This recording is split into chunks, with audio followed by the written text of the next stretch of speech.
Walden. Economy. When I wrote the following pages, or rather the bulk of them, I lived alone, in the woods, a mile from any neighbor, in a house which I had built myself, on the shore of Walden Pond, in Concord, Massachusetts, and earned my living by the labor of my hands only. I lived there 2 years and 2 months. At present I am a sojourner in civilized life again. I should not obtrude my affairs so much on the notice of my readers if very particular inquiries had not been made by my townsmen concerning my mode of life, which some would call impertinent, though they do not appear to me at all impertinent, but, considering the circumstances, very natural and pertinent. Some have asked what I got to eat, if I did not feel lonesome, if I was not afraid, and the like. Others have been curious to learn what portion of my income I devoted to charitable purposes, and some, who have large families, how many poor children I maintained. I will therefore ask those of my readers, who feel no particular interest in me, to pardon me if I undertake to answer some of these questions in this book. In most books, the I or first person is omitted. In this it will be retained. That, in respect to egotism, is the main difference. We commonly do not remember that it is, after all, always the first person that is speaking. I should not talk so much about myself if there were anybody else whom I knew as well. Unfortunately, I am confined to this theme by the narrowness of my experience. Moreover, I, on my side, require of every writer, first or last, a simple and sincere account of his own life, and not merely what he has heard of other men's lives. Some such account as he would send to his kindred from a distant land, for if he has lived sincerely, it must have been in a distant land to me. Perhaps these pages are more particularly addressed to poor students. As for the rest of my readers, they will accept such portions as apply to them. I trust that none will stretch the seams in putting on the coat, for it may do good service to him whom it fits. I would fain say something, not so much concerning the Chinese and Sandwich Islanders as you who read these pages, who are said to live in New England. Something about your condition, especially your outward condition or circumstances in this world, in this town, what it is, whether it is necessary that it be as bad as it is, whether it cannot be improved as well as not. I have traveled a good deal in Concord, and everywhere, in shops and offices and fields, the inhabitants have appeared to me to be doing penance in 1,000 remarkable ways. What I have heard of Brahmins sitting exposed to 4 fires and looking in the face of the sun, or hanging suspended with their heads downward over flames, or looking at the heavens over their shoulders, until it becomes impossible for them to resume their natural position, while from the twist of the neck nothing but liquids can pass into the stomach, or dwelling, chained for life, at the foot of a tree, or measuring with their bodies, like caterpillars, the breadth of vast empires, or standing on one leg on the tops of pillars. Even these forms of conscious penance are hardly more incredible and astonishing than the scenes which I daily witness. The 12 labors of Hercules were trifling in comparison with those which my neighbors have undertaken, for they were only 12 and had an end. But I could never see that these men slew or captured any monster or finished any labor. They have no friend Aeolus to burn with a hot iron the root of the Hydra's head, but as soon as one head is crushed, 2 spring up. I see young men, my townsmen, whose misfortune it is to have inherited farms, houses, barns, cattle, and farming tools, for these are more easily acquired than got rid of. Better if they had been born in the open pasture and suckled by a wolf, that they might have seen with clearer eyes what field they were called to labor in. Who made them serfs of the soil? Why should they eat their 60 acres, when man is condemned to eat only his peck of dirt? Why should they begin digging their graves as soon as they are born? They have got to live a man's life, pushing all these things before them and get on as well as they can. How many a poor immortal soul have I met well nigh crushed and smothered under its load, creeping down the road of life, pushing before it a barn 75 feet by 40, its Augean stables never cleansed, and 100 acres of land, tillage, mowing, pasture, and woodlot. The portionless, who struggle with no such unnecessary inherited encumbrances, find it labor enough to subdue and cultivate a few cubic feet of flesh. But men labor under a mistake. The better part of the man is soon plowed into the soil for compost. By a seeming fate, commonly called necessity, they are employed, as it says in an old book, laying up treasures which moth and rust will corrupt, and thieves break through and steal. It is a fool's life, as they will find when they get to the end of it, if not before. It is said that Deucalion and Pyrrha created men by throwing stones over their heads behind them. Indigenus durum sumus, experiensque laborum et documenta damus quasimus origin nati. Or, as Raleigh rhymes it in his sonorous way, from thence our kind hard-hearted is, enduring pain and care, approving that our bodies of a stony nature are. So much for a blind obedience to a blundering oracle, throwing the stones over their heads behind them and not seeing where they fell. Most men, even in this comparatively free country, through mere ignorance and mistake, are so occupied with the factitious cares and superfluously coarse labors of life that its finer fruits cannot be plucked by them. Their fingers, from excessive toil, are too clumsy and tremble too much for that. Actually, the laboring man has not leisure for a true integrity day by day. He cannot afford to sustain the manliest relations to men. His labor would be depreciated in the market. He has no time to be anything but a machine. How can he remember well his ignorance, which his growth requires, who has so often to use his knowledge? We should feed and clothe him gratuitously sometimes, and recruit him with our cordials, before we judge of him. The finest qualities of our nature, like the bloom on fruits, can be preserved only by the most delicate handling. Yet we do not treat ourselves, nor one another thus tenderly. Some of you, we all know, are poor, find it hard to live, are sometimes, as it were, gasping for breath. I have no doubt that some of you who read this book are unable to pay for all the dinners which you have actually eaten, or for the coats and shoes which are fast wearing or are already worn out, and have come to this page to spend borrowed or stolen time, robbing your creditors of an hour. It is very evident what mean and sneaking lives many of you live, for my sight has been whetted by experience, always on the limits, trying to get into business and trying to get out of debt, a very ancient slough called by the Latins aes alienum, another's brass, for some of their coins were made of brass, still living and dying and buried by this other's brass, always promising to pay tomorrow and dying today insolvent. Seeking to curry favor, to get custom, by how many modes, only not state prison offenses. Lying, flattering, voting, contracting yourselves into a nutshell of civility or dilating into an atmosphere of thin and vaporous generosity, that you may persuade your neighbor to let you make his shoes, or his hat, or his coat, or his carriage, or import his groceries for him.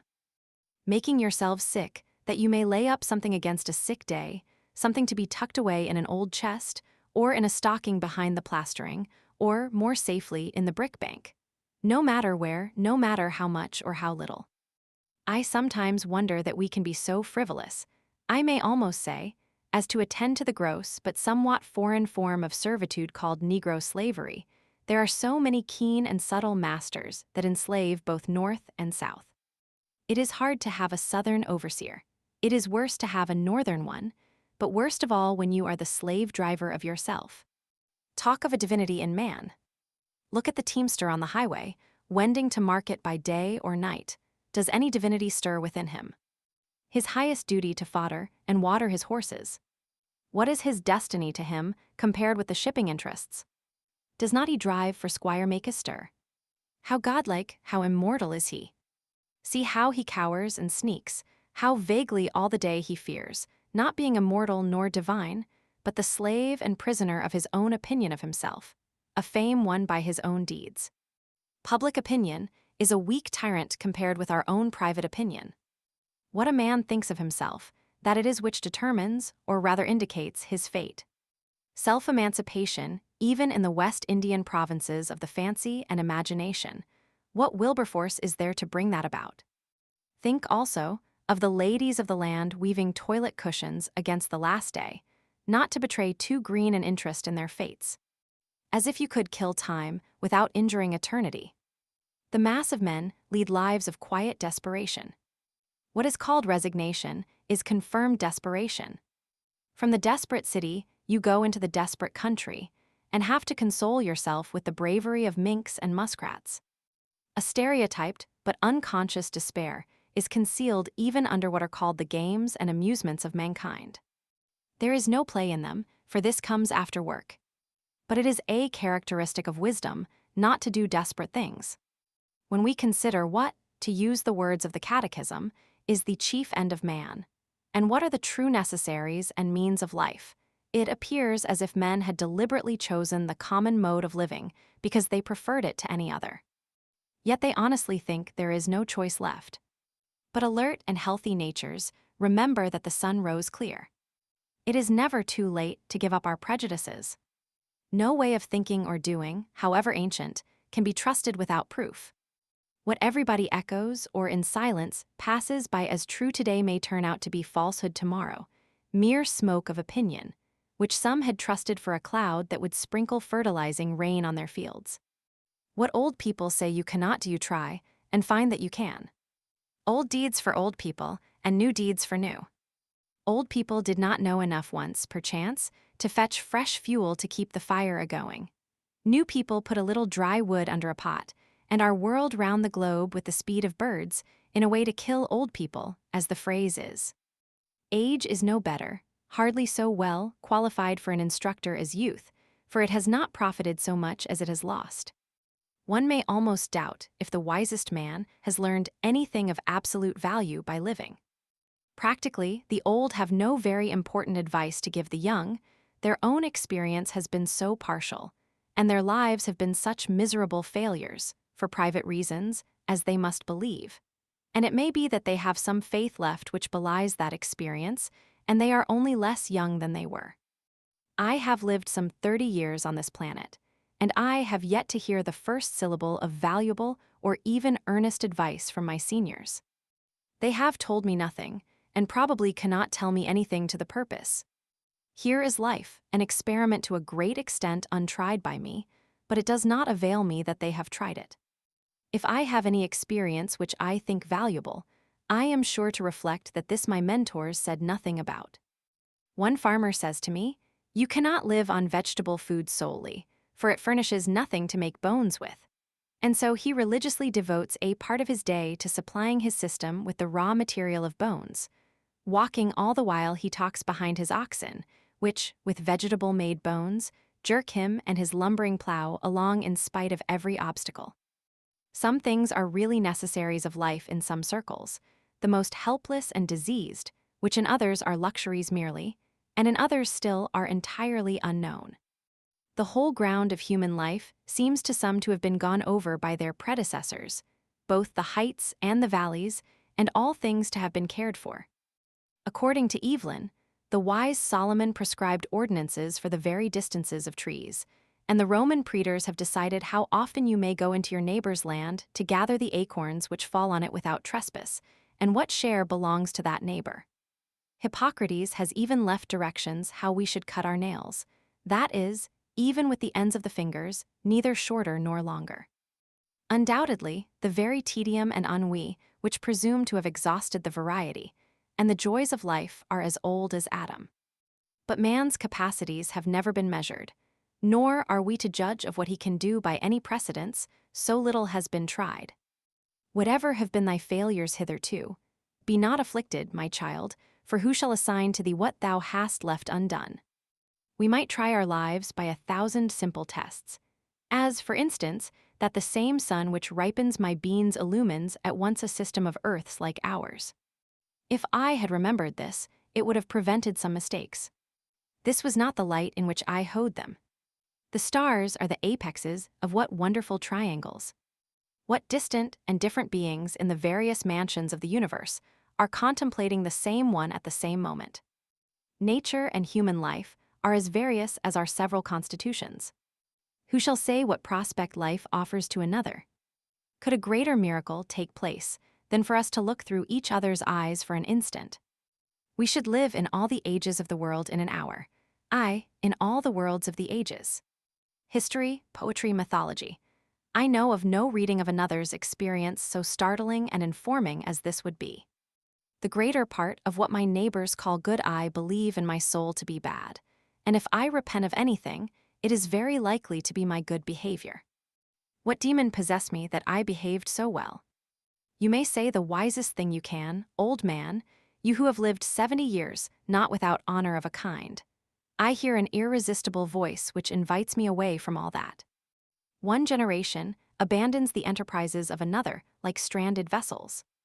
I think that we may safely trust a good deal more than we do.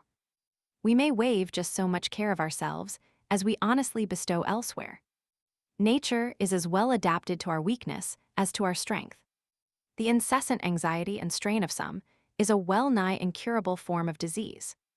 We are made to exaggerate the importance of what work we do, and yet how much is not done by us. Or what if we had been taken sick? How vigilant we are. Determined not to live by faith if we can avoid it. All the day long on the alert, at night we unwillingly say our prayers and commit ourselves to uncertainties. So thoroughly and sincerely are we compelled to live, reverencing our life and denying the possibility of change. This is the only way, we say, but there are as many ways as there can be drawn radii from one center. All change is a miracle to contemplate, but it is a miracle which is taking place every instant. Confucius said, "To know that we know what we know, and that we do not know what we do not know, that is true knowledge." When one man has reduced a fact of the imagination to be a fact to his understanding, I foresee that all men at length establish their lives on that basis. Let us consider for a moment what most of the trouble and anxiety which I have referred to is about, and how much it is necessary that we be troubled, or, at least, careful. It would be some advantage to live a primitive and frontier life, though in the midst of an outward civilization, if only to learn what are the gross necessaries of life and what methods have been taken to obtain them, or even to look over the old daybooks of the merchants to see what it was that men most commonly bought at the stores, what they stored, that is, what are the grossest groceries. For the improvements of ages have had but little influence on the essential laws of man's existence, as our skeletons, probably, are not to be distinguished from those of our ancestors. By the words necessary of life, I mean whatever of all that man obtains by his own exertions has been from the first, or from long use has become, so important to human life that few, if any, whether from savageness or poverty or philosophy, ever attempt to do without it. To many creatures, there is in this sense but one necessary of life, food. To the bison of the prairie, it is a few inches of palatable grass, with water to drink, unless he seeks the shelter of the forest or the mountain's shadow. None of the brute creation requires more than food and shelter. The necessaries of life for man in this climate may, accurately enough, be distributed under the several heads of food, shelter, clothing, and fuel. For not till we have secured these are we prepared to entertain the true problems of life with freedom and a prospect of success. Man has invented not only houses, but clothes and cooked food, and possibly from the accidental discovery of the warmth of fire and the consequent use of it, at first a luxury, arose the present necessity to sit by it. We observe cats and dogs acquiring the same second nature. By proper shelter and clothing, we legitimately retain our own internal heat, but with an excess of these, or of fuel, that is, with an external heat greater than our own internal, may not cookery properly be said to begin. Darwin, the naturalist, says of the inhabitants of Tierra del Fuego that while his own party, who were well clothed and sitting close to a fire, were far from too warm, these naked savages, who were farther off, were observed, to his great surprise, to be streaming with perspiration at undergoing such a roasting. So, we are told, the New Hollander goes naked with impunity, while the European shivers in his clothes. Is it impossible to combine the hardiness of these savages with the intellectualness of the civilized man? According to Liebig, man's body is a stove, and food the fuel which keeps up the internal combustion in the lungs. In cold weather we eat more, in warm less. The animal heat is the result of a slow combustion, and disease and death take place when this is too rapid, or for want of fuel, or from some defect in the draft, the fire goes out. Of course, the vital heat is not to be confounded with fire, but so much for analogy.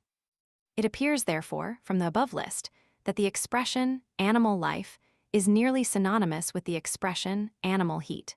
For while food may be regarded as the fuel which keeps up the fire within us, and fuel serves only to prepare that food or to increase the warmth of our bodies by addition from without. Shelter and clothing also serve only to retain the heat, thus generated and absorbed. The grand necessity, then, for our bodies is to keep warm, to keep the vital heat in us. What pains we accordingly take, not only with our food and clothing and shelter, but with our beds, which are our night clothes, robbing the nests and breasts of birds to prepare this shelter within a shelter, as the mole has its bed of grass and leaves at the end of its burrow. The poor man is wont to complain that this is a cold world. And to cold, no less physical than social, we refer directly a great part of our ails. The summer, in some climates, makes possible to man a sort of Elysian life. Fuel, except to cook his food, is then unnecessary. The sun is his fire, and many of the fruits are sufficiently cooked by its rays, while food generally is more various and more easily obtained, and clothing and shelter are wholly or half unnecessary. At the present day, and in this country, as I find by my own experience, a few implements, a knife, an axe, a spade, a wheelbarrow, and sea, and for the studious, lamplight, stationery, and access to a few books, rank next to necessaries, and can all be obtained at a trifling cost. Yet some, not wise, go to the other side of the globe, to barbarous and unhealthy regions, and devote themselves to trade for 10 or 20 years, in order that they may live, that is, keep comfortably warm, and die in New England at last. The luxuriously rich are not simply kept comfortably warm, but unnaturally hot. As I implied before, they are cooked, of course a la mode. Most of the luxuries, and many of the so-called comforts of life, are not only not indispensable, but positive hindrances to the elevation of mankind. With respect to luxuries and comforts, the wisest have ever lived a more simple and meager life than the poor. The ancient philosophers, Chinese, Hindu, Persian, and Greek, were a class than which none has been poorer in outward riches, none so rich in inward. We know not much about them. It is remarkable that we know so much of them as we do. The same is true of the more modern reformers and benefactors of their race. None can be an impartial or wise observer of human life, but from the vantage ground of what we should call voluntary poverty. Of a life of luxury, the fruit is luxury, whether in agriculture or commerce or literature or art.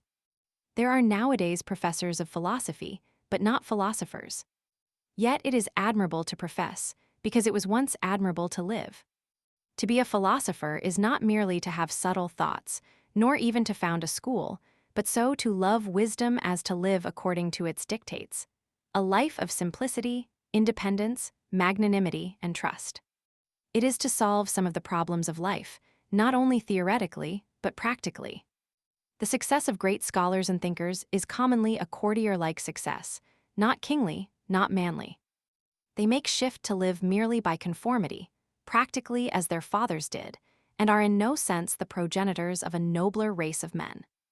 But why do men degenerate ever? What makes families run out? What is the nature of the luxury which enervates and destroys nations? Are we sure that there is none of it in our own lives? The philosopher is in advance of his age, even in the outward form of his life. He is not fed, sheltered, clothed, warmed like his contemporaries.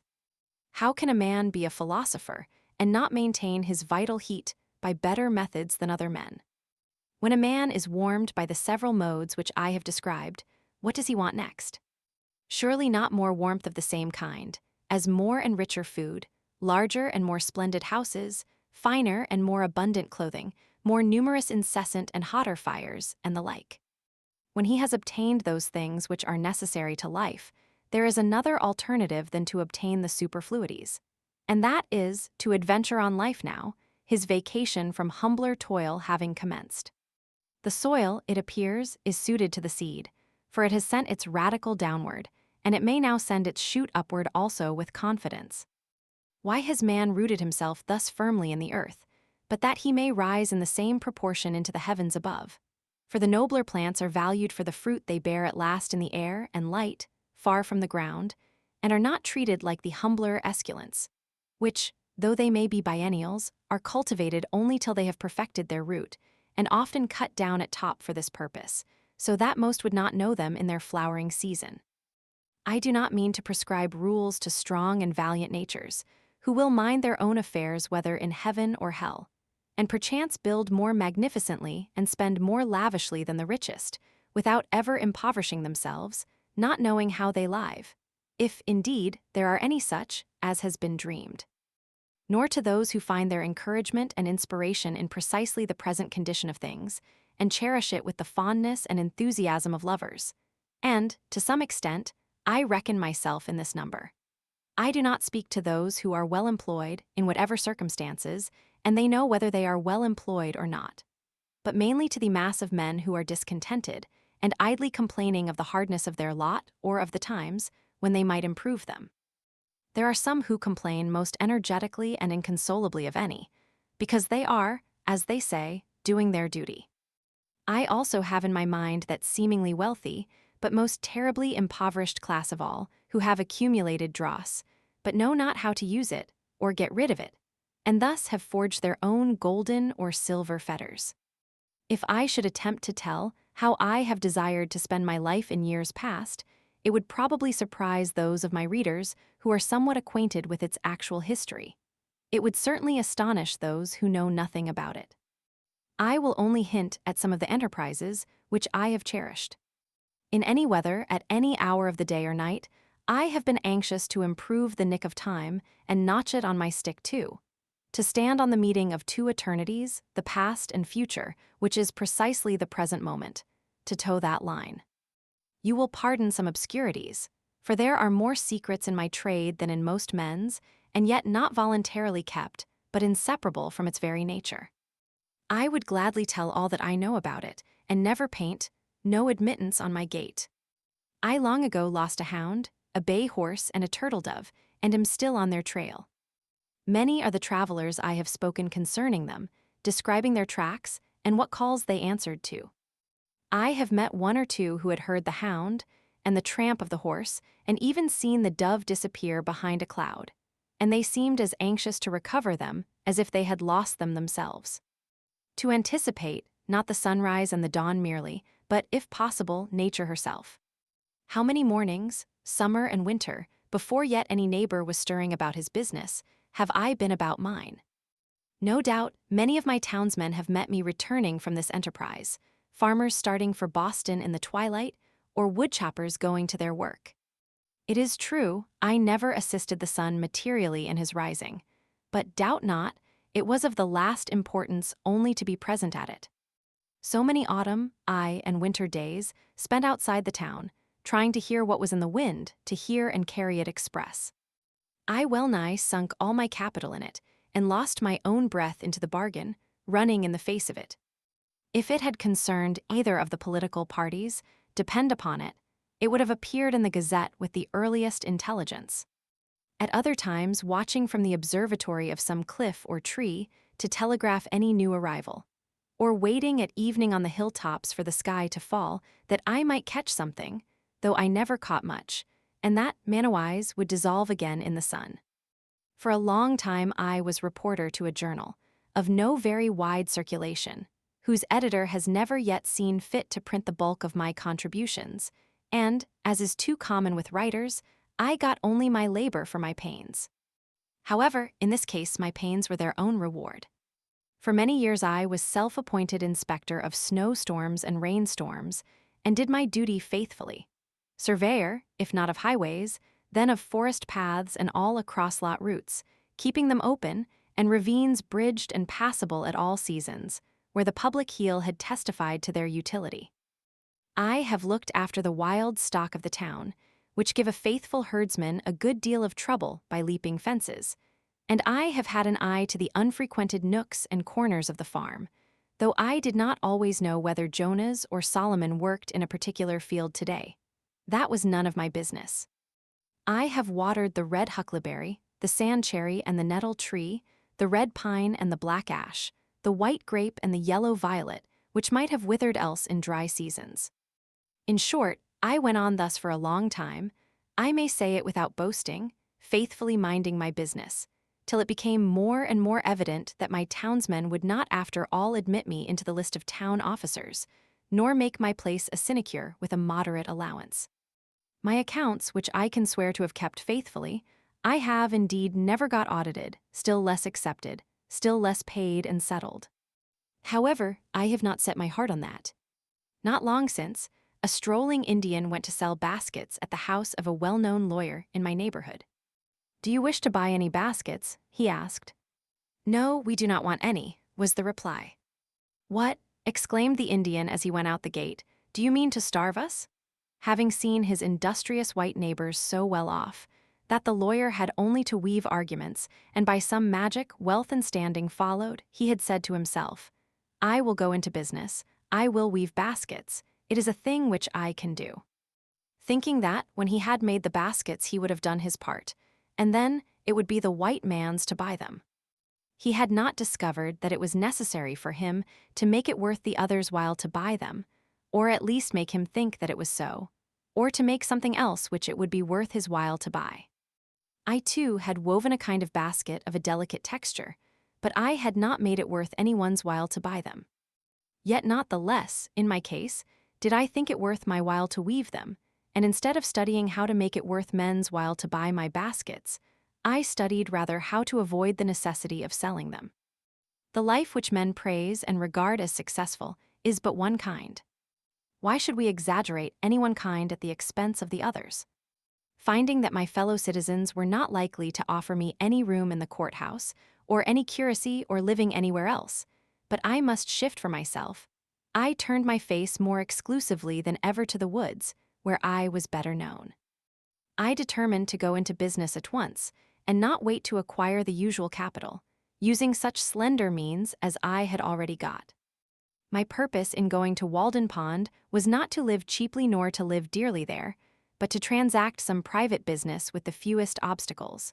To be hindered from accomplishing which for want of a little common sense, a little enterprise and business talent, appeared not so sad as foolish. I have always endeavored to acquire strict business habits. They are indispensable to every man. If your trade is with the Celestial Empire, then some small counting house on the coast, in some Salem harbor, will be fixture enough. You will export such articles as the country affords, purely native products, much ice and pine timber and a little granite, always in native bottoms. These will be good ventures. To oversee all the details yourself in person, to be at once pilot and captain and owner and underwriter, to buy and sell and keep the accounts, to read every letter received and write or read every letter sent, to superintend the discharge of imports night and day, to be upon many parts of the coast almost at the same time. Often the richest freight will be discharged upon a Jersey shore. To be your own telegraph, unweariedly sweeping the horizon, speaking all passing vessels bound coastwise. To keep up a steady dispatch of commodities for the supply of such a distant and exorbitant market. To keep yourself informed of the state of the markets, prospects of war and peace everywhere, and anticipate the tendencies of trade and civilization. Taking advantage of the results of all exploring expeditions, using new passages and all improvements in navigation. Charts to be studied, the position of reefs and new lights and buoys to be ascertained, and ever, the logarithmic tables to be corrected. For by the error of some calculator the vessel often splits upon a rock that should have reached a friendly pier. There is the untold fate of La Perouse. Universal science to be kept pace with studying the lives of all great discoverers and navigators, great adventurers and merchants, from Hanno and the Phoenicians down to our day. In fine, account of stock to be taken from time to know how you stand. It is a labor to task the faculties of a man. Such problems of profit and loss, of interest, of tear and tret, engaging of all kinds in it, as demand a universal knowledge. I have thought that Walden Pond would be a good place for business, not solely on account of the railroad and the ice trade. It offers advantages which it may not be good policy to divulge. It is a good port and a good foundation. No Neva marshes to be filled, though you must everywhere build on piles of your own driving. It is said that a flood tide, with a westerly wind and ice in the Neva, would sweep St. Petersburg from the face of the earth. As this business was to be entered into without the usual capital, it may not be easy to conjecture where those means, that will still be indispensable to every such undertaking, were to be obtained. As for clothing, to come at once to the practical part of the question, Perhaps we are led oftener by the love of novelty and a regard for the opinions of men in procuring it than by a true utility. Let him who has work to do recollect that the object of clothing is, first, to retain the vital heat, and secondly, in this state of society, to cover nakedness, and he may judge how much of any necessary or important work may be accomplished without adding to his wardrobe. Kings and queens who wear a suit but once, though made by some tailor or dressmaker to their majesties, cannot know the comfort of wearing a suit that fits. They are no better than wooden horses to hang the clean clothes on. Every day our garments become more assimilated to ourselves, receiving the impress of the wearer's character, until we hesitate to lay them aside, without such delay and medical appliances, and some such solemnity even as our bodies. No man ever stood the lower in my estimation for having a patch in his clothes. Yet I am sure that there is greater anxiety, commonly, to have fashionable, or at least clean and unpatched clothes, than to have a sound conscience. But even if the rent is not mended, perhaps the worst vice betrayed is improvidence. I sometimes try my acquaintances by such tests as this: who could wear a patch, or 2 extra seams only, over the knee? Most behave as if they believed that their prospects for life would be ruined if they should do it. It would be easier for them to hobble to town with a broken leg than with a broken pantaloon.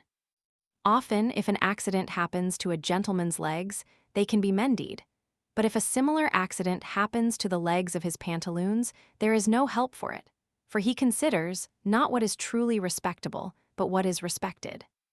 We know but few men, a great many coats and breeches.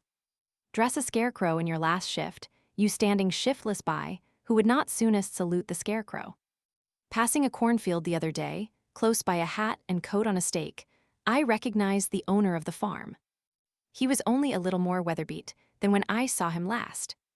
I have heard of a dog that barked at every stranger who approached his master's premises with clothes on, but was easily quieted by a naked thief. It is an interesting question how far men would retain their relative rank if they were divested of their clothes. Could you, in such a case, tell surely of any company of civilized men, which belonged to the most respected class? When Madame Pfeiffer, in her adventurous travels round the world from east to west, had got so near home as Asiatic Russia, she says that she felt the necessity of wearing other than a traveling dress when she went to meet the authorities, for she was now in a civilized country where people are judged of by their clothes. Even in our democratic New England towns, the accidental possession of wealth, and its manifestation in dress and equipage alone, obtain for the possessor almost universal respect. But they yield such respect, numerous as they are so far heathen, and need to have a missionary sent to them. Beside clothes introduce sewing, a kind of work which you may call endless. A woman's dress, at least, is never done. A man who has at length found something to do will not need to get a new suit to do it in. For him the old will do, that has lain dusty in the garret for an indeterminate period. Old shoes will serve a hero longer than they have served his valet. If a hero ever has a valet, bare feet are older than shoes, and he can make them do. Only they who go to soirees and legislative halls must have new coats to change as often as the man changes in them. But if my jacket and trousers, my hat and shoes, are fit to worship God in, they will do, will they not? Whoever saw his old clothes, his old coat, actually worn out, resolved into its primitive elements, so that it was not a deed of charity to bestow it on some poor boy, by him perchance to be bestowed on some poorer still, or shall we say richer, who could do with less? I say, beware of all enterprises that require new clothes, and not rather a new wearer of clothes. If there is not a new man, how can the new clothes be made to fit? If you have any enterprise before you, try it in your old clothes. All men want, not something to do with, but something to do, or rather something to be. Perhaps we should never procure a new suit, however ragged or dirty the old, until we have so conducted, so enterprised or sailed in some way, that we feel like new men in the old, and that to retain it would be like keeping new wine in old bottles. Our molting season, like that of the fowls, must be a crisis in our lives. The loon retires to solitary ponds to spend it. Thus also the snake casts its slough, and the caterpillar its wormy coat, by an internal industry and expansion. For clothes are but our outmost cuticle and mortal coil. Otherwise we shall be found sailing under false colors, and be inevitably cashiered at last by our own opinion, as well as that of mankind. We don garment after garment, as if we grew like exogenous plants by addition without. Our outside and often thin and fanciful clothes are our epidermis, or false skin, which partakes not of our life, and may be stripped off here and there without fatal injury. Our thicker garments, constantly worn, are our cellular integument or cortex, but our shirts are our liber or true bark, which cannot be removed without girdling and so destroying the man. I believe that all races at some seasons wear something equivalent to the shirt. It is desirable that a man be clad so simply that he can lay his hands on himself in the dark, and that he live in all respects so compactly and preparedly, that, if an enemy take the town, he can, like the old philosopher, walk out the gate empty-handed without anxiety. While one thick garment is, for most purposes, as good as 3 thin ones, and cheap clothing can be obtained at prices really to suit customers. While a thick coat can be bought for $5, which will last as many years, thick pantaloons for $2, cowhide boots for $1.50 a pair, a summer hat for $0.25, and a winter cap for 62.5 cents, or a better be made at home at a nominal cost. Where is he so poor that, clad in such a suit, of his own earning, there will not be found wise men to do him reverence? When I ask for a garment of a particular form, my tailoress tells me gravely, "They do not make them so now," not emphasizing the they at all, as if she quoted an authority as impersonal as the fates, and I find it difficult to get made what I want, simply because she cannot believe that I mean what I say, that I am so rash. When I hear this oracular sentence, I am for a moment absorbed in thought, emphasizing to myself each word separately that I may come at the meaning of it, that I may find out by what degree of consanguinity they are related to me, and what authority they may have in an affair which affects me so nearly. And, finally, I am inclined to answer her with equal mystery, and without any more emphasis of the they. It is true, they did not make them so recently, but they do now. Of what use this measuring of me if she does not measure my character, but only the breadth of my shoulders, as it were a peg to hang the coat on? We worship not the graces, nor the parky but fashion. She spins and weaves, and cuts with full authority. The head monkey at Paris puts on a traveler's cap, and all the monkeys in America do the same. I sometimes despair of getting anything quite simple and honest done in this world by the help of men. They would have to be passed through a powerful press first, to squeeze their old notions out of them, so that they would not soon get upon their legs again, and then there would be some one in the company with a maggot in his head, hatched from an egg deposited there nobody knows when, for not even fire kills these things, and you would have lost your labor. Nevertheless, we will not forget that some Egyptian wheat was handed down to us by a mummy. On the whole, I think that it cannot be maintained that dressing has in this or any country risen to the dignity of an art. At present men make shift to wear what they can get. Like shipwrecked sailors, they put on what they can find on the beach, and at a little distance, whether of space or time, laugh at each other's masquerade. Every generation laughs at the old fashions, but follows religiously the new. We are amused at beholding the costume of Henry Roman VIII, or Queen Elizabeth, as much as if it was that of the king and queen of the Cannibal Islands. All costume off a man is pitiful or grotesque. It is only the serious eye peering from, and the sincere life passed within it, which restrain laughter and consecrate the costume of any people. Let Harlequin be taken with a fit of the colic, and his trappings will have to serve that mood too. When the soldier is hit by a cannon ball, rags are as becoming as purple. The childish and savage taste of men and women for new patterns keeps how many shaking and squinting through kaleidoscopes that they may discover the particular figure which this generation requires today. The manufacturers have learned that this taste is merely whimsical. Of 2 patterns which differ only by a few threads more or less of a particular color, the one will be sold readily, the other lie on the shelf, though it frequently happens that after the lapse of a season the latter becomes the most fashionable. Comparatively, tattooing is not the hideous custom which it is called. It is not barbarous merely because the printing is skin-deep and unalterable. I cannot believe that our factory system is the best mode by which men may get clothing. The condition of the operatives is becoming every day more like that of the English. And it cannot be wondered at, since, as far as I have heard or observed, the principal object is, not that mankind may be well and honestly clad, but unquestionably that corporations may be enriched. In the long run, men hit only what they aim at.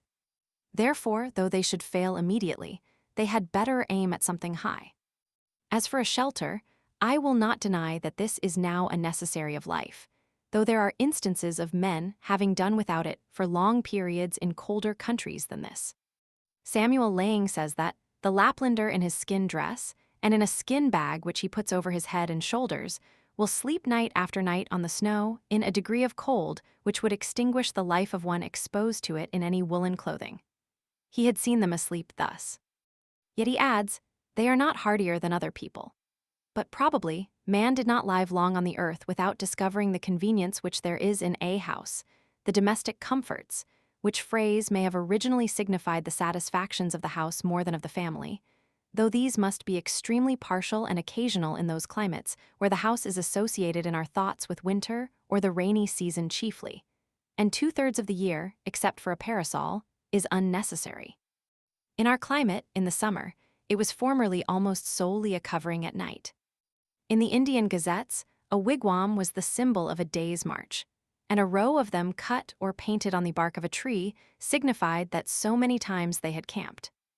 Man was not made so large-limbed and robust, but that he must seek to narrow his world and wall in a space such as fitted him. He was at first bare and out of doors, but though this was pleasant enough in serene and warm weather, by daylight, the rainy season and the winter, to say nothing of the torrid sun, would perhaps have nipped his race in the bud if he had not made haste to clothe himself with the shelter of a house. Adam and Eve, according to the fable, wore the bower before other clothes. Man wanted a home, a place of warmth or comfort, first of physical warmth, then the warmth of the affections.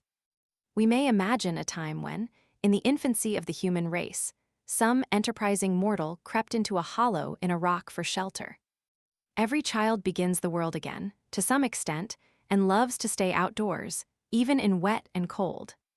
It plays house as well as horse, having an instinct for it. Who does not remember the interest with which when young he looked at shelving rocks or any approach to a cave? It was the natural yearning of that portion of our most primitive ancestor which still survived in us. From the cave we have advanced to roofs of palm leaves, of bark and boughs, of linen woven and stretched, of grass and straw, of boards and shingles, of stones and tiles. At last, we know not what it is to live in the open air, and our lives are domestic in more senses than we think. From the hearth to the field is a great distance. It would be well, perhaps, if we were to spend more of our days and nights without any obstruction between us and the celestial bodies, if the poet did not speak so much from under a roof, or the saint dwell there so long. Birds do not sing in caves, nor do doves cherish their innocence in dovecots. However, if one designs to construct a dwelling house, it behooves him to exercise a little Yankee shrewdness, lest after all he find himself in a workhouse, a labyrinth without a clue, a museum, an almshouse, a prison, or a splendid mausoleum instead. Consider first how slight a shelter is absolutely necessary. I have seen Penobscot Indians, in this town, living in tents of thin cotton cloth, while the snow was nearly a foot deep around them, and I thought that they would be glad to have it deeper to keep out the wind. Formerly, when how to get my living honestly, with freedom left for my proper pursuits, was a question which vexed me even more than it does now, for unfortunately I am become somewhat callous. I used to see a large box by the railroad, 6 feet long by 3 wide, in which the laborers locked up their tools at night, and it suggested to me that every man who was hard pushed might get such a one for $1, and, having bored a few auger holes in it, to admit the air at least. Get into it when it rained and at night, and hook down the lid, and so have freedom in his love, and in his soul be free.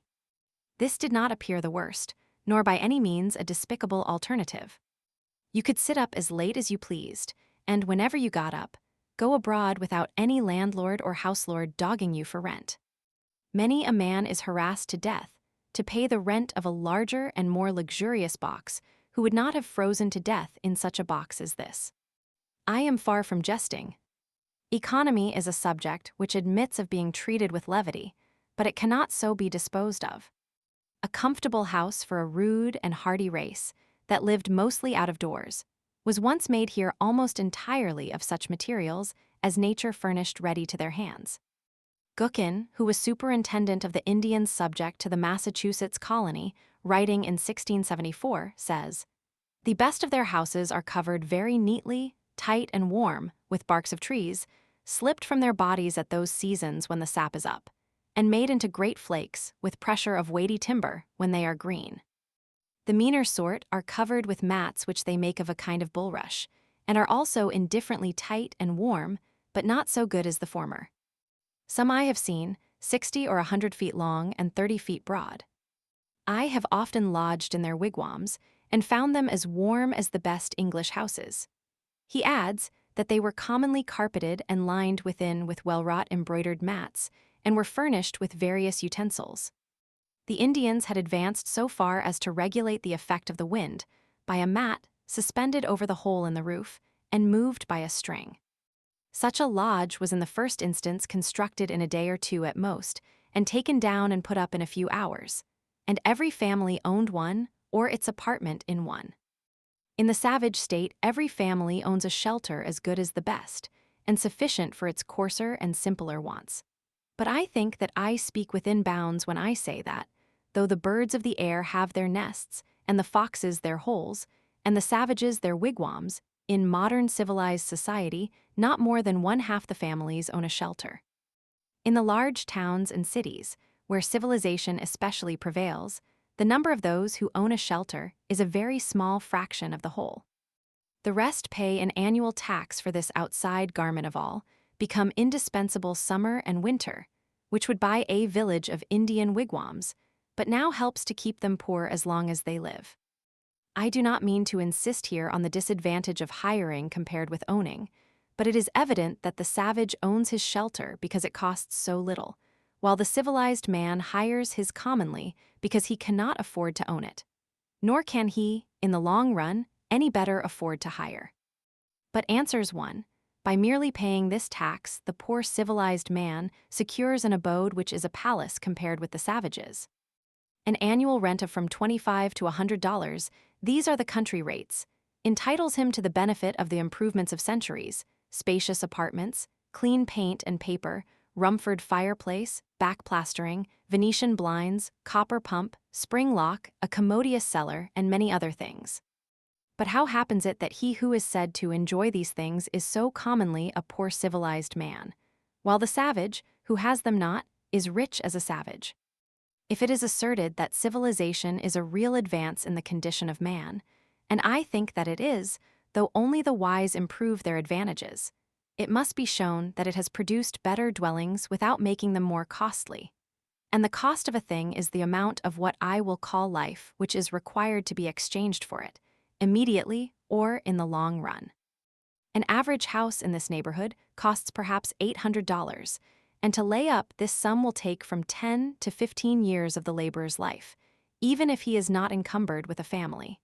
Estimating the pecuniary value of every man's labor at $1 a day, for if some receive more, others receive less, so that he must have spent more than half his life commonly before his wigwam will be earned. If we suppose him to pay a rent instead, this is but a doubtful choice of evils. Would the savage have been wise to exchange his wigwam for a palace on these terms? It may be guessed that I reduce almost the whole advantage of holding this superfluous property as a fund in store against the future, so far as the individual is concerned, mainly to the defraying of funeral expenses. But perhaps a man is not required to bury himself.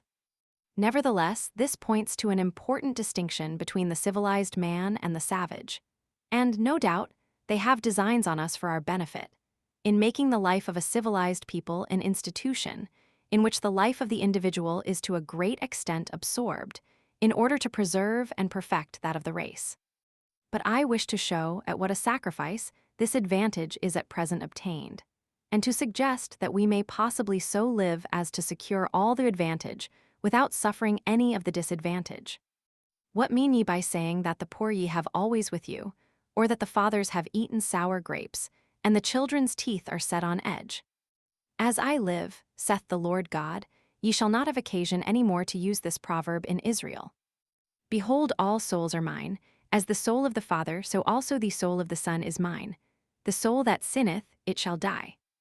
When I consider my neighbors, the farmers of Concord, who are at least as well off as the other classes, I find that for the most part they have been toiling 20, 30, or 40 years, that they may become the real owners of their farms, which commonly they have inherited with encumbrances, or else bought with hired money, and we may regard 1/3 of that toil as the cost of their houses. But commonly they have not paid for them yet. It is true, the encumbrances sometimes outweigh the value of the farm, so that the farm itself becomes one great encumbrance, and still a man is found to inherit it, being well acquainted with it, as he says. On applying to the assessors, I am surprised to learn that they cannot at once name a dozen in the town who own their farms free and clear. If you would know the history of these homesteads, inquire at the bank where they are mortgaged. The man who has actually paid for his farm with labor on it is so rare that every neighbor can point to him. I doubt if there are 3 such men in Concord. What has been said of the merchants, that a very large majority, even 97 in 100, are sure to fail, is equally true of the farmers. With regard to the merchants, however, one of them says pertinently that a great part of their failures are not genuine pecuniary failures, but merely failures to fulfill their engagements, because it is inconvenient. That is, it is the moral character that breaks down. But this puts an infinitely worse face on the matter, and suggests, beside, that probably not even the other 3 succeed in saving their souls, but are perchance bankrupt in a worse sense than they who fail honestly. Bankruptcy and repudiation are the springboards from which much of our civilization vaults and turns its somersets, but the savage stands on the unelastic plank of famine. Yet the Middlesex Cattle Show goes off here with eclat annually, as if all the joints of the agricultural machine were sunt. The farmer is endeavoring to solve the problem of a livelihood by a formula more complicated than the problem itself. To get his shoestrings, he speculates in herds of cattle. With consummate skill, he has set his trap with a hairspring to catch comfort and independence, and then, as he turned away, got his own leg into it. This is the reason he is poor. And for a similar reason, we are all poor in respect to 1,000 savage comforts, though surrounded by luxuries. As Chapman sings, "The false society of men, for earthly greatness all heavenly comforts rarefies to air." And when the farmer has got his house, he may not be the richer but the poorer for it, and it be the house that has got him. As I understand it, that was a valid objection urged by Momus against the house which Minerva made, that she had not made it movable, by which means a bad neighborhood might be avoided. And it may still be urged, for our houses are such unwieldy property that we are often imprisoned rather than housed in them, and the bad neighborhood to be avoided is our own scurvy selves. I know 1 or 2 families, at least, in this town, who for nearly a generation have been wishing to sell their houses in the outskirts and move into the village, but have not been able to accomplish it, and only death will set them free. Granted that the majority are able at last either to own or hire the modern house, with all its improvements. While civilization has been improving our houses, it has not equally improved the men who are to inhabit them. It has created palaces, but it was not so easy to create noblemen and kings. And if the civilized man's pursuits are no worthier than the savage's, if he has employed the greater part of his life in obtaining gross necessaries and comforts merely, why should he have a better dwelling than the former? But how do the poor minority fare? Perhaps it will be found that just in proportion as some have been placed in outward circumstances above the savage, others have been degraded below him. The luxury of one class is counterbalanced by the indigence of another. On the one side is the palace, on the other are the almshouse and silent poor. The myriads who built the pyramids to be the tombs of the pharaohs were fed on garlic, and it may be were not decently buried themselves. The mason who finishes the cornice of the palace returns at night perchance to a hut not so good as a wigwam. It is a mistake to suppose that, in a country where the usual evidences of civilization exist, the condition of a very large body of the inhabitants may not be as degraded as that of savages. I refer to the degraded poor, not now to the degraded rich. To know this, I should not need to look farther than to the shanties which everywhere border our railroads, that last improvement in civilization, where I see in my daily walks human beings living in sties, and all winter with an open door, for the sake of light, without any visible, often imaginable, wood pile, and the forms of both old and young are permanently contracted by the long habit of shrinking from cold and misery, and the development of all their limbs and faculties is checked. It certainly is fair to look at that class, by whose labor the works which distinguish this generation are accomplished. Such, too, to a greater or less extent, is the condition of the operatives of every denomination in England, which is the great workhouse of the world. Or I could refer you to Ireland, which is marked as one of the white or enlightened spots on the map. Contrast the physical condition of the Irish with that of the North American Indian, or the South Sea Islander, or any other savage race before it was degraded by contact with the civilized man. Yet I have no doubt that people's rulers are as wise as the average of civilized rulers. Their condition only proves what squalidness may consist with civilization. I hardly need refer now to the laborers in our southern states who produce the staple exports of this country, and are themselves a staple production of the South, but to confine myself to those who are said to be in moderate circumstances. Most men appear never to have considered what a house is, and are actually, though needlessly poor all their lives, because they think that they must have such a one as their neighbors have. As if one were to wear any sort of coat which the tailor might cut out for him, or, gradually leaving off palm-leaf hat or cap of woodchuck skin, complain of hard times because he could not afford to buy him a crown. It is possible to invent a house still more convenient and luxurious than we have, which yet all would admit that man could not afford to pay for. Shall we always study to obtain more of these things, and not sometimes to be content with less? Shall the respectable citizen thus gravely teach, by precept and example, the necessity of the young man's providing a certain number of superfluous glowshoes and umbrellas, and empty guest chambers for empty guests, before he dies? Why should not our furniture be as simple as the Arabs or the Indians? When I think of the benefactors of the race, whom we have apotheosized as messengers from heaven, bearers of divine gifts to man, I do not see in my mind any retinue at their heels, any carload of fashionable furniture.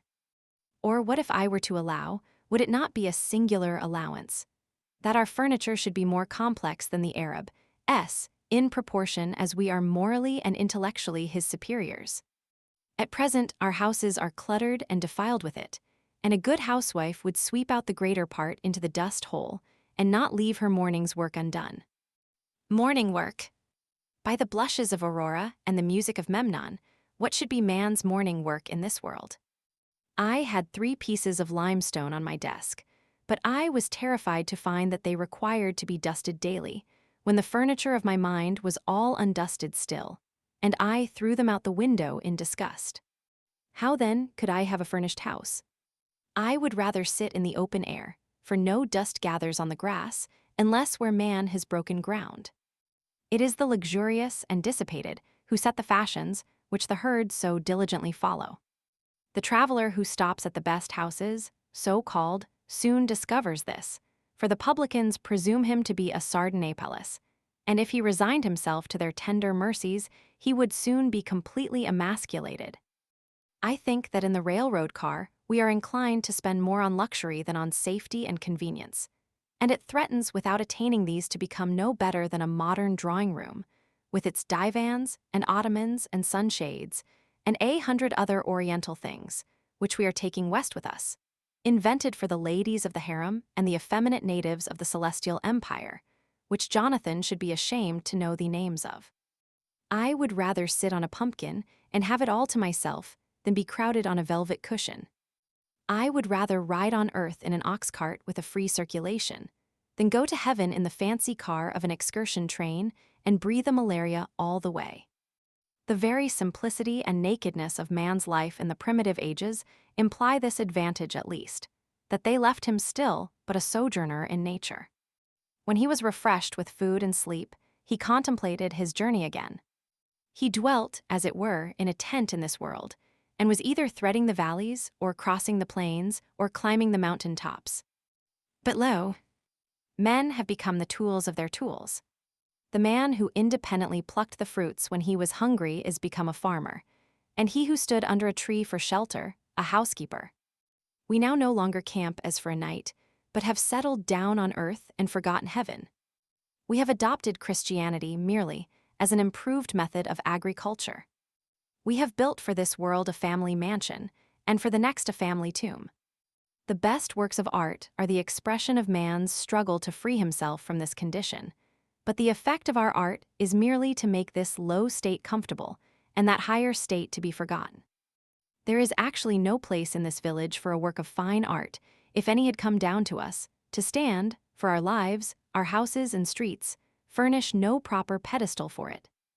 There is not a nail to hang a picture on, nor a shelf to receive the bust of a hero or a saint. When I consider how our houses are built and paid for, or not paid for, and their internal economy managed and sustained, I wonder that the floor does not give way under the visitor while he is admiring the gewgaws upon the mantelpiece, and let him through into the cellar, to some solid and honest though earthy foundation. I cannot but perceive that this so-called rich and refined life is a thing jumped at, and I do not get on in the enjoyment of the fine arts which adorn it, my attention being wholly occupied with the jump. For I remember that the greatest genuine leap, due to human muscles alone, on record, is that of certain wandering Arabs, who are said to have cleared 25 feet on level ground. Without factitious support, man is sure to come to earth again beyond that distance. The first question, which I am tempted to put to the proprietor of such great impropriety is, who bolsters you? Are you one of the 97 who fail, or of the 3 who succeed? Answer me these questions, and then perhaps I may look at your baubles and find them ornamental. The cart before the horse is neither beautiful nor useful. Before we can adorn our houses with beautiful objects, the walls must be stripped, and our lives must be stripped, and beautiful housekeeping and beautiful living be laid for a foundation. Now, a taste for the beautiful is most cultivated out of doors, where there is no house and no housekeeper. Old Johnson, in his wonder-working Providence, speaking of the first settlers of this town, with whom he was contemporary, tells us that they burrow themselves in the earth for their first shelter under some hillside, and, casting the soil aloft upon timber, they make a smoky fire against the earth at the highest side. They did not provide them houses, says he, till the earth, by the Lord's blessing, brought forth bread to feed them. And the first year's crop was so light that they were forced to cut their bread very thin for a long season.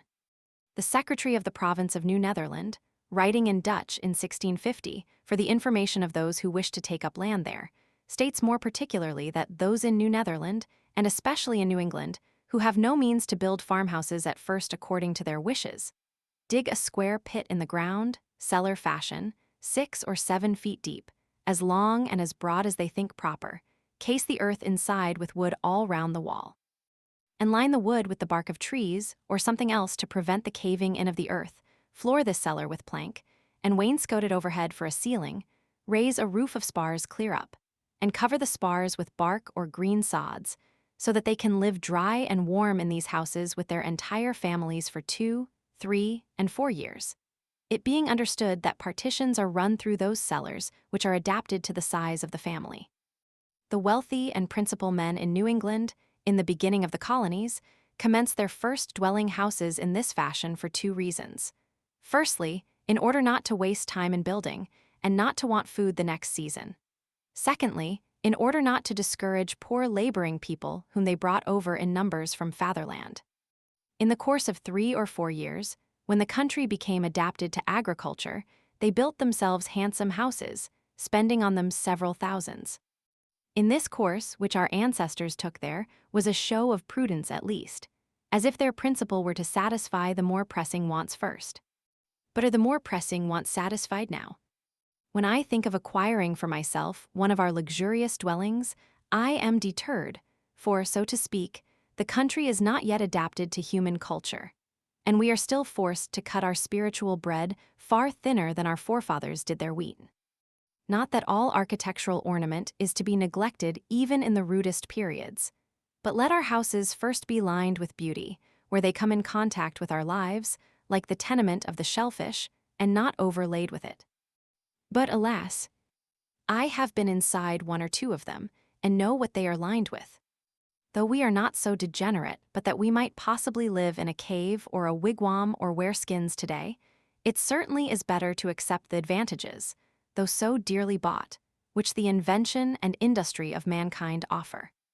In such a neighborhood as this, boards and shingles, lime and bricks, are cheaper and more easily obtained than suitable caves, or whole logs or bark in sufficient quantities, or even well-tempered clay or flat stones. I speak understandingly on this subject, for I have made myself acquainted with it both theoretically and practically. With a little more wit, we might use these materials so as to become richer than the richest now are, and make our civilization a blessing. The civilized man is a more experienced and wiser savage. But to make haste to my own experiment.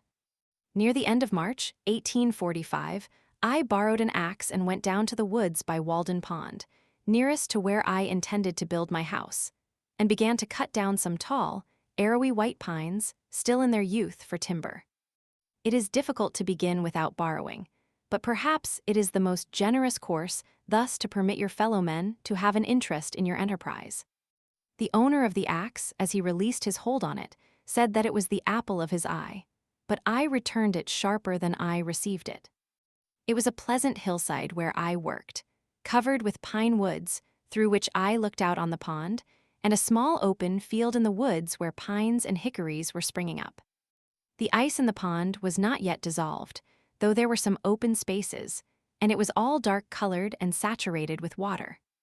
There were some slight flurries of snow during the days that I worked there, but for the most part when I came out onto the railroad, on my way home, its yellow sand heap stretched away gleaming in the hazy atmosphere, and the rails shone in the spring sun, and I heard the lark and pewee and other birds already come to commence another year with us. They were pleasant spring days, in which the winter of man's discontent was thawing as well as the earth, and the life that had lain torpid began to stretch itself. One day, when my axe had come off and I had cut a green hickory for a wedge, driving it with a stone, and had placed the hole to soak in a pond hole in order to swell the wood, I saw a striped snake run into the water, and he lay on the bottom, apparently without inconvenience, as long as I stayed there, or more than a quarter of an hour. Perhaps because he had not yet fairly come out of the torpid state. It appeared to me that for a like reason men remain in their present low and primitive condition. But if they should feel the influence of the spring of springs arousing them, they would of necessity rise to a higher and more ethereal life. I had previously seen the snakes in frosty mornings in my path, with portions of their bodies still numb and inflexible, waiting for the sun to thaw them. On the 1st of April, it rained and melted the ice, and in the early part of the day, which was very foggy, I heard a stray goose groping about over the pond and cackling as if lost, or like the spirit of the fog. So I went on for some days cutting and hewing timber, and also studs and rafters, all with my narrow axe, not having many communicable or scholar-like thoughts, singing to myself. Men say they know many things, but lo! They have taken wings, the arts and sciences, and 1,000 appliances. The wind that blows is all that any body knows. I hewed the main timbers 6 inches square, most of the studs on 2 sides only, and the rafters and floor timbers on 1 side, leaving the rest of the bark on, so that they were just as straight and much stronger than sawed ones. Each stick was carefully mortised or tenoned by its stump, for I had borrowed other tools by this time. My days in the woods were not very long ones, yet I usually carried my dinner of bread and butter and read the newspaper in which it was wrapped, at noon, sitting amid the green pine boughs which I had cut off, and to my bread was imparted some of their fragrance, for my hands were covered with a thick coat of pitch. Before I had done, I was more the friend than the foe of the pine tree, though I had cut down some of them, having become better acquainted with it. Sometimes a rambler in the wood was attracted by the sound of my axe, and we chatted pleasantly over the chips which I had made. By the middle of April, for I made no haste in my work, but rather made the most of it, my house was framed and ready for the raising. I had already bought the shanty of James Collins, an Irishman who worked on the Fitchburg Railroad, for boards. James Collins' shanty was considered an uncommonly fine one. When I called to see it, he was not at home. I walked about the outside, at first unobserved from within.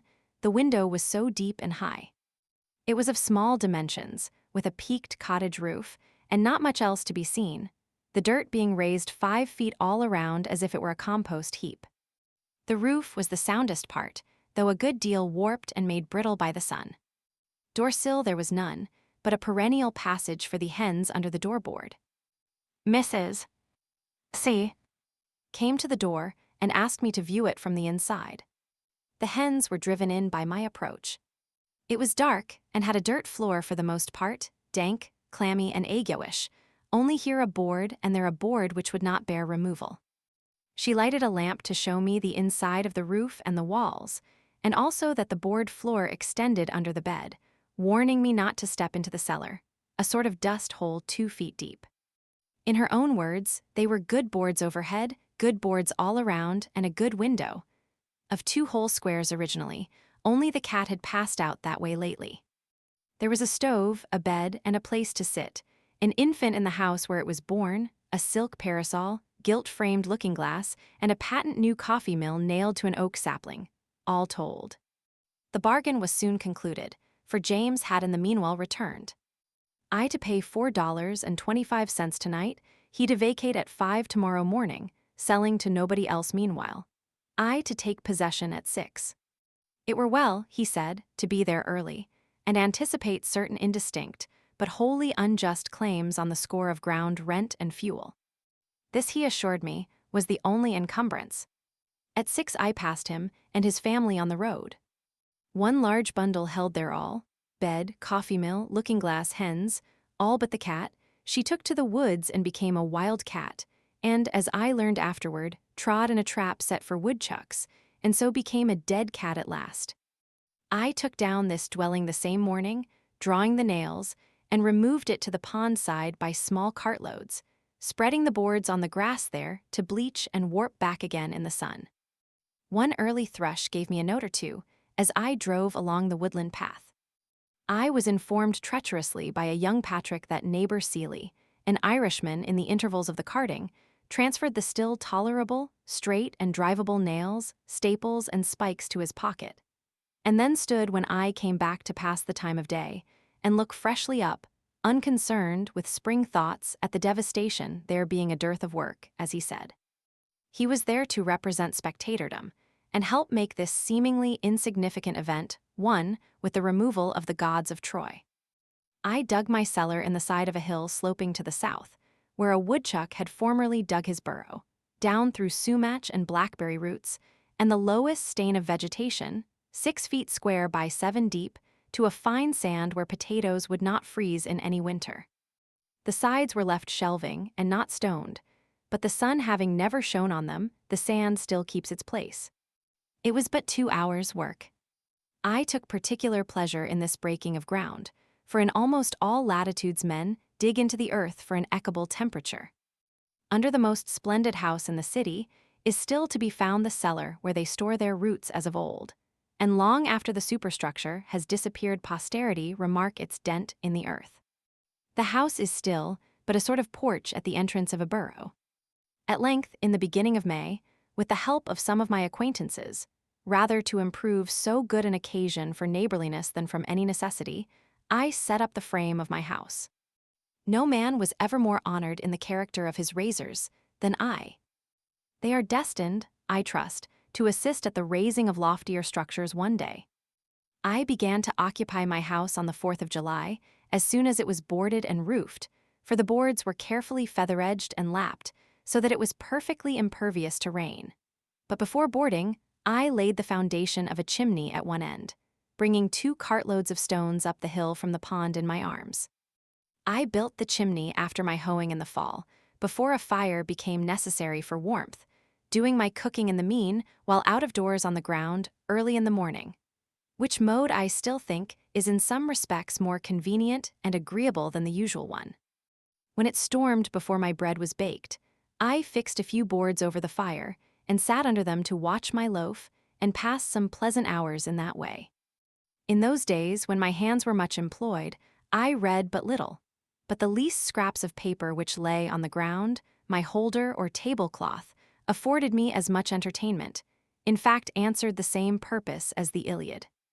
It would be worth the while to build still more deliberately than I did, considering, for instance, what foundation a door, a window, a cellar, a garret, have in the nature of man, and perchance never raising any superstructure until we found a better reason for it than our temporal necessities even. There is some of the same fitness in a man's building his own house that there is in a bird's building its own nest. Who knows but if men constructed their dwellings with their own hands, and provided food for themselves and families simply and honestly enough, the poetic faculty would be universally developed, as birds universally sing when they are so engaged. But alas, we do like cowbirds and cuckoos, which lay their eggs in nests which other birds have built, and cheer no traveler with their chattering and unmusical notes. Shall we forever resign the pleasure of construction to the carpenter? What does architecture amount to in the experience of the mass of men? I never in all my walks came across a man engaged in so simple and natural an occupation as building his house. We belong to the community. It is not the tailor alone who is the ninth part of a man. It is as much the preacher and the merchant and the farmer. Where is this division of labor to end? And what object does it finally serve? No doubt another may also think for me, but it is not therefore desirable that he should do so to the exclusion of my thinking for myself. True, there are architects so called in this country, and I have heard of one at least possessed with the idea of making architectural ornaments have a core of truth, a necessity, and hence a beauty, as if it were a revelation to him. All very well perhaps from his point of view, but only a little better than the common dilettantism. A sentimental reformer in architecture, he began at the cornice, not at the foundation.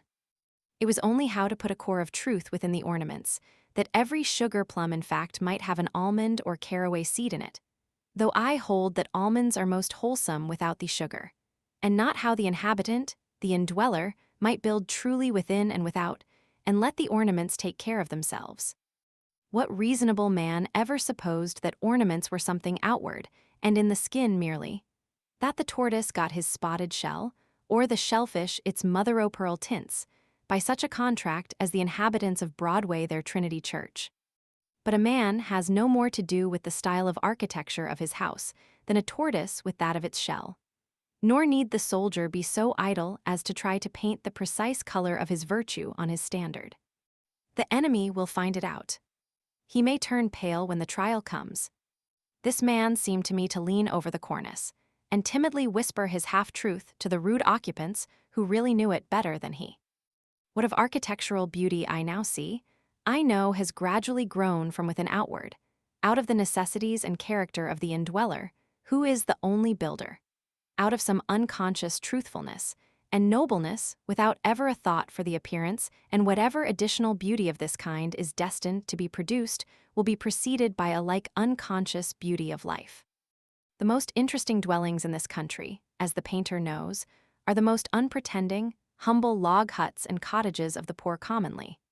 It is the life of the inhabitants whose shells they are, and not any peculiarity in their surfaces merely, which makes them picturesque.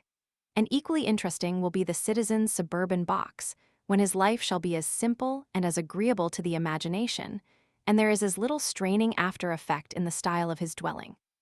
A great proportion of architectural ornaments are literally hollow, and a September gale would strip them off, like borrowed plumes, without injury to the substantials. They can do without architecture, who have no olives nor wines in the cellar. What if an equal ado were made about the ornaments of style in literature, and the architects of our Bibles spent as much time about their cornices as the architects of our churches do? So are made the belles lettres and the beaux arts and their professors.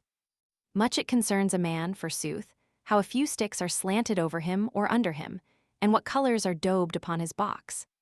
It would signify somewhat, if in any earnest sense he slanted them and daubed it, but the spirit having departed out of the tenant, it is of a piece with constructing his own coffin, the architecture of the grave, and carpenter is but another name for coffin maker. One man says, in his despair or indifference to life, take up a handful of the earth at your feet and paint your house that color. Is he thinking of his last and narrow house? Toss up a copper for it as well. What an abundance of leisure he must have. Why do you take up a handful of dirt? Better paint your house your own complexion, let it turn pale or blush for you. An enterprise to improve the style of cottage architecture. When you have got my ornaments ready, I will wear them. Before winter I built a chimney and shingled the sides of my house, which were already impervious to rain, with imperfect and sappy shingles made of the first slice of the log, whose edges I was obliged to straighten with a plane. I have thus a tight shingled and plastered house, 10 feet wide by 15 long, and 8 feet posts, with a garret and a closet, a large window on each side, 2 trapdoors, 1 door at the end, and a brick fireplace opposite. The exact cost of my house, paying the usual price for such materials as I used, but not counting the work, all of which was done by myself, was as follows. And I give the details because very few are able to tell exactly what their houses cost, and fewer still, if any, the separate cost of the various materials which compose them. Words, 803.5, mostly shanty boards. Refuse shingles for roof sides. 400 laths. 125 second-hand windows with glass. 243 1,000 old brick. 4002 casks of lime. 2.4 that was high. 0.3, one more than I needed. Mantle tree iron.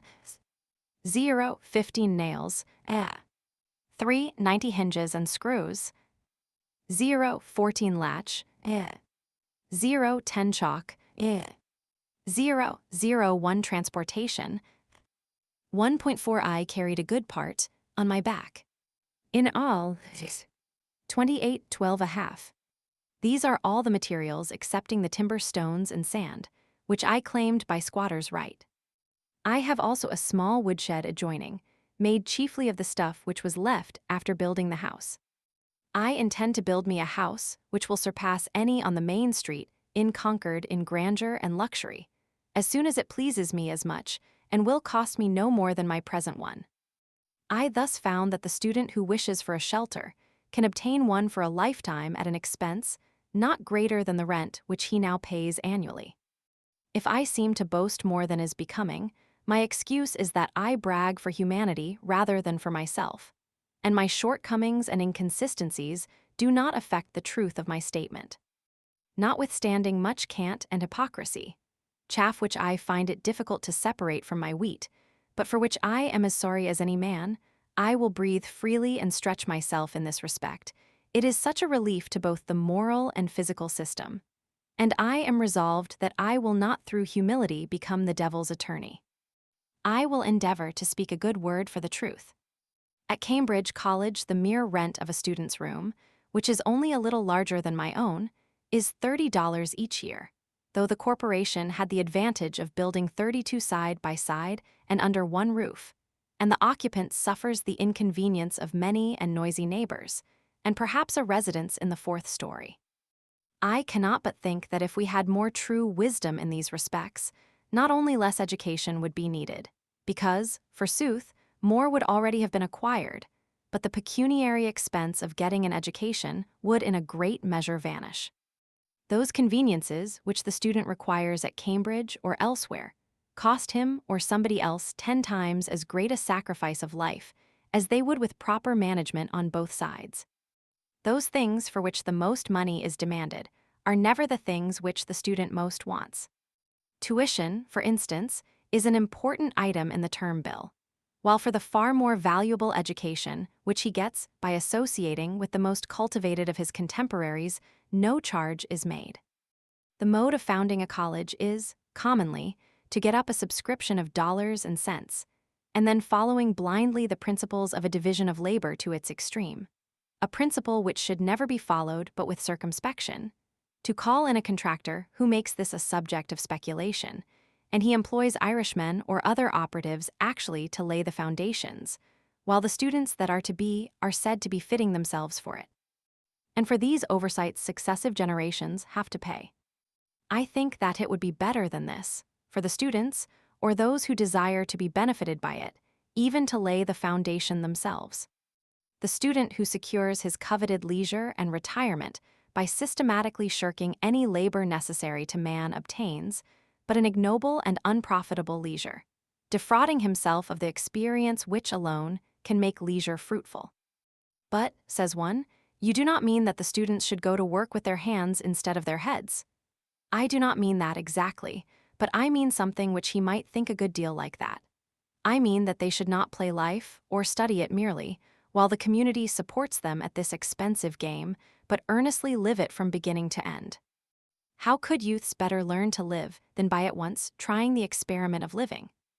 Methinks this would exercise their minds as much as mathematics.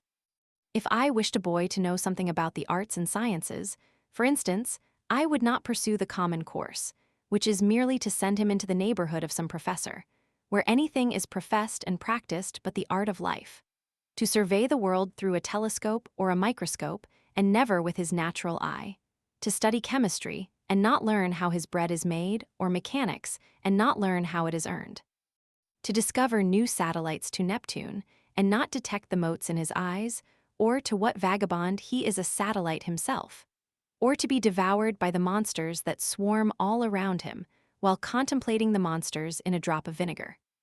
Which would have advanced the most at the end of a month?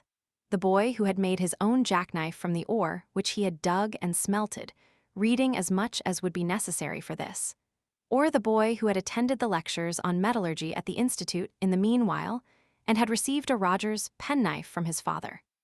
Which would be most likely to cut his fingers?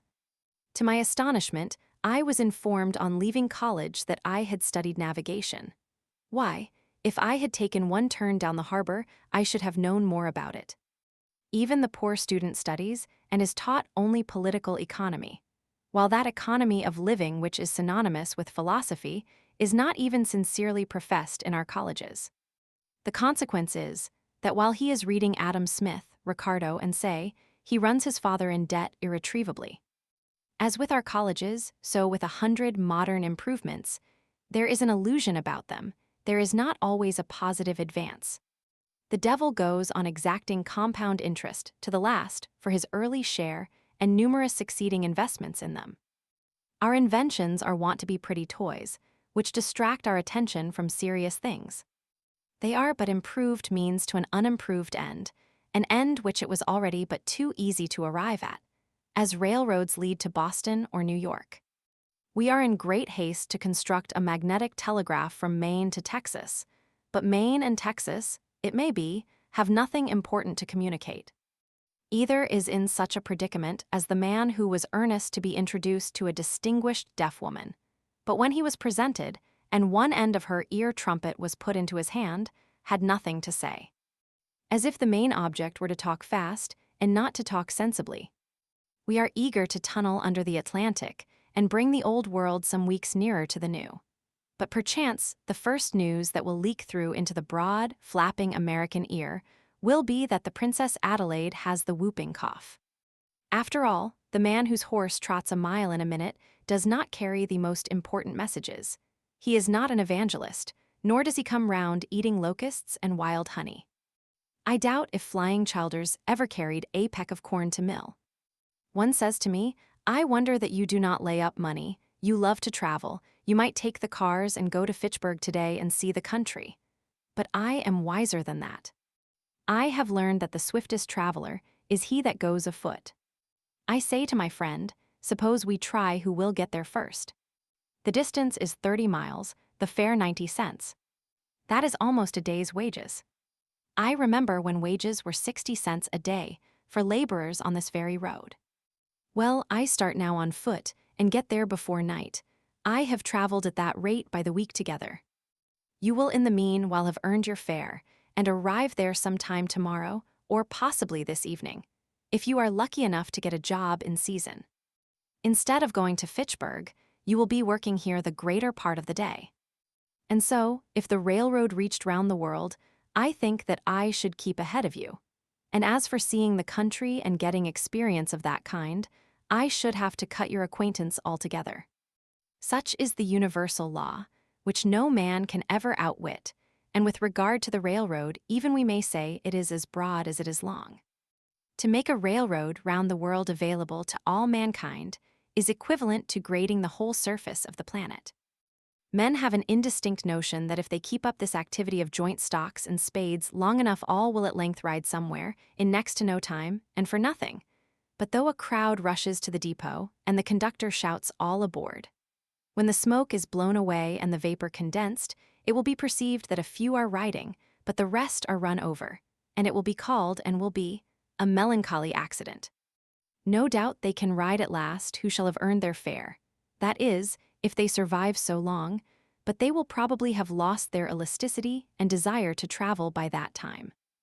This spending of the best part of one's life earning money in order to enjoy a questionable liberty during the least valuable part of it reminds me of the Englishman who went to India to make a fortune first, in order that he might return to England and live the life of a poet.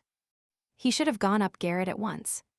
What, exclaim a million Irishmen starting up from all the shanties in the land, is not this railroad which we have built a good thing? Yes, I answer, comparatively good, that is, you might have done worse. But I wish, as you are brothers of mine, that you could have spent your time better than digging in this dirt. Before I finished my house, wishing to earn $10 or $12 by some honest and agreeable method, in order to meet my unusual expenses, I planted about 2 acres and a half of light and sandy soil near it, chiefly with beans, but also a small part with potatoes, corn, peas, and turnips. The whole lot contains 11 acres, mostly growing up to pines and hickories, and was sold the preceding season for $8.08 an acre. One farmer said that it was good for nothing but to raise cheeping squirrels on. I put no manure whatever on this land, not being the owner, but merely a squatter, and not expecting to cultivate so much again, and I did not quite hoe it all once. I got out several cords of stumps in plowing, which supplied me with fuel for a long time, and left small circles of virgin mold, easily distinguishable through the summer by the greater luxuriance of the beans there. The dead and for the most part unmerchantable wood behind my house, and the driftwood from the pond, have supplied the remainder of my fuel. I was obliged to hire a team and a man for the plowing, though I held the plow myself. My farm outgoes for the first season were, for implements, seed, work, and $14.72 a half. The seed corn was given me.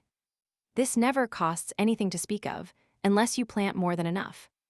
I got 12 bushels of beans and 18 bushels of potatoes, besides some peas and sweet corn. The yellow corn and turnips were too late to come to anything.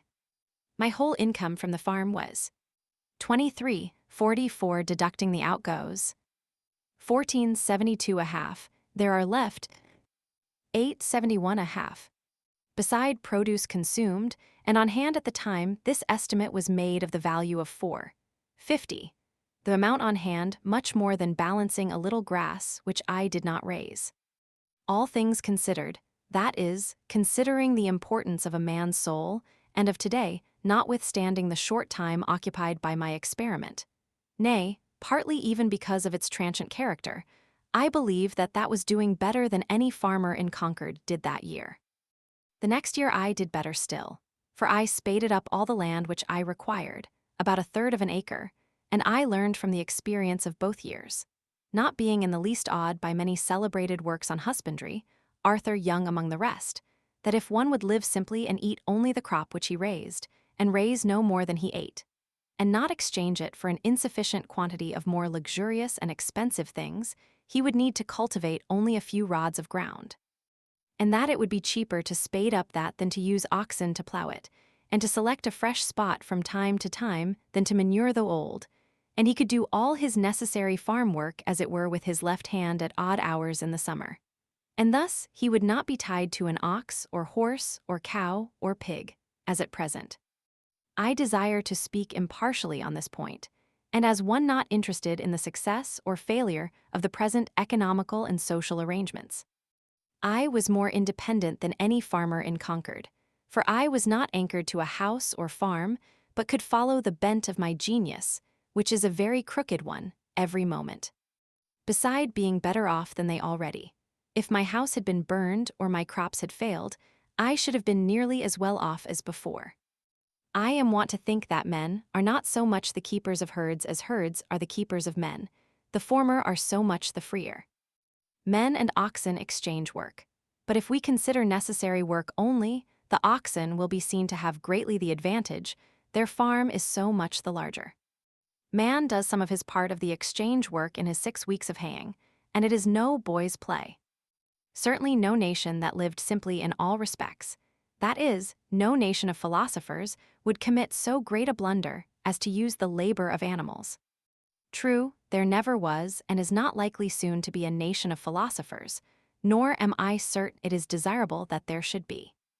However, I should never have broken a horse or bull and taken him to board for any work he might do for me, for fear I should become a horseman or a herdsman merely. And if society seems to be the gainer by so doing, are we certain that what is one man's gain is not another's loss, and that the stable boy has equal cause with his master to be satisfied? Granted that some public works would not have been constructed without this aid, and let man share the glory of such with the ox and horse, does it follow that he could not have accomplished works yet more worthy of himself in that case?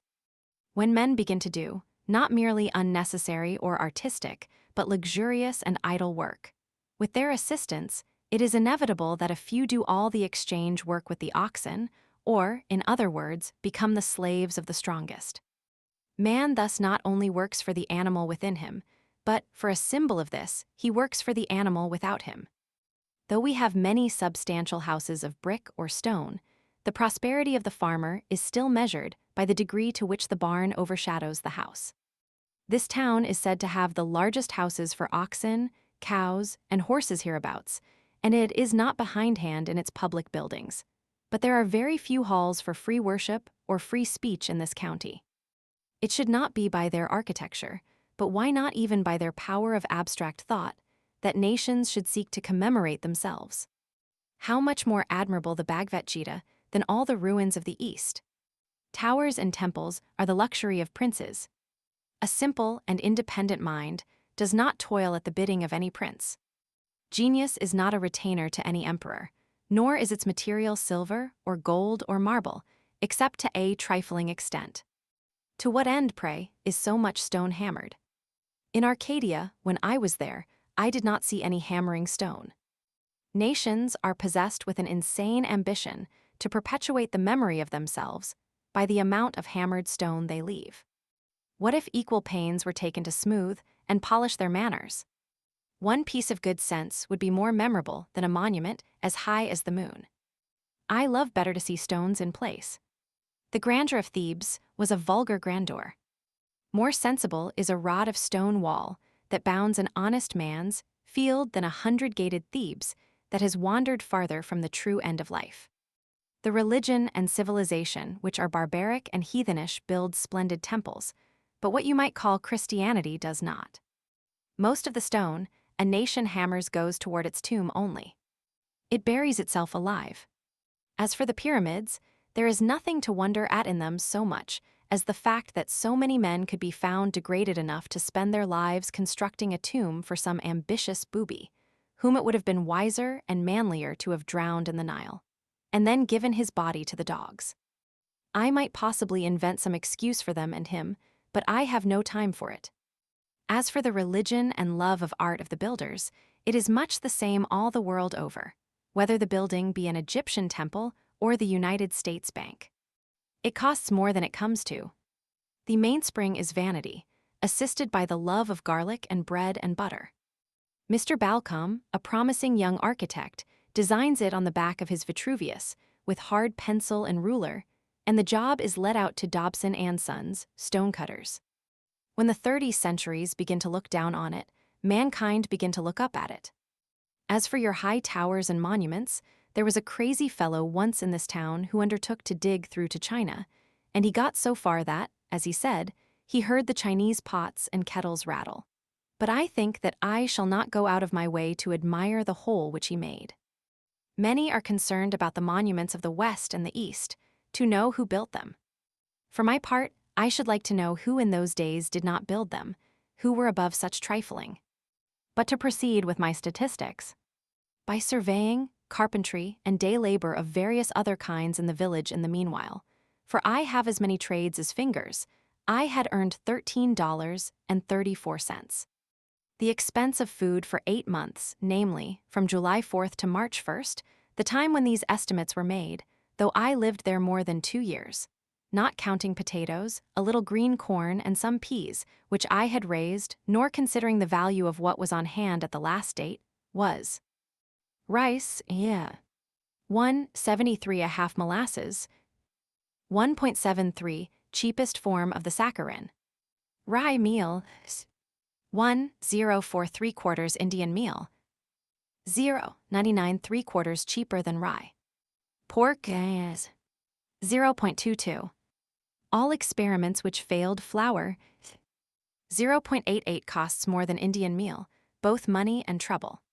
Sugar, 0.80 lard, 0.65 apples, 0.25 dried apple, 0.22 sweet potatoes, 0.10 pumpkin, 0.06 watermelon, 0.02 salt, 0.03. Yes, I did eat $8.74, all told.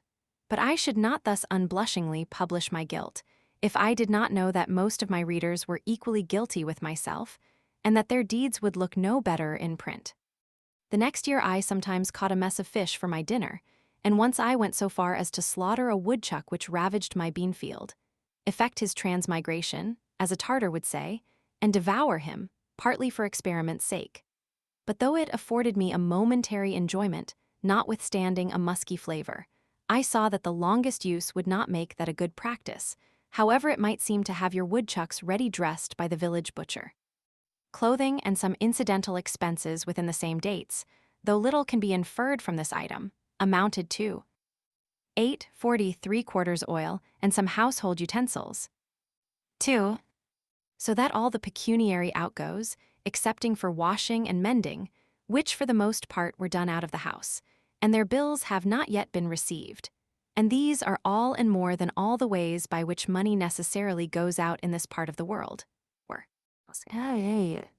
28 12 a half farm 1 year, 14 72 a half food 8 months, 8 74 clothing, etc. 8 months, 8.40 3/4 oil and C 8 months, 200 in all, 61.99 3/4. I address myself now to those of my readers who have a living to get. And to meet this I have for farm produce sold 23.44 earned by day labor, 13.34 in all is $36.78, which subtracted from the sum of the outgoes leaves a balance of 25. 21 3/4 on the one side, this being very nearly the means with which I started and the measure of expenses to be incurred, and on the other, beside the leisure and independence and health thus secured, a comfortable house for me as long as I choose to occupy it. These statistics, however accidental and therefore uninstructive they may appear, as they have a certain completeness, have a certain value also. Nothing was given me of which I have not rendered some account. It appears from the above estimate that my food alone cost me in money about 27 cents a week. It was, for nearly 2 years after this, rye and Indian meal without yeast, potatoes, rice, a very little salt pork, molasses and salt, and my drink water. It was fit that I should live on rice mainly, who loved so well the philosophy of India. To meet the objections of some inveterate cavillers, I may as well state that if I dined out occasionally, as I always had done, and I trust shall have opportunities to do again, it was frequently to the detriment of my domestic arrangements.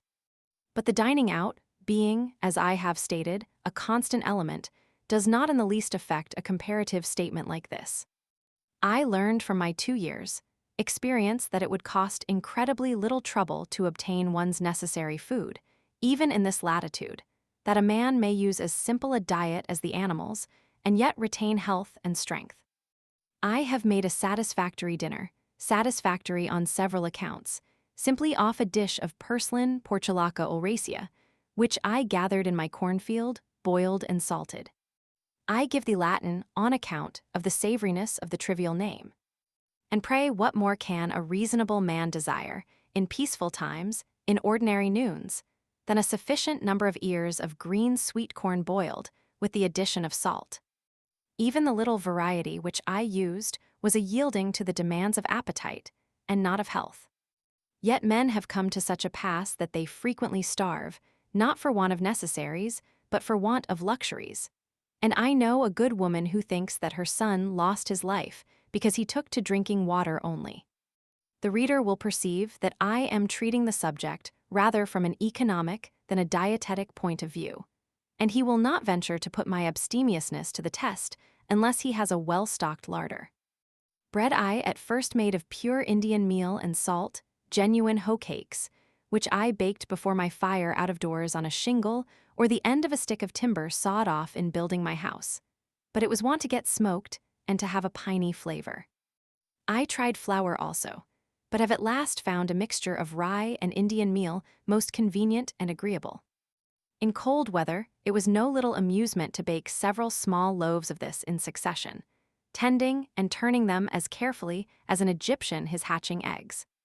They were a real cereal fruit which I ripened, and they had to my senses a fragrance like that of other noble fruits, which I kept in as long as possible by wrapping them in cloths.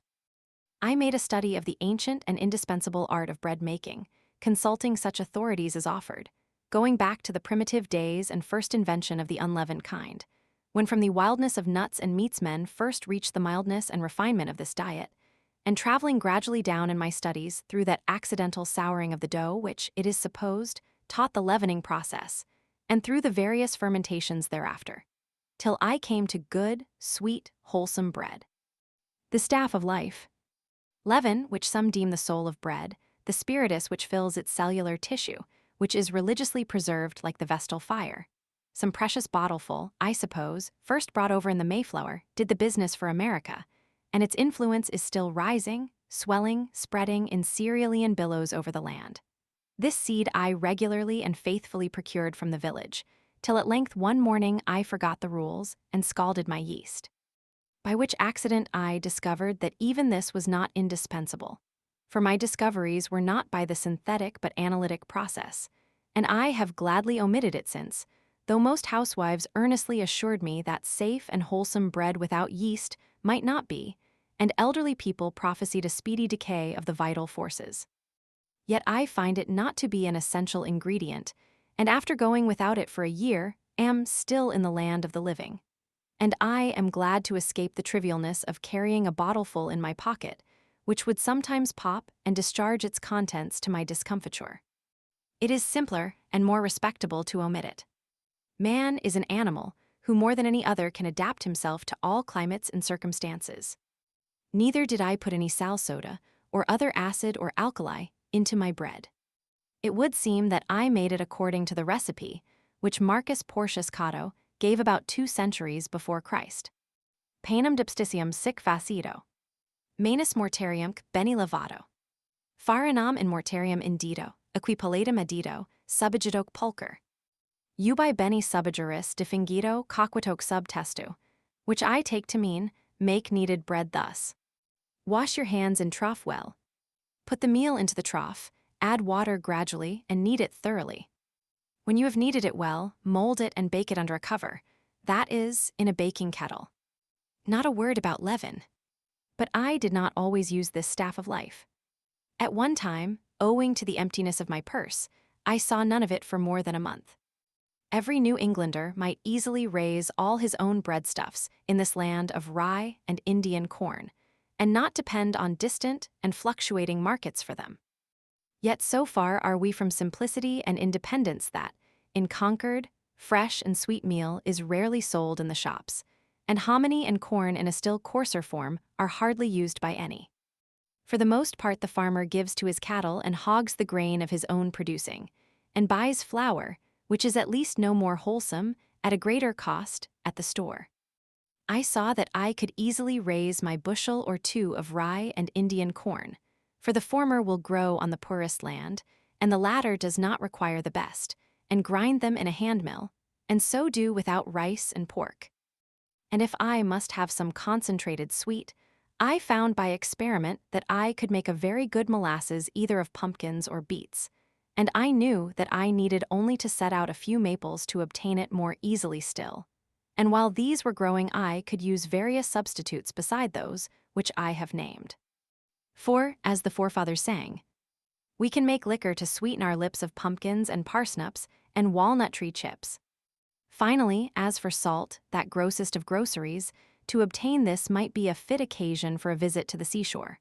Or, if I did without it altogether, I should probably drink the less water. I do not learn that the Indians ever troubled themselves to go after it. Thus I could avoid all trade and barter, so far as my food was concerned, and having a shelter already, it would only remain to get clothing and fuel. The pantaloons which I now wear were woven in a farmer's family.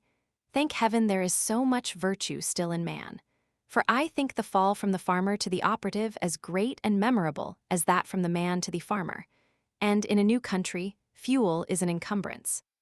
As for a habitat, if I were not permitted still to squat, I might purchase 1 acre at the same price for which the land I cultivated was sold, namely $8.08. But as it was, I considered that I enhanced the value of the land by squatting on it.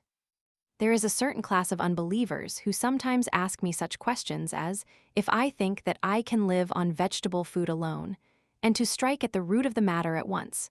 For the root is faith, I am accustomed to answer such, that I can live on board nails. If they cannot understand that, they cannot understand much that I have to say.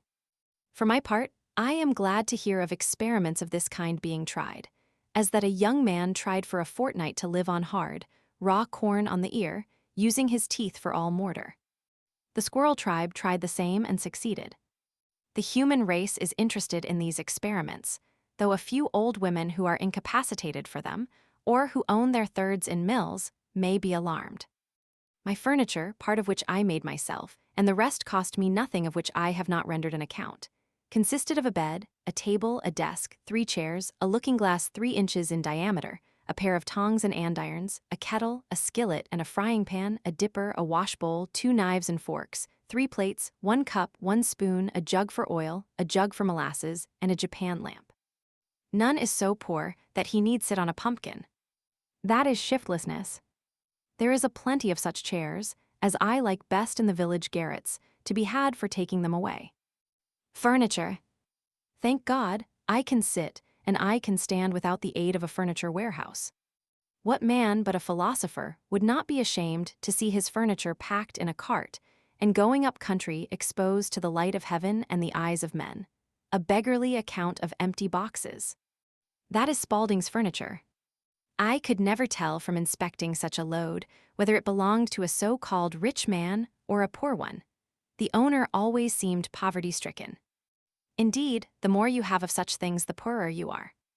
Each load looks as if it contained the contents of a dozen shanties, and if one shanty is poor, this is a dozen times as poor.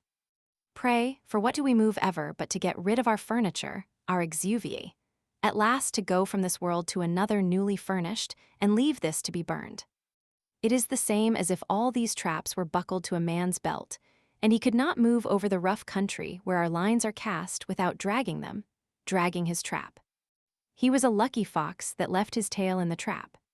The muskrat will gnaw his 3rd leg off to be free. No wonder man has lost his elasticity. How often he is at a dead set. Sir, if I may be so bold, what do you mean by a dead set? If you are a seer, whenever you meet a man you will see all that he owns, aye, and much that he pretends to disown, behind him, even to his kitchen furniture and all the trumpery which he saves and will not burn, and he will appear to be harnessed to it and making what headway he can. I think that the man is at a dead set who has got through a knot-hole or gateway, where his sledge-load of furniture cannot follow him. I cannot but feel compassion when I hear some trig, compact-looking man, seemingly free, all girded and ready, speak of his furniture, as whether it is insured or not. But what shall I do with my furniture? My gay butterfly is entangled in a spider's web then. Even those who seem for a long while not to have any, if you inquire more narrowly, you will find have some stored in somebody's barn. I look upon England today as an old gentleman who is traveling with a great deal of baggage, trumpery which has accumulated from long housekeeping, which he has not the courage to burn. Great trunk, little trunk, bandbox and bundle. Throw away the first three at least.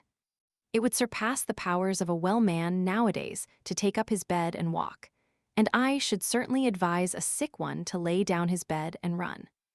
When I have met an immigrant tottering under a bundle which contained his all, looking like an enormous wen which had grown out of the nape of his neck, I have pitied him, not because that was his all, but because he had all that to carry.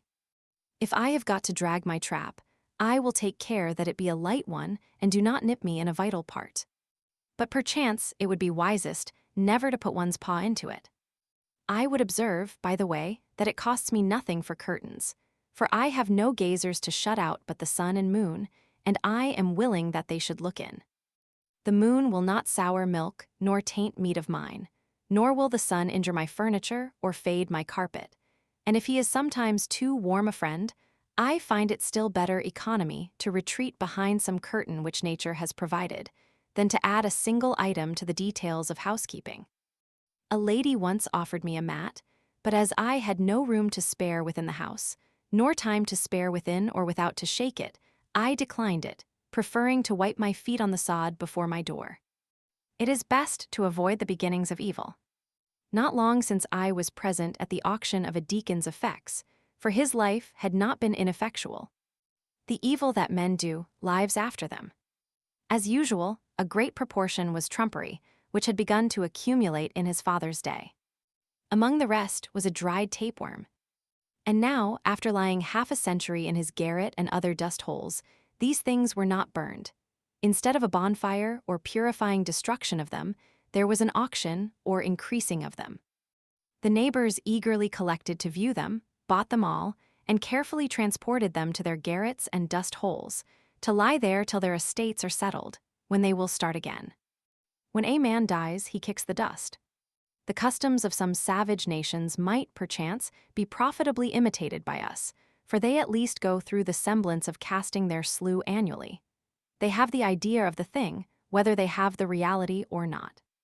Would it not be well if we were to celebrate such a busk, or feast of first fruits, as Bartram describes to have been the custom of the Muckless Indians?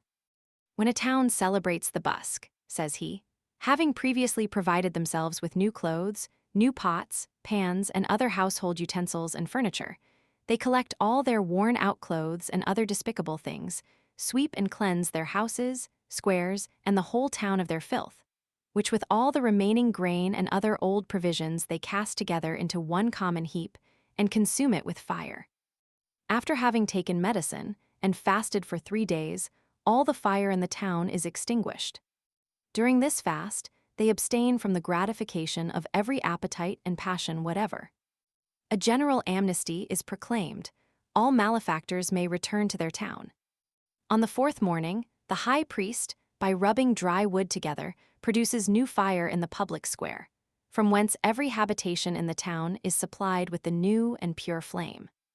They then feast on the new corn and fruits, and dance and sing for 3 days. And the 4 following days they receive visits and rejoice with their friends from neighboring towns who have in like manner purified and prepared themselves. The Mexicans also practiced a similar purification at the end of every 52 years, in the belief that it was time for the world to come to an end. I have scarcely heard of a truer sacrament, that is, as the dictionary defines it, outward and visible sign of an inward and spiritual grace, than this, and I have no doubt that they were originally inspired directly from heaven to do thus, though they have no biblical record of the revelation.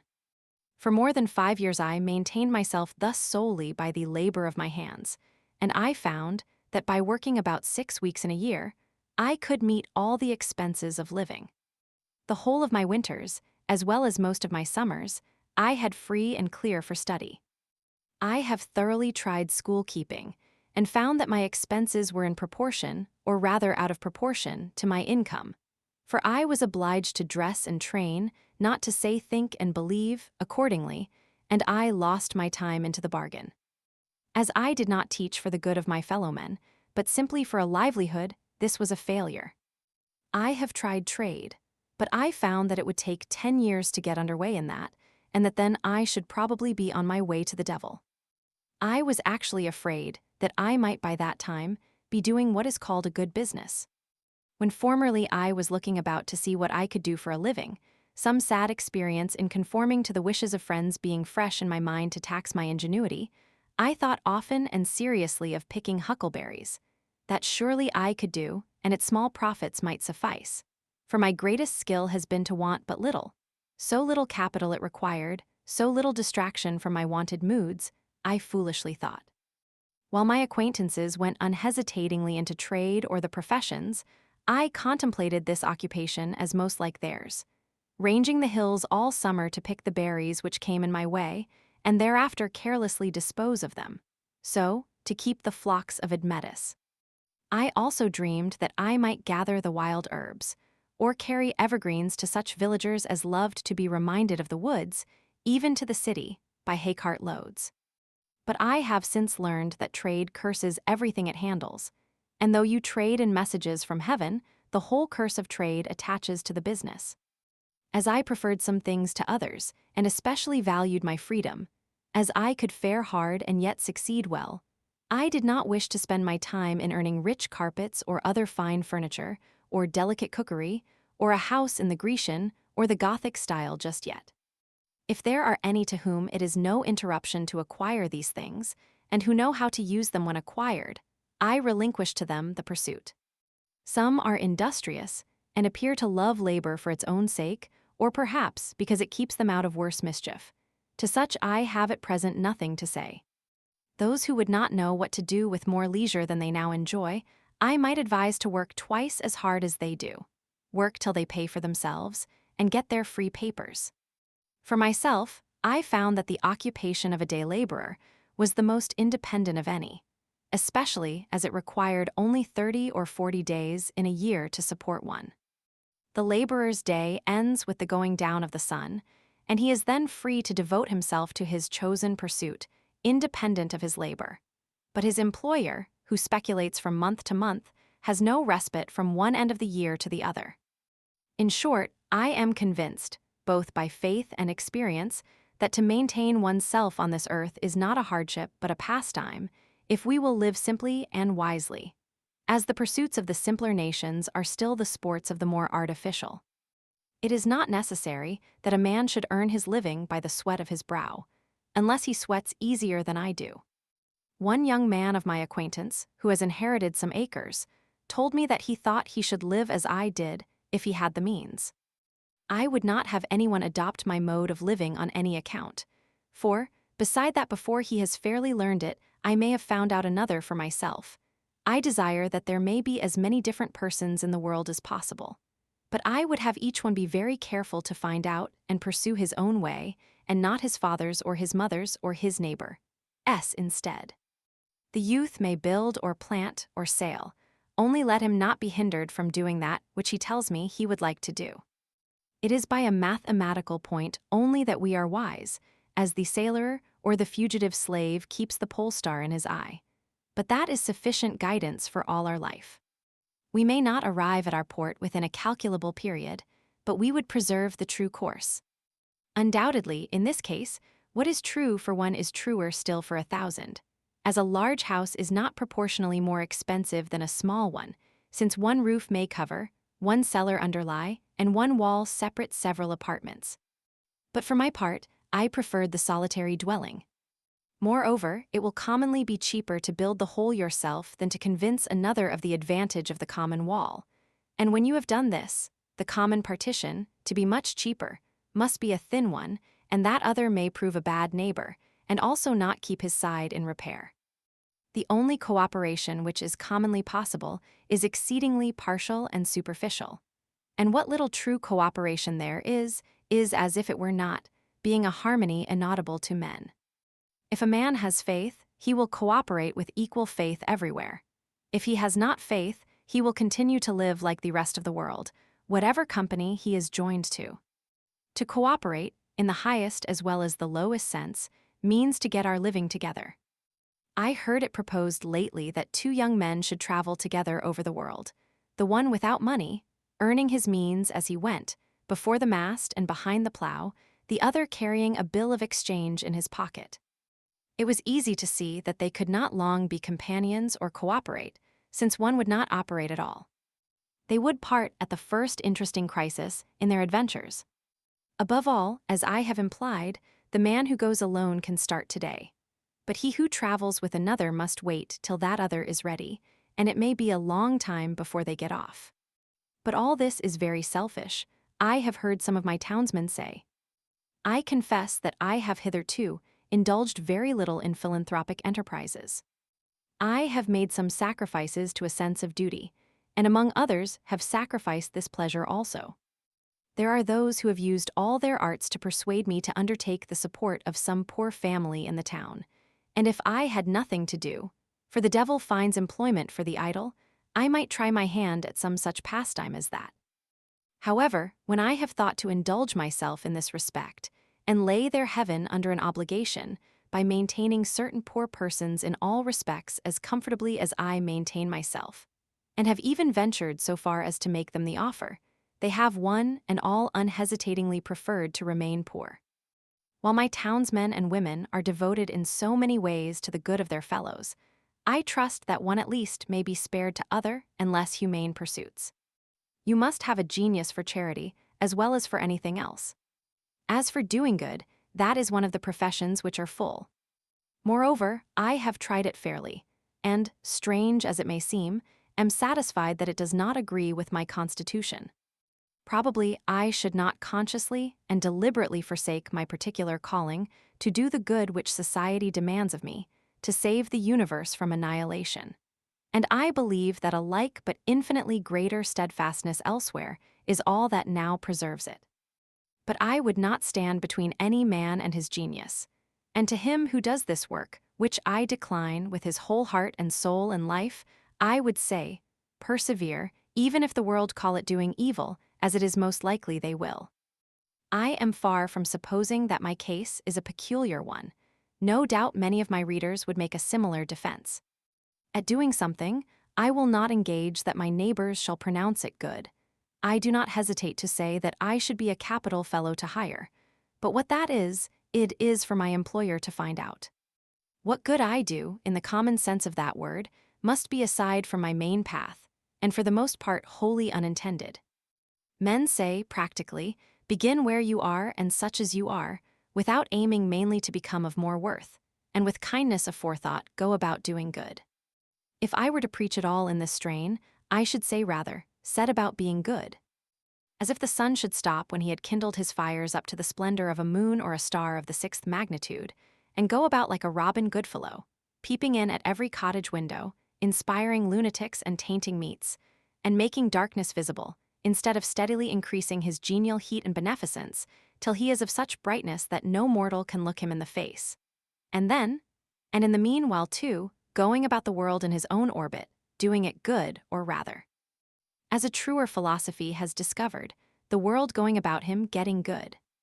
When Phaeton, wishing to prove his heavenly birth by his beneficence, had the sun's chariot but one day and drove out of the beaten track, he burned several blocks of houses in the lower streets of heaven and scorched the surface of the earth and dried up every spring and made the great desert of Sahara, till at length Jupiter hurled him headlong to the earth with a thunderbolt, and the sun, through grief at his death, did not shine for a year.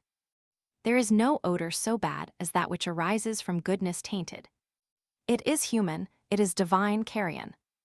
If I knew for a certainty that a man was coming to my house with the conscious design of doing me good, I should run for my life, as from that dry and parching wind of the African deserts called the simoom, which fills the mouth and nose and ears and eyes with dust till you are suffocated, for fear that I should get some of his good done to me, some of its virus mingled with my blood.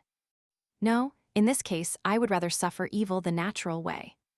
A man is not a good man to me, because he will feed me if I should be starving, or warm me if I should be freezing, or pull me out of a ditch if I should ever fall into one. I can find you a Newfoundland dog that will do as much. Philanthropy is not love for one's fellow man in the broadest sense.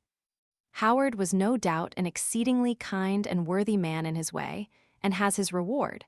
But comparatively speaking, what are 100 Howards to us, if their philanthropy do not help us in our best estate, when we are most worthy to be helped? I never heard of a philanthropic meeting in which it was sincerely proposed to do any good to me, or the like of me. The Jesuits were quite balked by those Indians who, being burned at the stake, suggested new modes of torture to their tormentors. Being superior to physical suffering, it sometimes chanced that they were superior to any consolation which the missionaries could offer. And the law to do as you would be done by fell with less persuasiveness on the ears of those who, for their part, did not care how they were done by, who loved their enemies after a new fashion, and came very near freely forgiving them all they did. Be sure that you give the poor the aid they most need, though it be your example which leaves them far behind. If you give money, spend yourself with it, and do not merely abandon it to them. We make curious mistakes sometimes. Often the poor man is not so cold and hungry, as he is dirty and ragged and gross. It is partly his taste, and not merely his misfortune. If you give him money, he will perhaps buy more rags with it.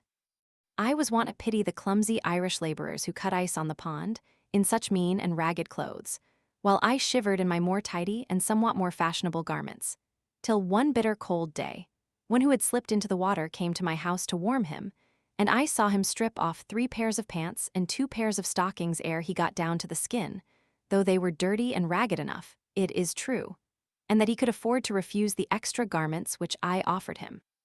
He had so many interones. This stocking was the very thing he needed. Then I began to pity myself, and I saw that it would be a greater charity to bestow on me a flannel shirt than a whole slop shop on him. There are 1,000 hacking at the branches of evil to one who is striking at the root, and it may be that he who bestows the largest amount of time and money on the needy is doing the most by his mode of life to produce that misery which he strives in vain to relieve. It is the pious slave breeder, devoting the proceeds of every 10th slave to buy a Sunday's liberty for the rest. Some show their kindness to the poor by employing them in their kitchens. Would they not be kinder if they employed themselves there? You boast of spending a 10th part of your income in charity. Maybe you should spend the 9/10 so, and done with it. Society recovers only a 10th part of the property then.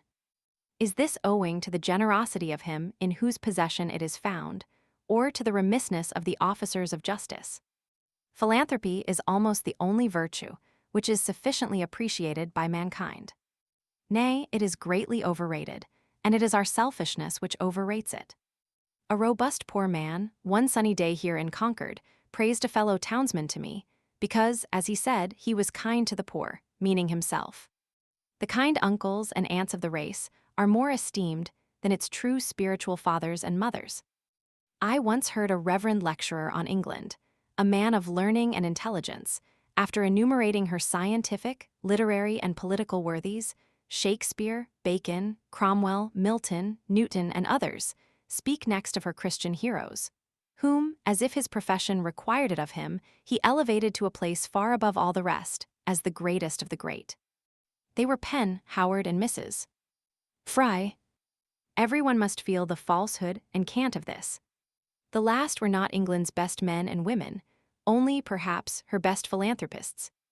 I would not subtract anything from the praise that is due to philanthropy, but merely demand justice for all who by their lives and works are a blessing to mankind. I do not value chiefly a man's uprightness and benevolence, which are, as it were, his stem and leaves. Those plants of whose greenness withered we make herb tea for the sick serve but a humble use, and are most employed by quacks. I want the flower and fruit of a man, that some fragrance be wafted over from him to me, and some ripeness flavor our intercourse. His goodness must not be a partial and transitory act, but a constant superfluity, which costs him nothing and of which he is unconscious. This is a charity that hides a multitude of sins. The philanthropist, too, often surrounds mankind with the remembrance of his own cast-off griefs as an atmosphere, and calls it sympathy. We should impart our courage, and not our despair, our health and ease, and not our disease, and take care that this does not spread by contagion. From what southern plains comes up the voice of wailing? Under what latitudes reside the heathen, to whom we would send light? Who is that intemperate and brutal man whom we would redeem? If anything ail a man, so that he does not perform his functions, if he have a pain in his bowels even, for that is the seat of sympathy, he forthwith sets about reforming the world. Being a microcosm himself, he discovers, and it is a true discovery, and he is the man to make it, that the world has been eating green apples. To his eyes, in fact, the globe itself is a great green apple, which there is danger awful to think of that the children of men will nibble before it is ripe. And straightway his drastic philanthropy seeks out the Esquimaux and the Patagonian, and embraces the populous Indian and Chinese villages. And thus, by a few years of philanthropic activity, the powers in the mean, while using him for their own ends, no doubt, he cures himself of his dyspepsia, the globe acquires a faint blush on one or both of its cheeks, as if it were beginning to be ripe, and life loses its crudity and is once more sweet and wholesome to live. I never dreamed of any enormity greater than I have committed. I never knew, and never shall know, a worse man than myself. I believe that what so saddens the reformer is not his sympathy with his fellows in distress, but, though he be the holiest Son of God, is his private ail. Let this be righted, let the spring come to him, the morning rise over his couch, and he will forsake his generous companions without apology. My excuse for not lecturing against the use of tobacco is that I never chewed it. That is a penalty which reformed tobacco chewers have to pay, though there are things enough I have chewed, which I could lecture against. If you should ever be betrayed into any of these philanthropies, do not let your left hand know what your right hand does, for it is not worth knowing. Rescue the drowning and tie your shoestrings. Take your time and set about some free labor. Our manners have been corrupted by communication with the saints. Our hymn books resound with a melodious cursing of God and enduring him forever. One would say that even the prophets and redeemers had rather consoled the fears than confirmed the hopes of man. There is nowhere recorded a simple and irrepressible satisfaction with the gift of life, any memorable praise of God. All health and success does me good, however far off and withdrawn it may appear.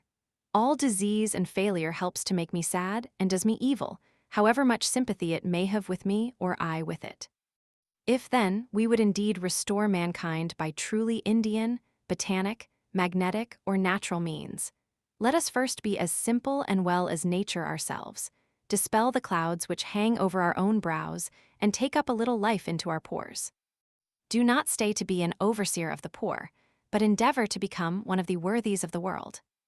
I read in the Gulistan or flower garden of Sheikh Sadi of Shiraz that they asked a wise man, saying, of the many celebrated trees which the Most High God has created lofty and umbrageous, they call none azad or free excepting the cypress, which bears no fruit.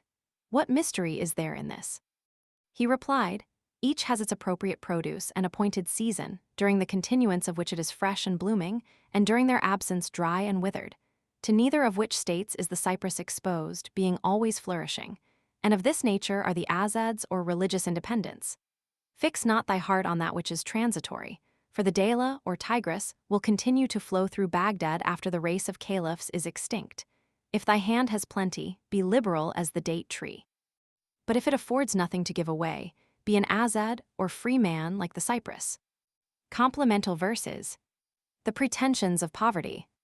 Thou dost presume too much, poor needy wretch, to claim a station in the firmament because thy humble cottage or thy tub nurses some lazy or pedantic virtue in the cheap sunshine or by shady springs with roots and potherbs, where thy right hand, tearing those humane passions from the mind, upon whose stalks fair blooming virtues flourish, degradeth nature and benumbeth sense, and Gorgon-like turns active men to stone. We not require the dull society of your necessitated temperance, or that unnatural stupidity that knows nor joy nor sorrow, nor your forked, falsely exalted passive fortitude above the active.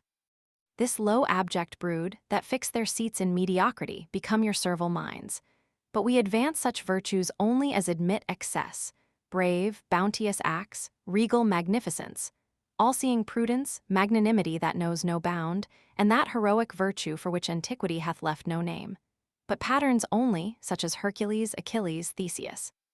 Back to thy loathed cell, and when thou seest the new enlightened sphere, study to know but what those worthies were. T. Caro. Where I lived, and what I lived for. At a certain season of our life, we are accustomed to consider every spot as the possible site of a house.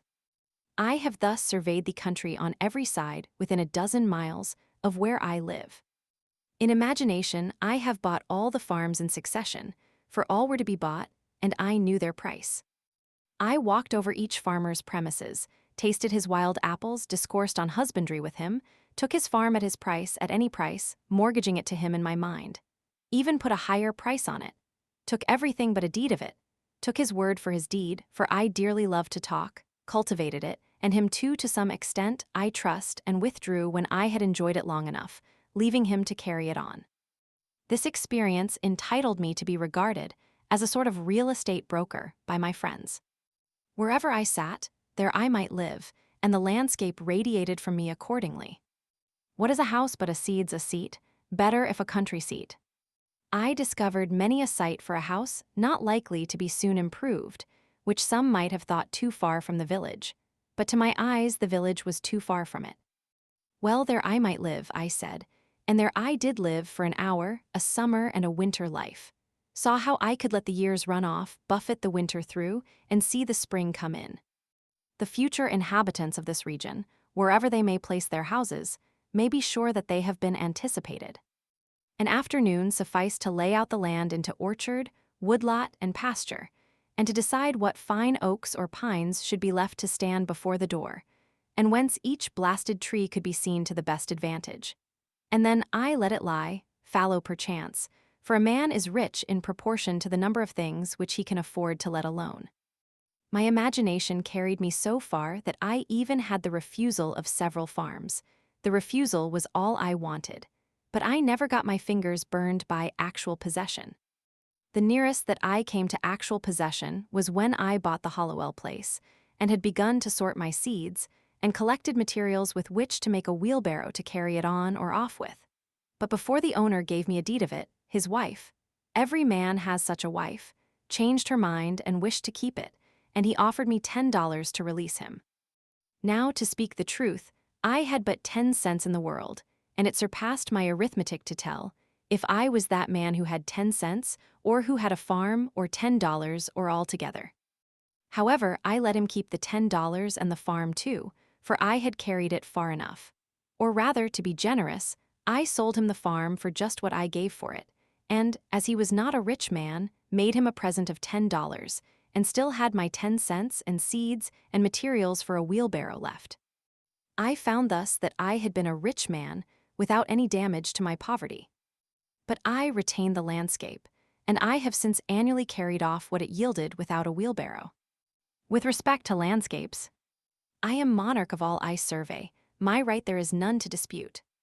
I have frequently seen a poet withdraw, having enjoyed the most valuable part of a farm, while the crusty farmer supposed that he had got a few wild apples only.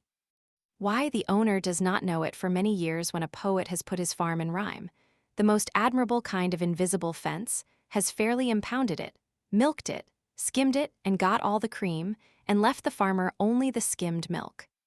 The real attractions of the Hollowell farm to me were its complete retirement being about 2 miles from the village, half a mile from the nearest neighbor, and separated from the highway by a broad field its bounding on the river, which the owner said protected it by its fogs from frosts in the spring, though that was nothing to me.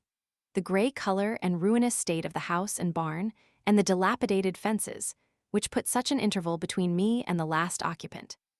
The hollow and lichen-covered apple trees, gnawed by rabbits, showing what kind of neighbors I should have. But above all, the recollection had of it from my earliest voyages up the river, when the house was concealed behind a dense grove of red maples, through which I heard the house-dog bark. I was in haste to buy it, before the proprietor finished getting out some rocks, cutting down the hollow apple trees and grubbing up some young birches which had sprung up in the pasture, or, in short, had made any more of his improvements. To enjoy these advantages I was ready to carry it on. like Atlas, to take the world on my shoulders, I never heard what compensation he received for that, and do all those things which had no other motive or excuse but that I might pay for it and be unmolested in my possession of it. For I knew all the while that it would yield the most abundant crop of the kind I wanted if I could only afford to let it alone. But it turned out as I have said. All that I could say, then, with respect to farming on a large scale, I have always cultivated a garden, was that I had had my seeds ready. Many think that seeds improve with age. I have no doubt that time discriminates between the good and the bad, and when at last I shall plant, I shall be less likely to be disappointed. But I would say to my fellows, once for all, as long as possible live free and uncommitted. It makes but little difference whether you are committed to a farm or the county jail.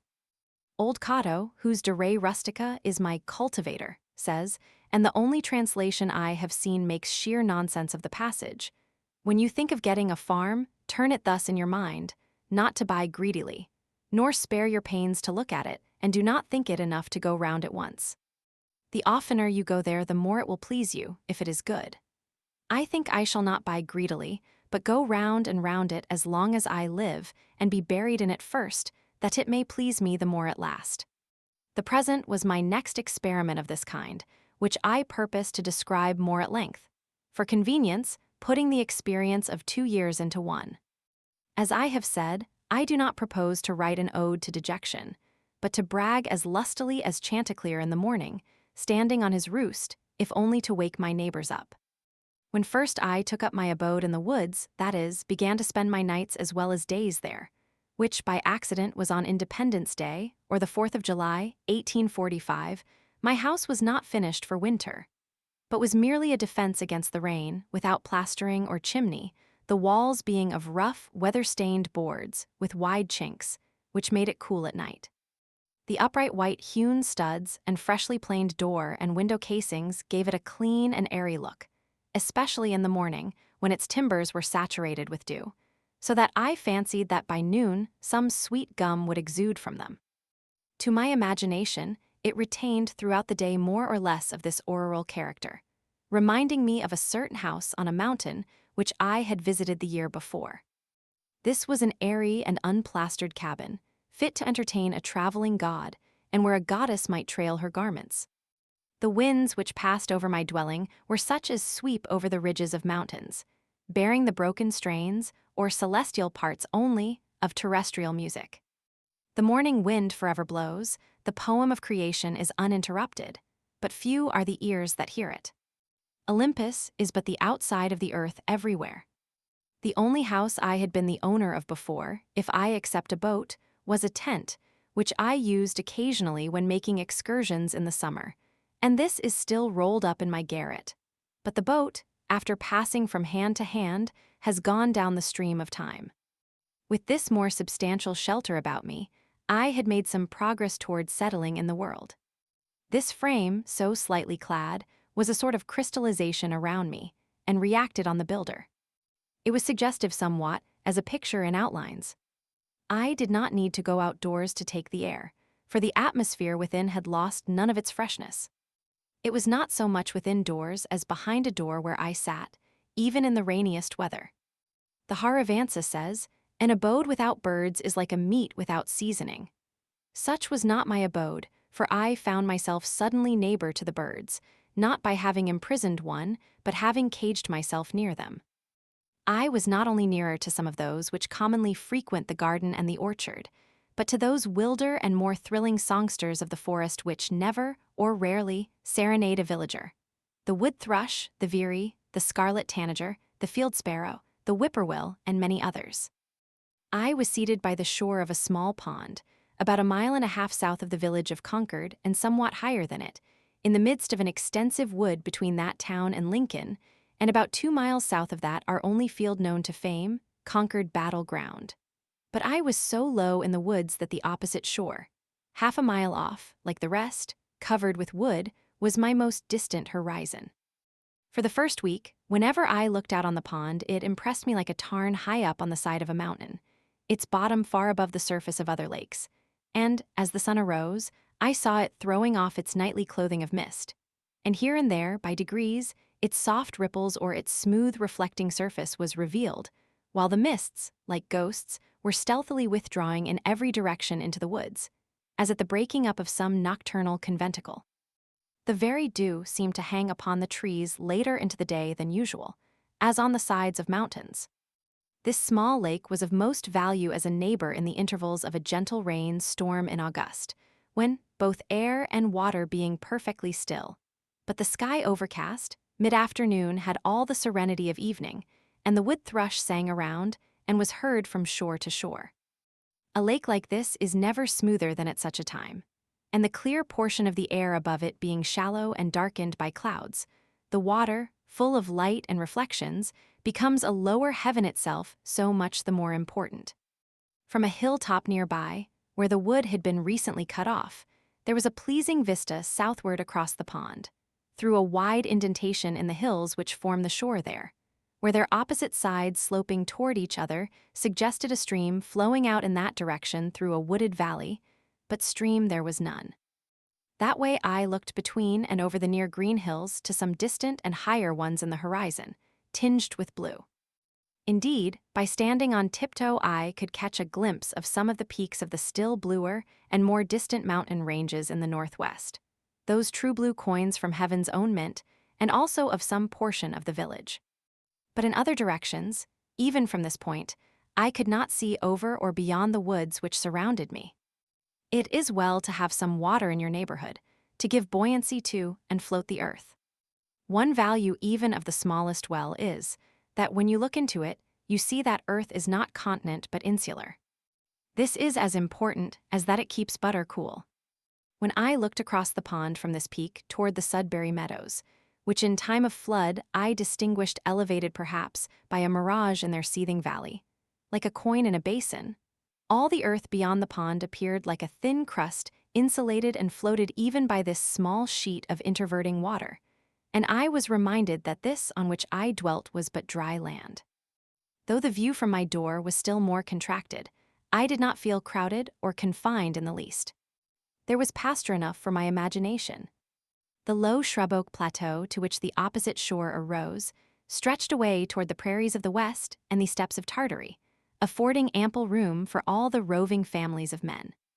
There are none happy in the world but beings who enjoy freely a vast horizon, said Damodara, when his herds required new and larger pastures.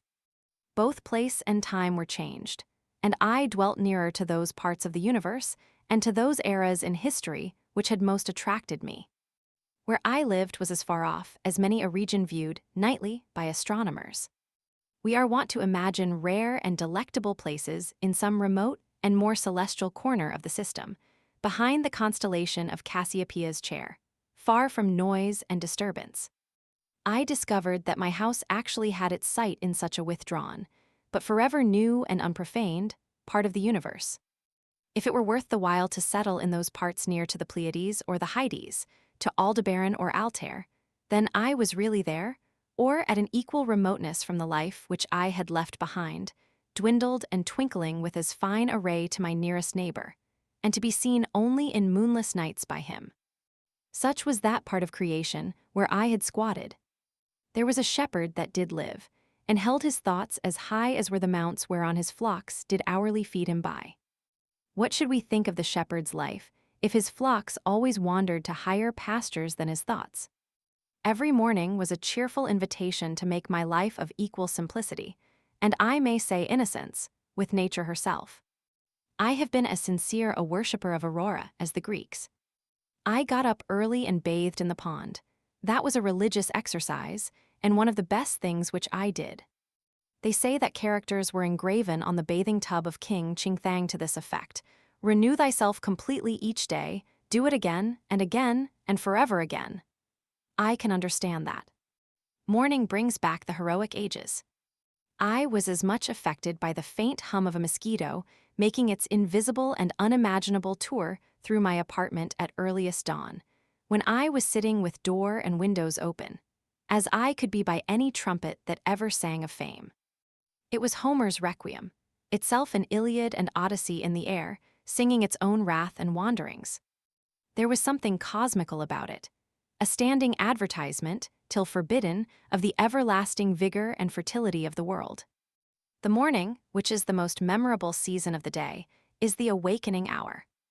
Then there is least somnolence in us, and for an hour at least, some part of us awakes which slumbers all the rest of the day and night. Little is to be expected of that day, if it can be called a day, to which we are not awakened by our genius, but by the mechanical nudgings of some servitor, are not awakened by our own newly acquired force and aspirations from within, accompanied by the undulations of celestial music, instead of factory bells, and a fragrance filling the air to a higher life than we fell asleep from. And thus the darkness bear its fruit and prove itself to be good, no less than the light. That man who does not believe that each day contains an earlier, more sacred, and auroral hour than he has yet profaned, has despaired of life, and is pursuing a descending and darkening way. After a partial cessation of his sensuous life, the soul of man, or its organs rather, are reinvigorated each day, and his genius tries again what noble life it can make. All memorable events, I should say, transpire in morning time and in a morning atmosphere. The Vedas say, all intelligences awake with the morning. Poetry and art, and the fairest and most memorable of the actions of men, date from such an hour. All poets and heroes, like Memnon, are the children of Aurora, and emit their music at sunrise. To him whose elastic and vigorous thought keeps pace with the sun, the day is a perpetual morning. It matters not what the clocks say, or the attitudes and labors of men. Morning is when I am awake, and there is a dawn in me. Moral reform is the effort to throw off sleep. Why is it that men give so poor an account of their day, if they have not been slumbering? They are not such poor calculators. If they had not been overcome with drowsiness, they would have performed something.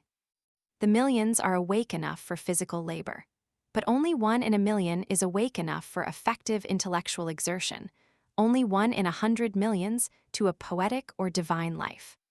To be awake is to be alive. I have never yet met a man who was quite awake. How could I have looked him in the face? We must learn to reawaken and keep ourselves awake, not by mechanical aids, but by an infinite expectation of the dawn, which does not forsake us in our soundest sleep. I know of no more encouraging fact than the unquestionable ability of man to elevate his life by a conscious endeavor. It is something to be able to paint a particular picture, or to carve a statue, and so to make a few objects beautiful. But it is far more glorious to carve and paint the very atmosphere and medium through which we look, which morally we can do. To affect the quality of the day, that is the highest of arts. Every man is tasked to make his life, even in its details, worthy of the contemplation of his most elevated and critical hour. If we refused, or rather used up, such paltry information as we get, the oracles would distinctly inform us how this might be done. I went to the woods because I wished to live deliberately, to front only the essential facts of life, and see if I could not learn what it had to teach, and not, when I came to die, discover that I had not lived. I did not wish to live what was not life, living is so dear. Nor did I wish to practice resignation unless it was quite necessary.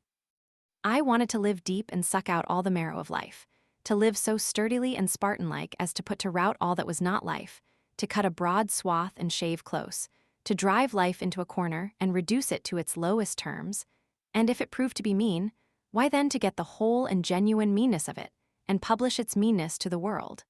Or, if it were sublime, to know it by experience, and be able to give a true account of it in my next excursion. For most men, it appears to me, are in a strange uncertainty about it, whether it is of the devil or of God, and have somewhat hastily concluded that it is the chief end of man here to glorify God and enjoy him forever. Still we live meanly, like ants, though the fable tells us that we were long ago changed into men. Like pygmies we fight with cranes. It is error upon error, and clout upon clout, and our best virtue has for its occasion a superfluous and evitable wretchedness. Our life is frittered away by detail. An honest man has hardly need to count more than his 10 fingers, or in extreme cases he may add his 10 toes and lump the rest. Simplicity, simplicity, simplicity. I say, let your affairs be as 2 or 3, and not 100 or 1,000. Instead of a million, count half a dozen, and keep your accounts on your thumbnail. In the midst of this chopping sea of civilized life, such are the clouds and storms and quicksands and 1,001 items to be allowed for, that a man has to live, if he would not founder and go to the bottom and not make his port at all, by dead reckoning. And he must be a great calculator indeed who succeeds. Simplify, simplify. Instead of 3 meals a day, if it be necessary, eat but 1. Instead of 100 dishes, 5, and reduce other things in proportion. Our life is like a German confederacy, made up of petty states, with its boundary forever fluctuating, so that even a German cannot tell you how it is bounded at any moment. The nation itself, with all its so-called internal improvements, which by the way are all external and superficial, is just such an unwieldy and overgrown establishment, cluttered with furniture and tripped up by its own traps, ruined by luxury and heedless expense, by want of calculation and a worthy aim, as the million households in the land. And the only cure for it, as for them, is in a rigid economy, a stern and more than Spartan simplicity of life and elevation of purpose. It lives too fast. Men think that it is essential that the nation have commerce and export ice and talk through a telegraph and ride 30 miles an hour without a doubt, whether they do or not. But whether we should live like baboons or like men is a little uncertain. If we do not get out sleepers and forge rails and devote days and nights to the work, but go to tinkering upon our lives to improve them, who will build railroads? And if railroads are not built, how shall we get to heaven in season? But if we stay at home and mind our business, who will want railroads? We do not ride on the railroad, it rides upon us. Did you ever think what those sleepers are that underlie the railroad? Each one is a man, an Irishman, or a Yankee man. The rails are laid on them, and they are covered with sand, and the cars run smoothly over them. They are sound sleepers, I assure you. And every few years a new lot is laid down and run over, so that, if some have the pleasure of riding on a rail, others have the misfortune to be ridden upon. And when they run over a man that is walking in his sleep, a supernumerary sleeper in the wrong position, and wake him up, they suddenly stop the cars and make a hue and cry about it, as if this were an exception. I am glad to know that it takes a gang of men for every 5 miles to keep the sleepers down and level in their beds as it is, for this is a sign that they may sometime get up again. Why should we live with such hurry and waste of life? We are determined to be starved before we are hungry. Men say that a stitch in time saves 9, and so they take 1,000 stitches today to save 9 tomorrow. As for work, we haven't any of any consequence. We have the St. Vitus dance and cannot possibly keep our heads still. If I should only give a few pulls at the parish bell rope. As for a fire, that is, without setting the bell, there is hardly a man on his farm in the outskirts of Concord, notwithstanding that press of engagements which was his excuse so many times this morning, nor a boy, nor a woman, I might almost say, but would forsake all and follow that sound. Not mainly to save property from the flames, but, if we will confess the truth, much more to see it burn, since burn it must, and we be it known. Did not set it on fire, or to see it put out, and have a hand in it, if that is done as handsomely. Yes, even if it were the parish church itself. Hardly a man takes a half-hour's nap after dinner, but when he wakes he holds up his head and asks, "What's the news?" As if the rest of mankind had stood his sentinels. Some give directions to be waked every half-hour, doubtless for no other purpose, and then, to pay for it, they tell what they have dreamed. After a night's sleep, the news is as indispensable as the breakfast. Pray tell me anything new that has happened to a man anywhere on this globe. And he reads it over his coffee and rolls, that a man has had his eyes gouged out this morning on the Wachito River, never dreaming the while that he lives in the dark, unfathomed mammoth cave of this world, and has but the rudiment of an eye himself. For my part, I could easily do without the post office. I think that there are very few important communications made through it. To speak critically, I never received more than 1 or 2 letters in my life. I wrote this some years ago, that were worth the postage. The penny post is, commonly, an institution through which you seriously offer a man that penny for his thoughts, which is so often safely offered in jest.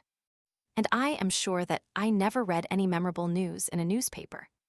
If we read of one man robbed, or murdered, or killed by accident, or one house burned, or one vessel wrecked, or one steamboat blown up, or one cow run over on the Western Railroad, or one mad dog killed, or one lot of grasshoppers in the winter, we never need read of another.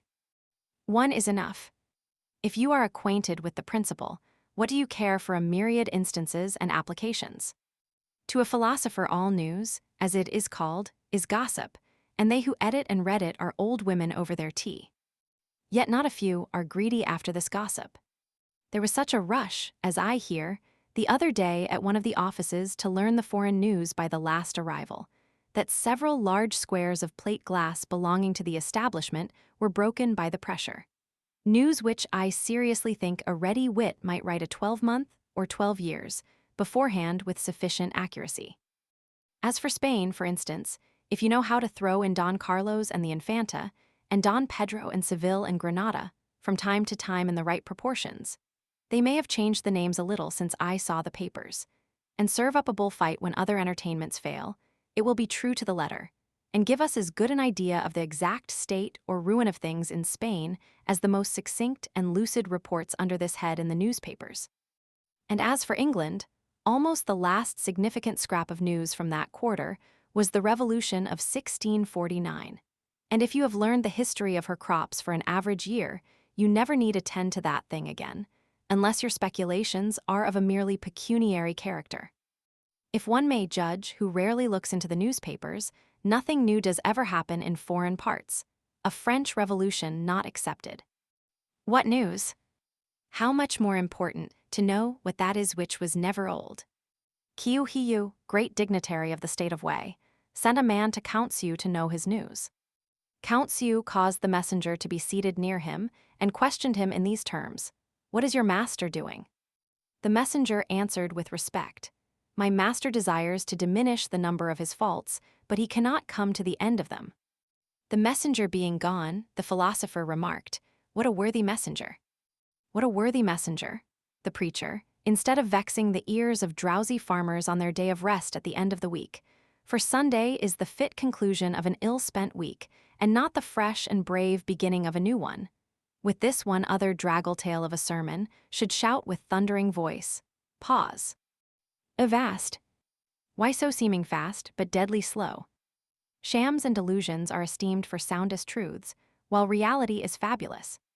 If men would steadily observe realities only, and not allow themselves to be deluded, life, to compare it with such things as we know, would be like a fairy tale and the Arabian Nights, entertainments. If we respected only what is inevitable and has a right to be, music and poetry would resound along the streets. When we are unhurried and wise, we perceive that only great and worthy things have any permanent and absolute existence, that petty fears and petty pleasures are but the shadow of the reality. This is always exhilarating and sublime. By closing the eyes and slumbering, and consenting to be deceived by shows, men establish and confirm their daily life of routine and habit everywhere, which still is built on purely illusory foundations. Children who play life discern its true law and relations more clearly than men who fail to live it worthily, but who think that they are wiser by experience, that is, by failure. I have read in a Hindu book that there was a king's son who, being expelled in infancy from his native city, was brought up by a forester, and, growing up to maturity in that state, imagined himself to belong to the barbarous race with which he lived. One of his father's ministers, having discovered him, revealed to him what he was, and the misconception of his character was removed, and he knew himself to be a prince. So soul, continues the Hindu philosopher, from the circumstances in which it is placed, mistakes its own character, until the truth is revealed to it by some holy teacher, and then it knows itself to be Brahm. I perceive that we inhabitants of New England live this mean life that we do because our vision does not penetrate the surface of things. We think that that is which appears to be. If a man should walk through this town and see only the reality, where, think you, would the mill dam go to? If he should give us an account of the realities he beheld there, we should not recognize the place in his description. Look at a meeting house, or a courthouse, or a jail, or a shop, or a dwelling house, and say what that thing really is before a true gaze, and they would all go to pieces in your account of them. Men esteem truth remote, in the outskirts of the system, behind the farthest star, before Adam and after the last man. In eternity, there is indeed something true and sublime. But all these times and places and occasions are now and here. God himself culminates in the present moment, and will never be more divine in the lapse of all the ages.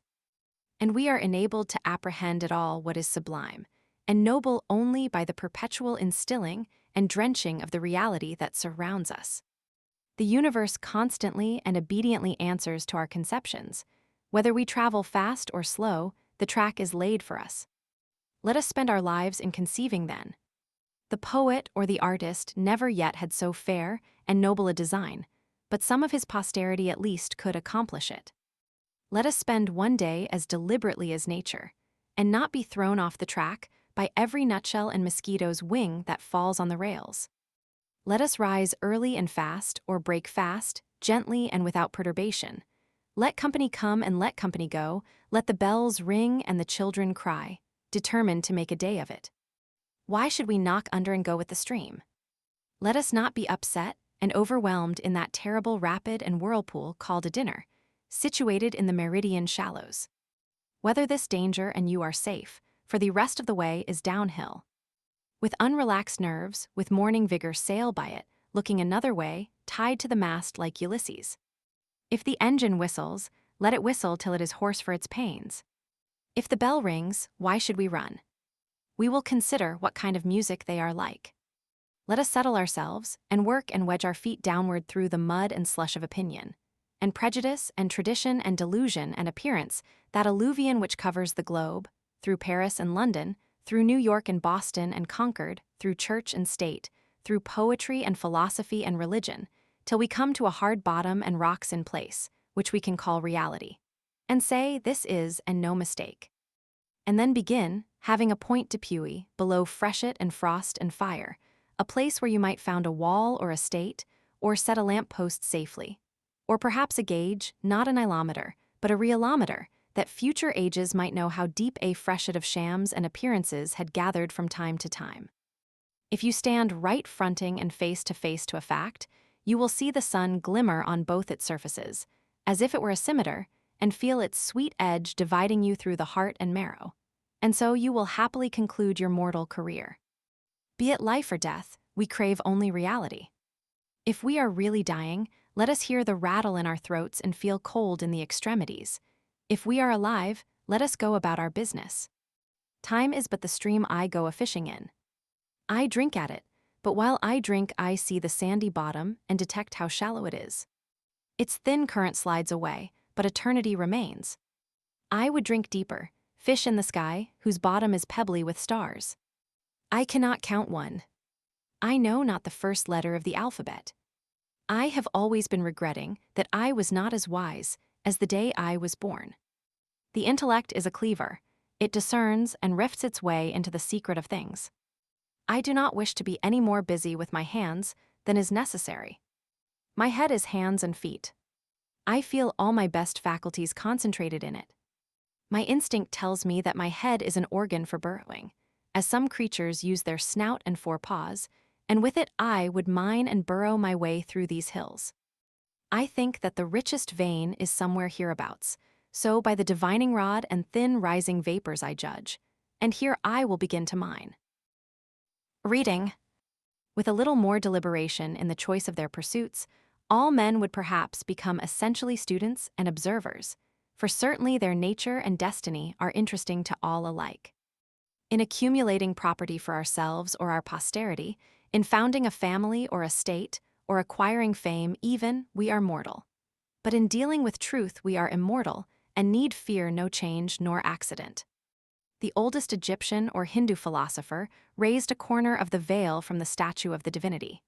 And still, the trembling robe remains raised, and I gaze upon as fresh a glory as he did, since it was I in him that was then so bold, and it is he in me that now reviews the vision. No dust has settled on that robe, no time has elapsed since that divinity was revealed. That time which we really improve, or which is improvable, is neither past, present, nor future. My residence was more favorable, not only to thought, but to serious reading, than a university. And though I was beyond the range of the ordinary circulating library, I had more than ever come within the influence of those books which circulate round the world, whose sentences were first written on bark, and are now merely copied from time to time on to linen paper. Says the poet Merkhammer Udden Mast, being seated to run through the region of the spiritual world, I have had this advantage in books. To be intoxicated by a single glass of wine, I have experienced this pleasure when I have drunk the liquor of the esoteric doctrines. I kept Homer's Iliad on my table through the summer, though I looked at his page only now and then. Incessant labor with my hands at first, for I had my house to finish and my beans to hoe at the same time, made more study impossible. Yet I sustained myself by the prospect of such reading in future. I read 1 or 2 shallow books of travel in the intervals of my work, till that employment made me ashamed of myself, and I asked where it was then that I lived. The student may read Homer or Aeschylus in the Greek without danger of dissipation or luxuriousness, for it implies that he in some measure emulate their heroes and consecrate morning hours to their pages.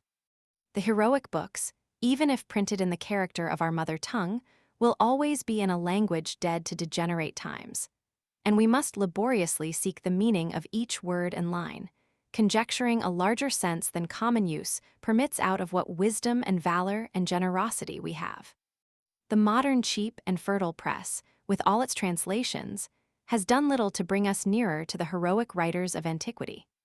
They seem as solitary, and the letter in which they are printed as rare and curious, as ever. It is worth the expense of youthful days and costly hours, if you learn only some words of an ancient language, which are raised out of the trivialness of the street, to be perpetual suggestions and provocations. It is not in vain that the farmer remembers and repeats the few Latin words which he has heard. Men sometimes speak as if the study of the classics would at length make way for more modern and practical studies. But the adventurous student will always study classics, in whatever language they may be written and however ancient they may be. For what are the classics but the noblest recorded thoughts of man? They are the only oracles which are not decayed, and there are such answers to the most modern inquiry in them as Delphi and Dodona never gave. We might as well omit to study nature, because she is old. To read well, that is, to read true books in a true spirit, is a noble exercise, and one that will task the reader more than any exercise which the customs of the day esteem. It requires a training, such as the athletes underwent, the steady intention almost of the whole life to this object. Books must be read as deliberately and reservedly as they were written. It is not enough even to be able to speak the language of that nation by which they are written, for there is a memorable interval between the spoken and the written language, the language heard and the language read. The one is commonly transitory, a sound, a tongue, a dialect merely almost brutish, and we learn it unconsciously like the brutes of our mothers. The other is the maturity and experience of that. If that is our mother tongue, this is our father tongue, a reserved and select expression, too significant to be heard by the ear, which we must be born again in order to speak. The crowds of men who merely spoke the Greek and Latin tongues in the Middle Ages were not entitled by the accident of birth to read the works of genius written in those languages. For these were not written in that Greek or Latin which they knew, but in the select language of literature. They had not learned the nobler dialects of Greece and Rome, but the very materials on which they were written were waste paper to them, and they prized instead a cheap contemporary literature. But when the several nations of Europe had acquired distinct though rude written languages of their own, sufficient for the purposes of their rising literatures, then first learning revived, and scholars were enabled to discern from that remoteness the treasures of antiquity. What the Roman and Grecian multitude could not hear, after the lapse of ages a few scholars read, and a few scholars only are still reading it. However much we may admire the orator's occasional bursts of eloquence, the noblest written words are commonly as far behind or above the fleeting spoken language as the firmament with its stars is behind the clouds. There are the stars, and they who can may read them. The astronomers forever comment on and observe them. They are not exhalations like our daily colloquies and vaporous breath. What is called eloquence in the forum is commonly found to be rhetoric in the study. The orator yields to the inspiration of a transient occasion and speaks to the mob before him, to those who can hear him. But the writer, whose more equable life is his occasion, and who would be distracted by the event and the crowd which inspire the orator, speaks to the intellect and health of mankind, to all in any age who can understand him. No wonder that Alexander carried the Iliad with him on his expeditions in a precious casket. A written word is the choicest of relics. It is something at once more intimate with us and more universal than any other work of art. It is the work of art nearest to life itself. It may be translated into every language, and not only be read but actually breathed from all human lips, not be represented on canvas or in marble only, but be carved out of the breath of life itself. The symbol of an ancient man's thought becomes a modern man's speech. 2,000 summers have imparted to the monuments of Grecian literature. As to her marbles, only a maturer golden and autumnal tint, for they have carried their own serene and celestial atmosphere into all lands to protect them against the corrosion of time. Books are the treasured wealth of the world and the fit inheritance of generations and nations. Books, the oldest and the best, stand naturally and rightfully on the shelves of every cottage. They have no cause of their own to plead, but while they enlighten and sustain the reader, his common sense will not refuse them. Their authors are a natural and irresistible aristocracy in every society, and more than kings or emperors, exert an influence on mankind. When the illiterate and perhaps scornful trader has earned by enterprise and industry his coveted leisure and independence, and is admitted to the circles of wealth and fashion, he turns inevitably at last to those still higher, but yet inaccessible circles of intellect and genius, and is sensible only of the imperfection of his culture and the vanity and insufficiency of all his riches, and further proves his good sense by the pains which he takes to secure for his children that intellectual culture whose want he so keenly feels. And thus it is that he becomes the founder of a family. Those who have not learned to read the ancient classics in the language in which they were written must have a very imperfect knowledge of the history of the human race. For it is remarkable that no transcript of them has ever been made into any modern tongue, unless our civilization itself may be regarded as such a transcript. Homer has never yet been printed in English, nor Aeschylus, nor Virgil even works as refined, as solidly done, and as beautiful almost as the morning itself. For later writers, say what we will of their genius, have rarely, if ever, equaled the elaborate beauty and finish and the lifelong and heroic literary labors of the ancients. They only talk of forgetting them who never knew them. It will be soon enough to forget them, when we have the learning and the genius which will enable us to attend to and appreciate them. That age will be rich indeed when those relics which we call classics, and the still older and more than classic but even less known scriptures of the nations, shall have still further accumulated, when the Vaticans shall be filled with Vedas and Zendavestas and Bibles, with Homers and Dantes and Shakespeares, and all the centuries to come shall have successively deposited their trophies in the forum of the world. By such a pile we may hope to scale heaven at last. The works of the great poets have never yet been read by mankind, for only great poets can read them. They have only been read as the multitude read the stars, at most astrologically, not astronomically. Most men have learned to read to serve a paltry convenience, as they have learned to cipher in order to keep accounts and not be cheated in trade. But of reading as a noble intellectual exercise, they know little or nothing.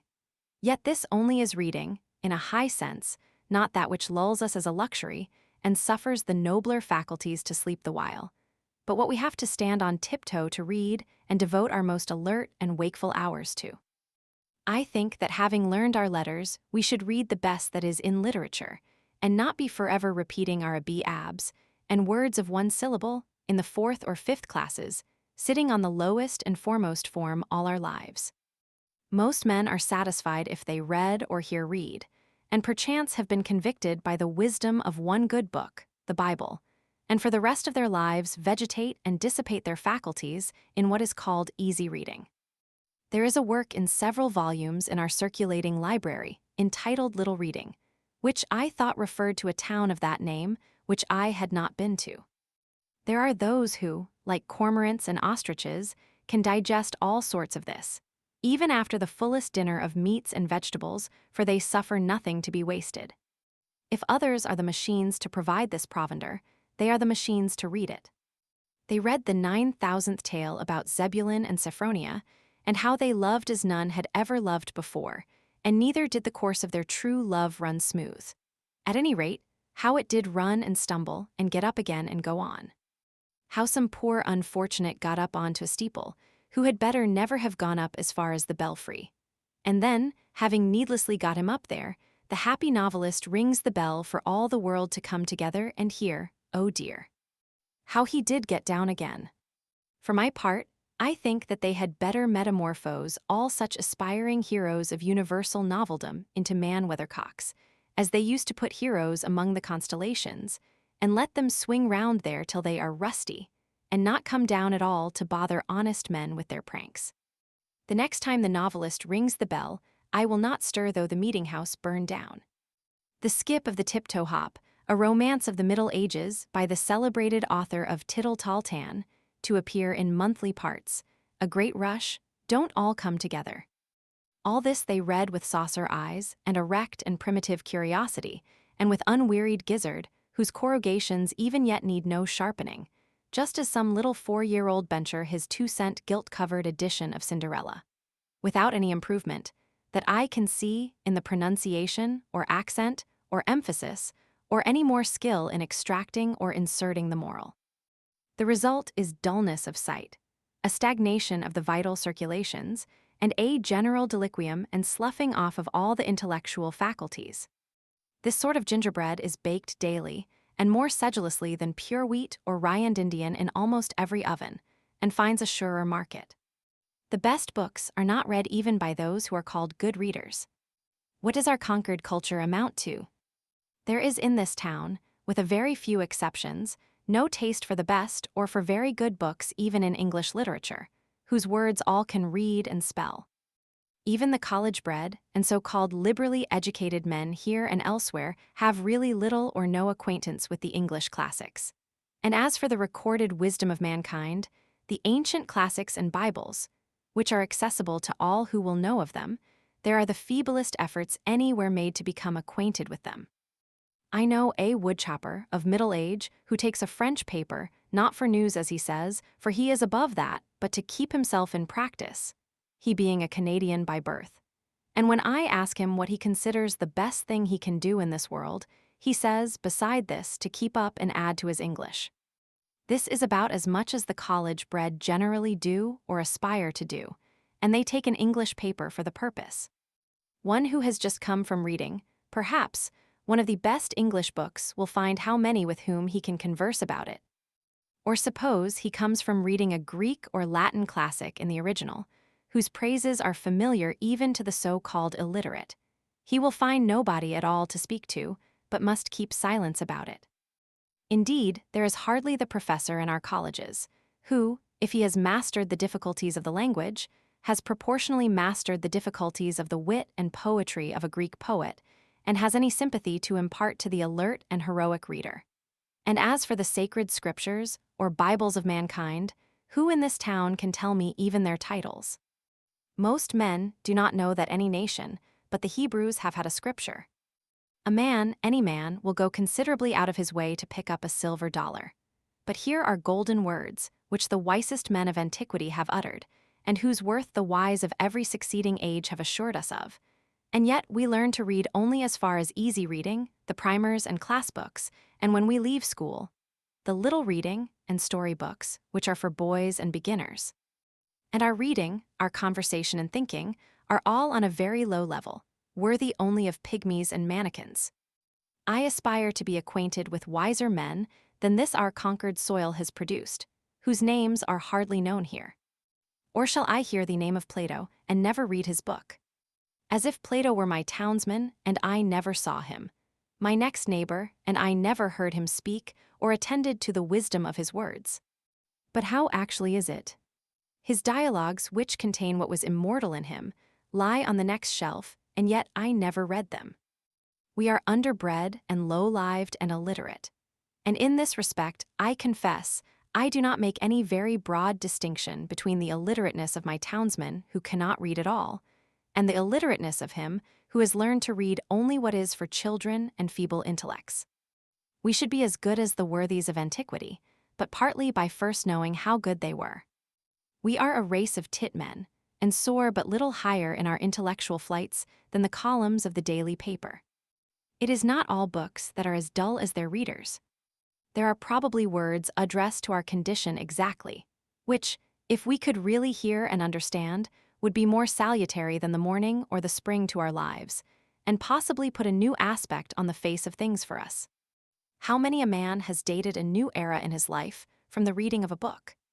The book exists for us perchance, which will explain our miracles and reveal new ones. The at present unutterable things we may find somewhere uttered. These same questions that disturb and puzzle and confound us have in their turn occurred to all the wise men. Not one has been omitted, and each has answered them, according to his ability, by his words and his life.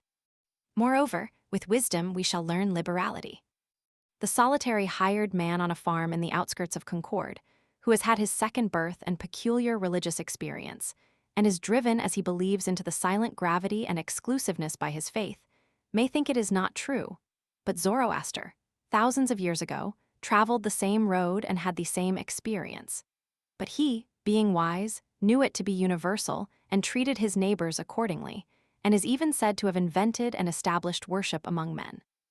Let him humbly commune with Zoroaster then, and through the liberalizing influence of all the worthies, with Jesus Christ himself, and let our church go by the board. We boast that we belong to the 19th century, and are making the most rapid strides of any nation. But consider how little this village does for its own culture. I do not wish to flatter my townsmen, nor to be flattered by them, for that will not advance either of us. We need to be provoked, goaded like oxen as we are into a trot. We have a comparatively decent system of common schools, schools for infants only, but excepting the half-starved lyceum in the winter, and latterly the puny beginning of a library suggested by the state, no school for ourselves. We spend more on almost any article of bodily aliment or ailment than on our mental aliment. It is time that we had uncommon schools, that we did not leave off our education when we begin to be men and women. It is time that villages were universities, and their elder inhabitants the fellows of universities, with leisure, if they are indeed so well off, to pursue liberal studies the rest of their lives. Shall the world be confined to one Paris or one Oxford forever? Cannot students be boarded here and get a liberal education under the skies of Concord? Can we not hire some Abelard to lecture to us? Alas! What with foddering the cattle and tending the store, we are kept from school too long, and our education is sadly neglected. In this country, the village should in some respects take the place of the nobleman of Europe. It should be the patron of the fine arts. It is rich enough. It wants only the magnanimity and refinement. It can spend money enough on such things as farmers and traders value, but it is thought utopian to propose spending money for things which more intelligent men know to be of far more worth. This town has spent $17,000 on a townhouse, thank fortune or politics, but probably it will not spend so much on living wit, the true meat to put into that shell, in 100 years. The $125 annually subscribed for a lyceum in the winter is better spent than any other equal sum raised in the town. If we live in the 19th century, why should we not enjoy the advantages which the 19th century offers? Why should our life be, in any respect, provincial? If we will read newspapers, why not skip the gossip of Boston and take the best newspaper in the world at once? Not be sucking the pap of neutral family, papers, or browsing olive branches here in New England. Let the reports of all the learned societies come to us, and we will see if they know anything. Why should we leave it to Harper and Brothers, and Reading and Co. to select our reading? As the nobleman of cultivated taste surrounds himself with whatever conduces to his culture, genius, learning, wit, books, paintings, statuary, music, philosophical instruments, and the like, so let the village do, not stop short at a pedagogue, a parson, a sexton, a parish library, and 3 selectmen, because our pilgrim forefathers got through a cold winter once on a bleak rock with these. To act collectively is according to the spirit of our institutions, and I am confident that, as our circumstances are more flourishing, our means are greater than the nobleman's. New England can hire all the wise men in the world to come and teach her, and board them round the while, and not be provincial at all. That is the uncommon school we want. Instead of noblemen, let us have noble villages of men. If it is necessary, omit one bridge over the river, go round a little there, and throw one arch at least over the darker gulf of ignorance which surrounds us. Sounds. But while we are confined to books, though the most select and classic, and read only particular written languages, which are themselves but dialects and provincial, we are in danger of forgetting the language which all things and events speak without metaphor, which alone is copious and standard. Much is published, but little printed. The rays which stream through the shutter will be no longer remembered when the shutter is wholly removed. No method nor discipline can supersede the necessity of being forever on the alert.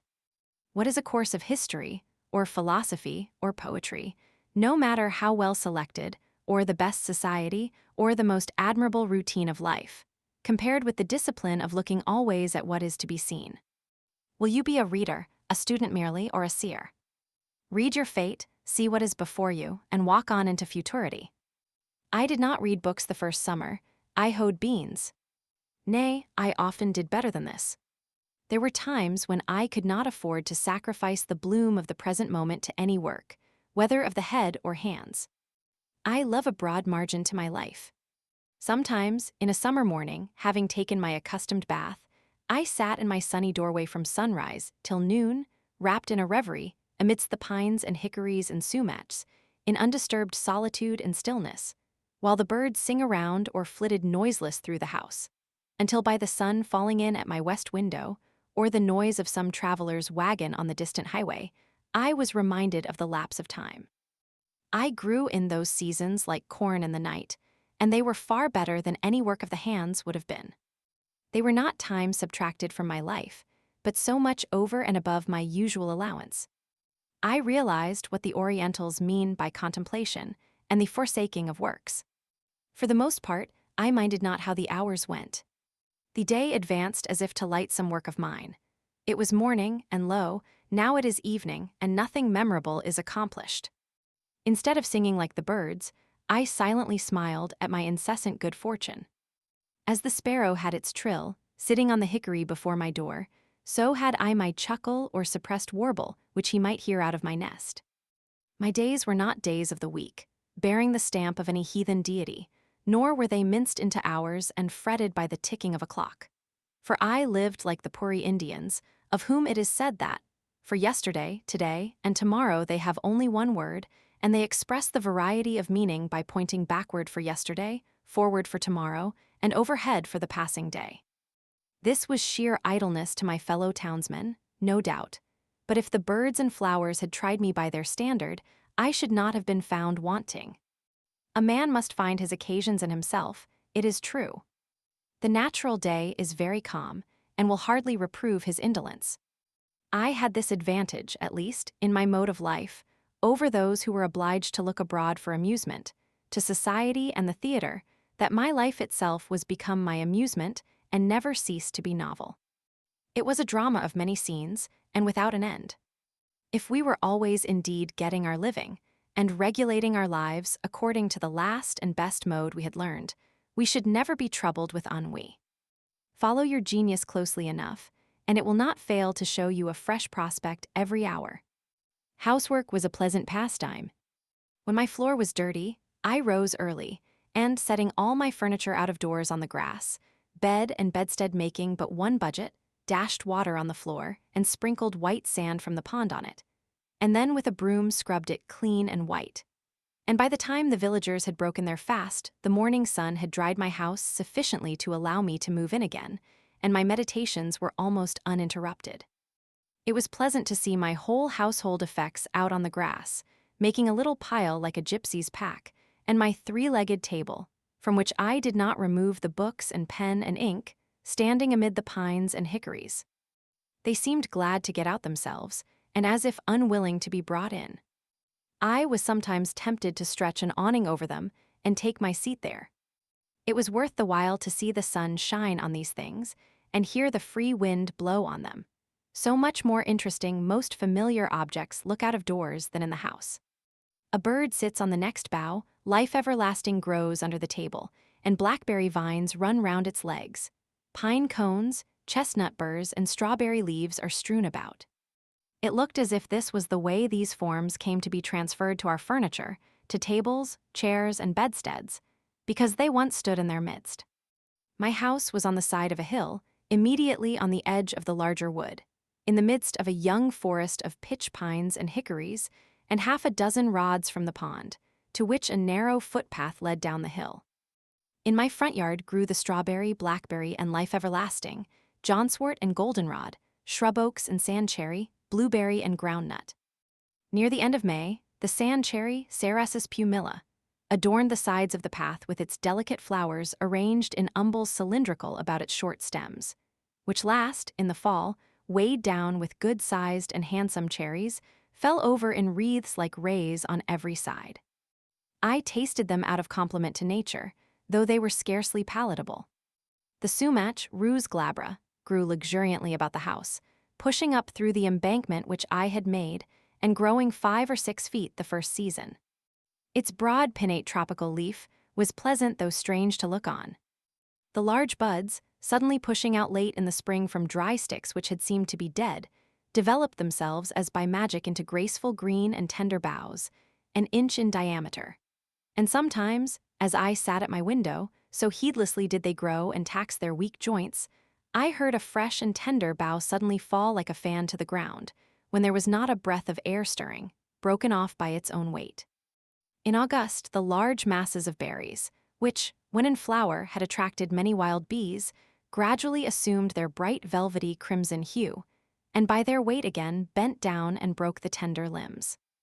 As I sit at my window this summer afternoon, hawks are circling about my clearing. The tantivy of wild pigeons, flying by 2s and 3s athwart my view or perching restless on the white pine boughs behind my house, gives a voice to the air. A fish-hawk dimples the glassy surface of the pond and brings up a fish. A mink steals out of the marsh before my door and seizes a frog by the shore. The sedge is bending under the weight of the reed birds flitting hither and thither. And for the last half hour I have heard the rattle of railroad cars, now dying away, and then reviving like the beat of a partridge, conveying travelers from Boston to the country. For I did not live so out of the world as that boy who, as I hear, was put out to a farmer in the east part of the town, but ere long ran away and came home again, quite down at the heel and homesick. He had never seen such a dull and out-of-the-way place. The folks were all gone off. Why, you couldn't even hear the whistle. I doubt if there is such a place in Massachusetts now. In truth, our village has become a butt for one of those fleet railroad shafts, and o'er our peaceful plain its soothing sound is Concord. The Fitchburg Railroad touches the pond about 100 rods south of where I dwell. I usually go to the village along its causeway, and am, as it were, related to society by this link. The men on the freight trains, who go over the whole length of the road, bow to me as to an old acquaintance. They pass me so often, and apparently they take me for an employee. And so I am. I too would fain be a track repairer, somewhere in the orbit of the earth. The whistle of the locomotive penetrates my woods summer and winter, sounding like the scream of a hawk sailing over some farmer's yard, informing me that many restless city merchants are arriving within the circle of the town, or adventurous country traders from the other side. As they come under one horizon, they shout their warning to get off the track to the other, heard sometimes through the circles of 2 towns. Here come your groceries, country, your rations, countrymen. Nor is there any man so independent on his farm that he can say them nay. And here's your pay for them. Screams the countryman's whistle, timber like long battering rams going 20 miles an hour against the city's walls, and chairs enough to seat all the weary and heavy laden that dwell within them. With such huge and lumbering civility, the country hands a chair to the city. All the Indian huckleberry hills are stripped, all the cranberry meadows are raked into the city. Up comes the cotton, down goes the woven cloth, Up comes the silk, down goes the woolen. Up come the books, but down goes the wit that writes them. When I meet the engine with its train of cars moving off with planetary motion, or rather like a comet, for the beholder knows not if with that velocity and with that direction it will ever revisit this system, since its orbit does not look like a returning curve, with its steam cloud like a banner streaming behind in golden and silver wreaths, like many a downy cloud which I have seen, high in the heavens, unfolding its masses to the light, as if this traveling demigod, this cloud compeller, would ere long take the sunset sky for the livery of his train. When I hear the iron horse make the hills echo with his snort like thunder, shaking the earth with his feet, and breathing fire and smoke from his nostrils, what kind of winged horse or fiery dragon they will put into the new mythology I don't know. It seems as if the earth had got a race now worthy to inhabit it. If all were as it seems, and men made the elements their servants for noble ends. If the cloud that hangs over the engine were the perspiration of heroic deeds, or as beneficent as that which floats over the farmer's fields, then the elements and nature herself would cheerfully accompany men on their errands and be their escort. I watch the passage of the morning cars with the same feeling that I do the rising of the sun, which is hardly more regular. Their train of clouds stretching far behind and rising higher and higher, going to heaven while the cars are going to Boston, conceals the sun for a minute and casts my distant field into the shade. A celestial train beside which the petty train of cars which hugs the earth is but the barb of the spear. The stabler of the iron horse was up early this winter morning by the light of the stars amid the mountains, to fodder and harness his steed. Fire, too, was awakened thus early to put the vital heat in him and get him off. If the enterprise were as innocent as it is early. If the snow lies deep, they strap on his snowshoes, and with the giant plow a furrow from the mountains to the seaboard, in which the cars, like a following drill barrow, sprinkle all the restless men and floating merchandise in the country for seed. All day the fire steed flies over the country, stopping only that his master may rest, and I am awakened by his tramp and defiant snort at midnight, when in some remote glen in the woods he fronts the elements encased in ice and snow. And he will reach his stall only with the morning star, to start once more on his travels without rest or slumber.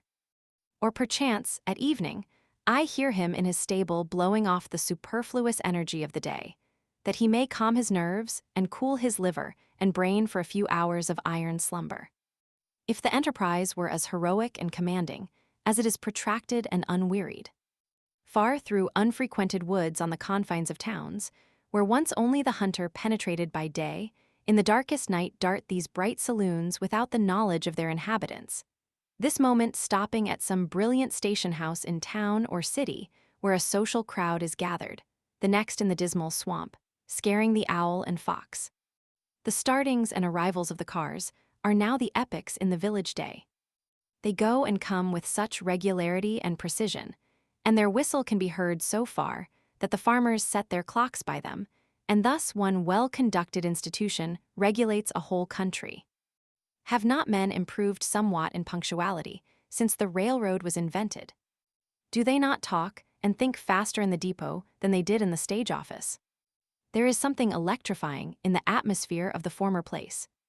I have been astonished at the miracles it has wrought, that some of my neighbors, who, I should have prophesied once for all, would never get to Boston by so prompt a conveyance, are on hand when the bell rings.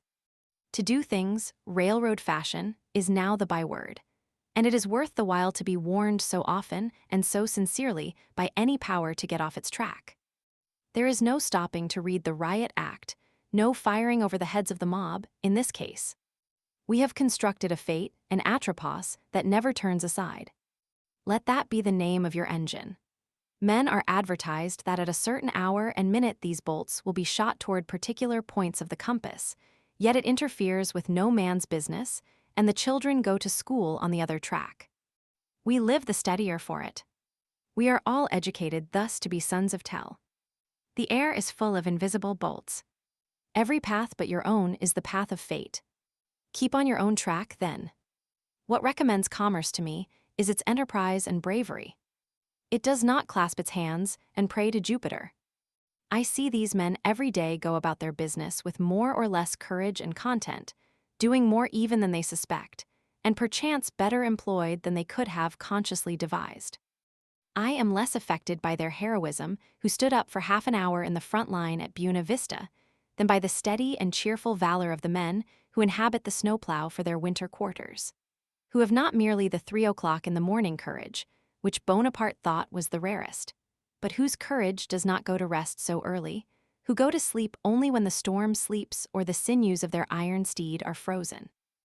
On this morning of the great snow, perchance, which is still raging and chilling men's blood, I hear the muffled tone of their engine bell from out the fog bank of their chilled breath, which announces that the cars are coming, without long delay, notwithstanding the veto of a New England northeast snow storm, and I behold the plowmen covered with snow and rime, their heads peering, above the moldboard which is turning down other than daisies and the nests of field mice, like boulders of the Sierra Nevada, that occupy an outside place in the universe.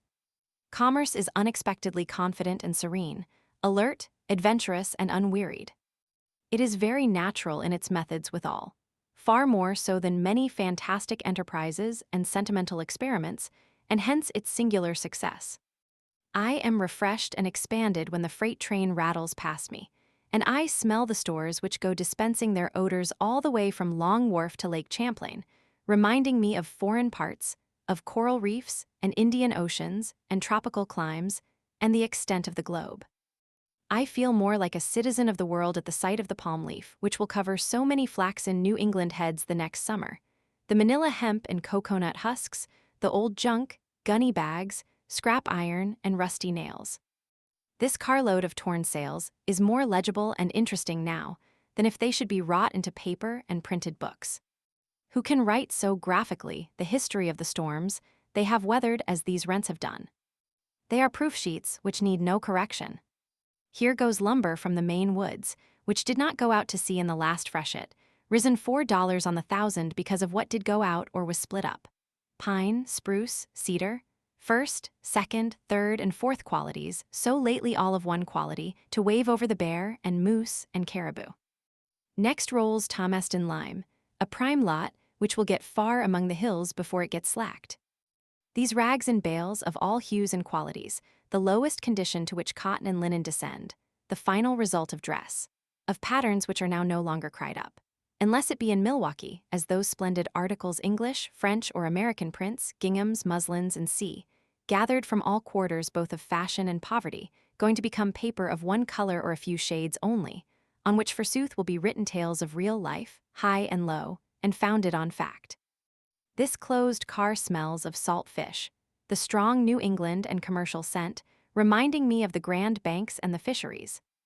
Who has not seen a salt fish, thoroughly cured for this world, so that nothing can spoil it, and putting the perseverance of the saints to the blush, with which you may sweep or pave the streets and split your kindlings, and the teamster shelter himself and his lading against sun, wind, and rain behind it, and the trader, as a conquered trader once did, hang it up by his door for a sign when he commences business, until at last his oldest customer cannot tell surely whether it be animal, vegetable, or mineral, and yet it shall be as pure as a snowflake, and if it be put into a pot and boiled, will come out an excellent done fish for a Saturday's dinner. Next Spanish hides, with the tails still preserving their twist and the angle of elevation they had when the oxen that wore them were careering over the pampas of the Spanish Main. A type of all obstinacy, and evincing how almost hopeless and incurable are all constitutional vices. I confess that, practically speaking, when I have learned a man's real disposition, I have no hopes of changing it for the better or worse in this state of existence. As the Orientals say, a cur's tail may be warmed and pressed and bound round with ligatures, and after 12 years' labor bestowed upon it, still it will retain its natural form. The only effectual cure for such inveteracies as these tails exhibit is to make glue of them, which I believe is what is usually done with them, and then they will stay put and stick. Here is a hogshead of molasses or of brandy directed to John Smith, Cuttingsville, Vermont, some trader among the Green Mountains, who imports for the farmers near his clearing, and now perchance stands over his bulkhead and thinks of the last arrivals on the coast, how they may affect the price for him, telling his customers this moment, as he has told them 20 times before this morning, that he expects some by the next train of prime quality. It is advertised in the Cuttingsville Times. While these things go up, other things come down. Warned by the whizzing sound, I look up from my book and see some tall pine, hewn on far northern hills, which has winged its way over the Green Mountains and the Connecticut, shot like an arrow through the township within 10 minutes, and scarce another eye beholds it. Going to be the mast of some great admiral. And hark! Here comes the cattle train bearing the cattle of 1,000 hills, sheep-cots, stables, and cow-yards in the air, drovers with their sticks, and shepherd boys in the midst of their flocks. All but the mountain pastures, whirled along like leaves blown from the mountains by the September gales. The air is filled with the bleating of calves and sheep, and the hustling of oxen, as if a pastoral valley were going by. When the old bellwether at the head rattles his bell, the mountains do indeed skip like rams and the little hills like lambs. A carload of drovers, too, in the midst, on a level with their droves now, their vocation gone, but still clinging to their useless sticks as their badge of office. But their dogs, where are they? It is a stampede to them, they are quite thrown out, they have lost the scent. Methinks I hear them barking behind the Peterborough hills, or panting up the western slope of the Green Mountains. They will not be in at the deaths. Their vocation, too, is gone. Their fidelity and sagacity are below par now. They will slink back to their kennels in disgrace, or perchance run wild and strike a league with the wolf and the fox. So is your pastoral life whirled past and away. But the bell rings, and I must get off the track and let the cars go by. What's the railroad to me? I never go to see where it ends. It fills a few hollows and makes banks for the swallows. It sets the sand a-blowing and the blackberries a-growing. But I cross it like a cart path in the woods. I will not have my eyes put out, and my ears spoiled by its smoke and steam and hissing. Now that the cars are gone by and all the restless world with them, and the fishes in the pond no longer feel their rumbling, I am more alone than ever. For the rest of the long afternoon, perhaps, my meditations are interrupted only by the faint rattle of a carriage or team along the distant highway. Sometimes on Sundays, I heard the bells, the Lincoln, Acton, Bedford, or Concord bell, when the wind was favorable, a faint, sweet, and, as it were, natural melody worth importing into the wilderness. At a sufficient distance over the woods, this sound acquires a certain vibratory hum, as if the pine needles in the horizon were the strings of a harp which it swept. All sound heard at the greatest possible distance produces one and the same effect, a vibration of the universal lyre, just as the intervening atmosphere makes a distant ridge of earth interesting to our eyes by the azure tint it imparts to it. There came to me in this case a melody which the air had strained, and which had conversed with every leaf and needle of the wood, that portion of the sound which the elements had taken up and modulated and echoed from vale to vale. The echo is, to some extent, an original sound, and therein is the magic and charm of it. It is not merely a repetition of what was worth repeating in the bell, but partly the voice of the wood, the same trivial words and notes sung by a wood nymph. At evening, the distant lowing of some cow in the horizon beyond the woods sounded sweet and melodious, and at first I would mistake it for the voices of certain minstrels by whom I was sometimes serenaded, who might be straying over hill and dale. But soon, I was not unpleasantly disappointed when it was prolonged into the cheap and natural music of the cow. I do not mean to be satirical, but to express my appreciation of those youths, singing, when I state that I perceived clearly that it was akin to the music of the cow, and they were at length one articulation of nature. Regularly at 7:30, in one part of the summer, after the evening train had gone by, the whippoorwills chanted their vespers for half an hour, sitting on a stump by my door or upon the ridge pole of the house. They would begin to sing almost with as much precision as a clock, within 5 minutes of a particular time, referred to the setting of the sun, every evening. I had a rare opportunity to become acquainted with their habits. Sometimes I heard 4 or 5 at once in different parts of the wood, by accident one a bar behind another, and so near me that I distinguished not only the cluck after each note, but often that singular buzzing sound like a fly in a spider's web, only proportionally louder. Sometimes one would circle round, and round me in the woods a few feet distant, as if tethered by a string, when probably I was near its eggs. They sang at intervals throughout the night, and were again as musical as ever just before and about dawn. When other birds are still, the screech owls take up the strain, like mourning women their ancient ululu. Their dismal scream is truly Ben Jonsonian. Wise midnight hags. It is no honest and blunt two-wit too, who of the poets, but without jesting, a most solemn graveyard ditty, the mutual consolations of suicide lovers remembering the pangs and the delights of supernal love in the infernal groves. Yet I love to hear their wailing, their doleful responses, trilled along the woodside, reminding me sometimes of music and singing birds, as if it were the dark and tearful side of music, the regrets and sighs that would fain be sung. They are the spirits, the low spirits and melancholy forebodings, of fallen souls that once in human shape night-walked the earth and did the deeds of darkness, now expiating their sins with their wailing hymns or threnodies in the scenery of their transgressions. They give me a new sense of the variety and capacity of that nature, which is our common dwelling. Oh, that I never had been borarararen. Sighs one on this side of the pond, and circles with the restlessness of despair to some new perch on the gray oaks. Then that I never had been borarararen. Echoes another on the farther side with tremulous sincerity, and borarararen comes faintly from far in the Lincoln woods. I was also serenaded by a hooting owl.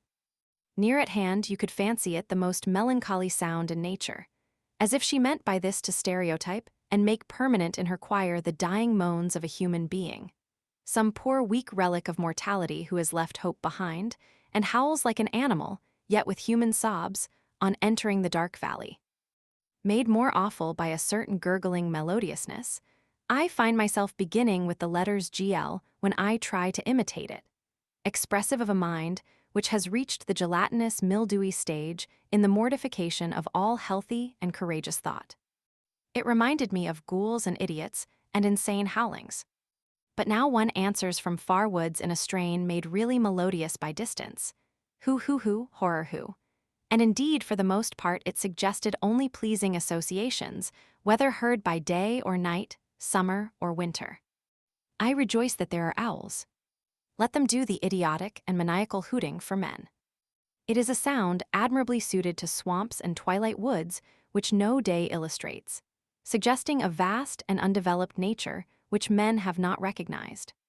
They represent the stark twilight and unsatisfied thoughts which all have. All day the sun has shone on the surface of some savage swamp, where the single spruce stands hung with usnea lichens, and small hawks circulate above, and the chickadee lisps amid the evergreens, and the partridge and rabbit skulk beneath. But now a more dismal and fitting day dawns, and a different race of creatures awakes to express the meaning of nature there. Late in the evening, I heard the distant rumbling of wagons over bridges, a sound heard farther than almost any other at night, the baying of dogs, and sometimes again the lowing of some disconsolate cow in a distant barnyard. In the meanwhile all the shore rang with the trump of bullfrogs, the sturdy spirits of ancient wine-bibbers and wassailers, still unrepentant, trying to sing a catch in their Stygian lake.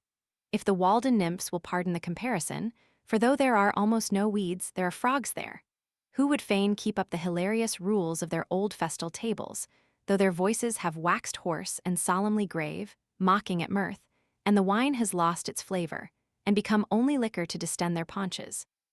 And sweet intoxication never comes to drown the memory of the past, but mere saturation and waterloggedness and distension.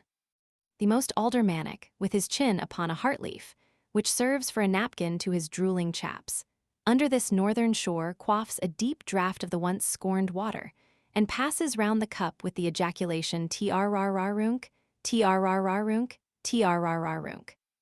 And straightway comes over the water from some distant cove the same password repeated, where the next in seniority and girth has gulped down to his mark. And when this observance has made the circuit of the shores, then ejaculates the master of ceremonies, with satisfaction, trrrrrunk. And each in his turn repeats the same down to the least distended, leakiest, and flabbiest paunched, that there be no mistake. And then the bowl goes round again and again, until the sun disperses the morning mist, and only the patriarch is not under the pond, but vainly bellowing trunk from time to time and pausing for a reply. I am not sure that I ever heard the sound of cock crowing from my clearing, and I thought that it might be worth the while to keep a cockerel for his music merely as a singing bird. The note of this once wild Indian pheasant is certainly the most remarkable of any birds, and if they could be naturalized without being domesticated, it would soon become the most famous sound in our woods, surpassing the clangor of the goose and the hooting of the owl. And then imagine the cackling of the hens to fill the pauses when their lords' clarions rested. No wonder that man added this bird to his tame stock, to say nothing of the eggs and drumsticks. To walk in a winter morning in a wood where these birds abounded, their native woods, and hear the wild cockerels crow on the trees, clear and shrill for miles over the resounding earth, drowning the feebler notes of other birds. Think of it. It would put nations on the alert. Who would not be early to rise, and rise earlier and earlier every successive day of his life, till he became unspeakably healthy, wealthy, and wise. This foreign bird's note is celebrated by the poets of all countries, along with the notes of their native songsters. All climates agree with brave Chanticleer. He is more indigenous even than the natives. His health is ever good, his lungs are sound, his spirits never flag. Even the sailor on the Atlantic and Pacific is awakened by his voice, but its shrill sound never roused me from my slumbers. I kept neither dog, cat, cow, pig, nor hens, so that you would have said there was a deficiency of domestic sounds. Neither the churn, nor the spinning wheel, nor even the singing of the kettle, nor the hissing of the urn, nor children crying to comfort one. An old-fashioned man would have lost his senses or died of ennui before this. Not even rats in the wall, for they were starved out, or rather were never baited in. Only squirrels on the roof and under the floor, a whippoorwill on the ridgepole, a blue jay screaming beneath the window, a hare or woodchuck under the house, a screech owl or a cat owl behind it, a flock of wild geese or a laughing loon on the pond, and a fox to bark in the night. Not even a lark or an oriole, those mild plantation birds, ever visited my clearing. No cockerels to crow, nor hens to cackle in the yard. No yard, but unfenced nature reaching up to your very sills. A young forest growing up under your meadows, and wild sumacs and blackberry vines breaking through into your cellar. Sturdy pitch pines rubbing and creaking against the shingles for want of room, their roots reaching quite under the house. Instead of a scuttle or a blind blown off in the gale, a pine tree snapped off or torn up by the roots behind your house for fuel. Instead of no path to the front yard gate in the great snow, no gate, no front yard, and no path to the civilized world. Solitude. This is a delicious evening, when the whole body is one sense and imbibes delight through every pore. I go and come with a strange liberty in nature, a part of herself. As I walk along the stony shore of the pond in my shirt sleeves, though it is cool as well as cloudy and windy, and I see nothing special to attract me, all the elements are unusually congenial to me. The bullfrogs trump to usher in the night, and the note of the whippoorwill is borne on the rippling wind from over the water. Sympathy with the fluttering alder and poplar leaves almost takes away my breath. Yet, like the lake, my serenity is rippled but not ruffled. These small waves raised by the evening wind are as remote from storm as the smooth, reflecting surface.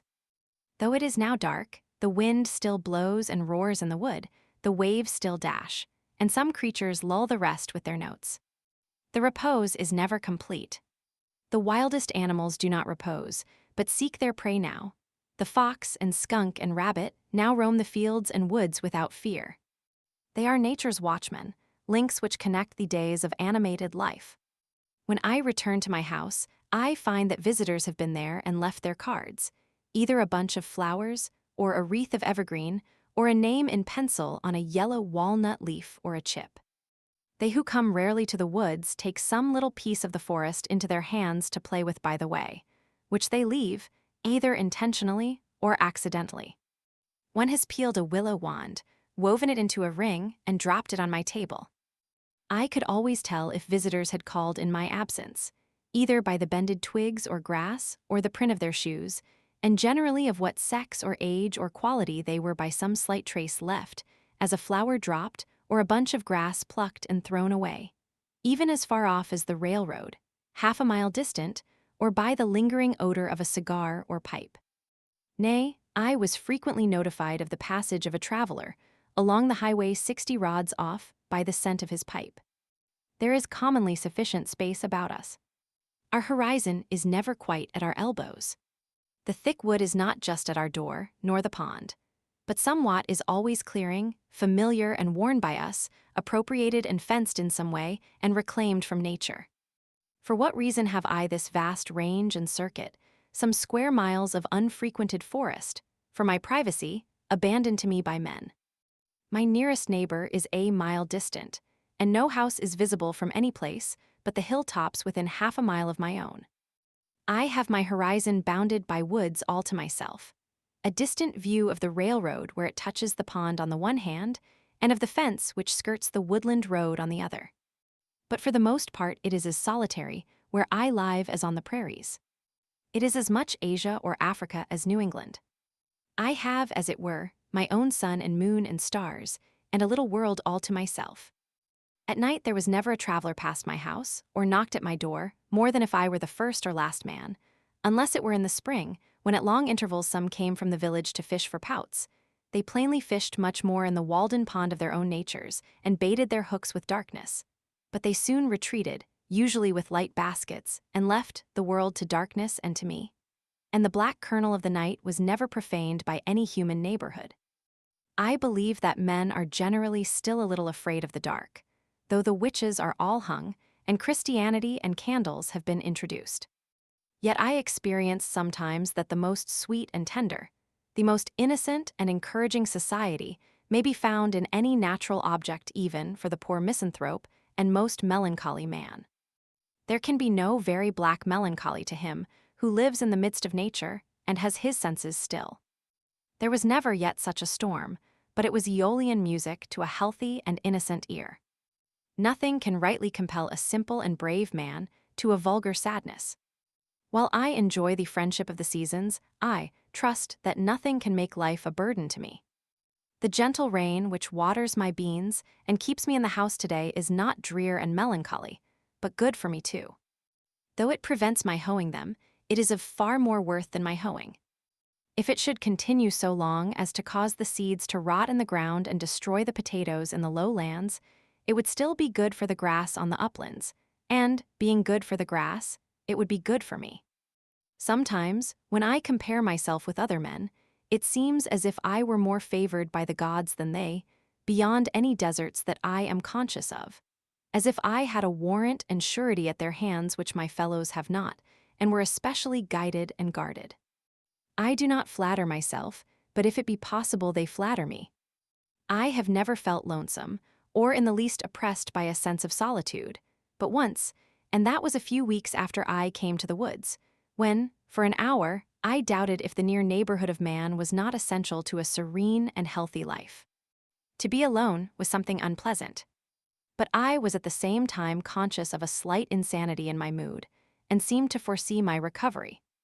In the midst of a gentle rain, while these thoughts prevailed, I was suddenly sensible of such sweet and beneficent society in nature, in the very pattering of the drops, and in every sound and sight around my house, an infinite and unaccountable friendliness all at once like an atmosphere sustaining me, as made the fancied advantages of human neighborhood insignificant, and I have never thought of them since. Every little pine needle expanded and swelled with sympathy and befriended me. I was so distinctly made aware of the presence of something kindred to me, even in scenes which we are accustomed to call wild and dreary, and also that the nearest of blood to me and humanist was not a person nor a villager, that I thought no place could ever be strange to me again. Mourning untimely consumes the sad. Few are their days in the land of the living, beautiful daughter of Toscar. Some of my pleasantest hours were during the long rain storms in the spring or fall, which confined me to the house for the afternoon as well as the forenoon, soothed by their ceaseless roar and pelting, when an early twilight ushered in a long evening in which many thoughts had time to take root and unfold themselves. In those driving northeast rains which tried the village houses so, when the maids stood ready with mop and pail in front entries to keep the deluge out, I sat behind my door in my little house, which was all entry, and thoroughly enjoyed its protection. In one heavy thunder shower, the lightning struck a large pitch pine across the pond, making a very conspicuous and perfectly regular spiral groove from top to bottom, an inch or more deep, and 4 or 5 inches wide, as you would groove a walking stick. I passed it again the other day, and was struck with awe on looking up and beholding that mark, now more distinct than ever, where a terrific and resistless bolt came down out of the harmless sky 8 years ago. Men frequently say to me, "I should think you would feel lonesome down there and want to be nearer to folks, rainy and snowy days and nights especially." I am tempted to reply to such, "This whole earth which we inhabit is but a point in space." How far apart, think you, dwell the 2 most distant inhabitants of yonder star, the breadth of whose disk cannot be appreciated by our instruments? Why should I feel lonely? Is not our planet in the Milky Way? This which you put seems to me not to be the most important question. What sort of space is that which separates a man from his fellows and makes him solitary?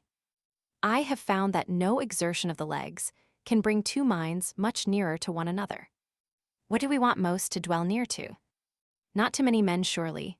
The depot, the post office, the barroom, the meeting house, the schoolhouse, the grocery, Beacon Hill, or the 5 Points, where men most congregate, but to the perennial source of our life, whence in all our experience we have found that to issue, as the willow stands near the water and sends out its roots in that direction.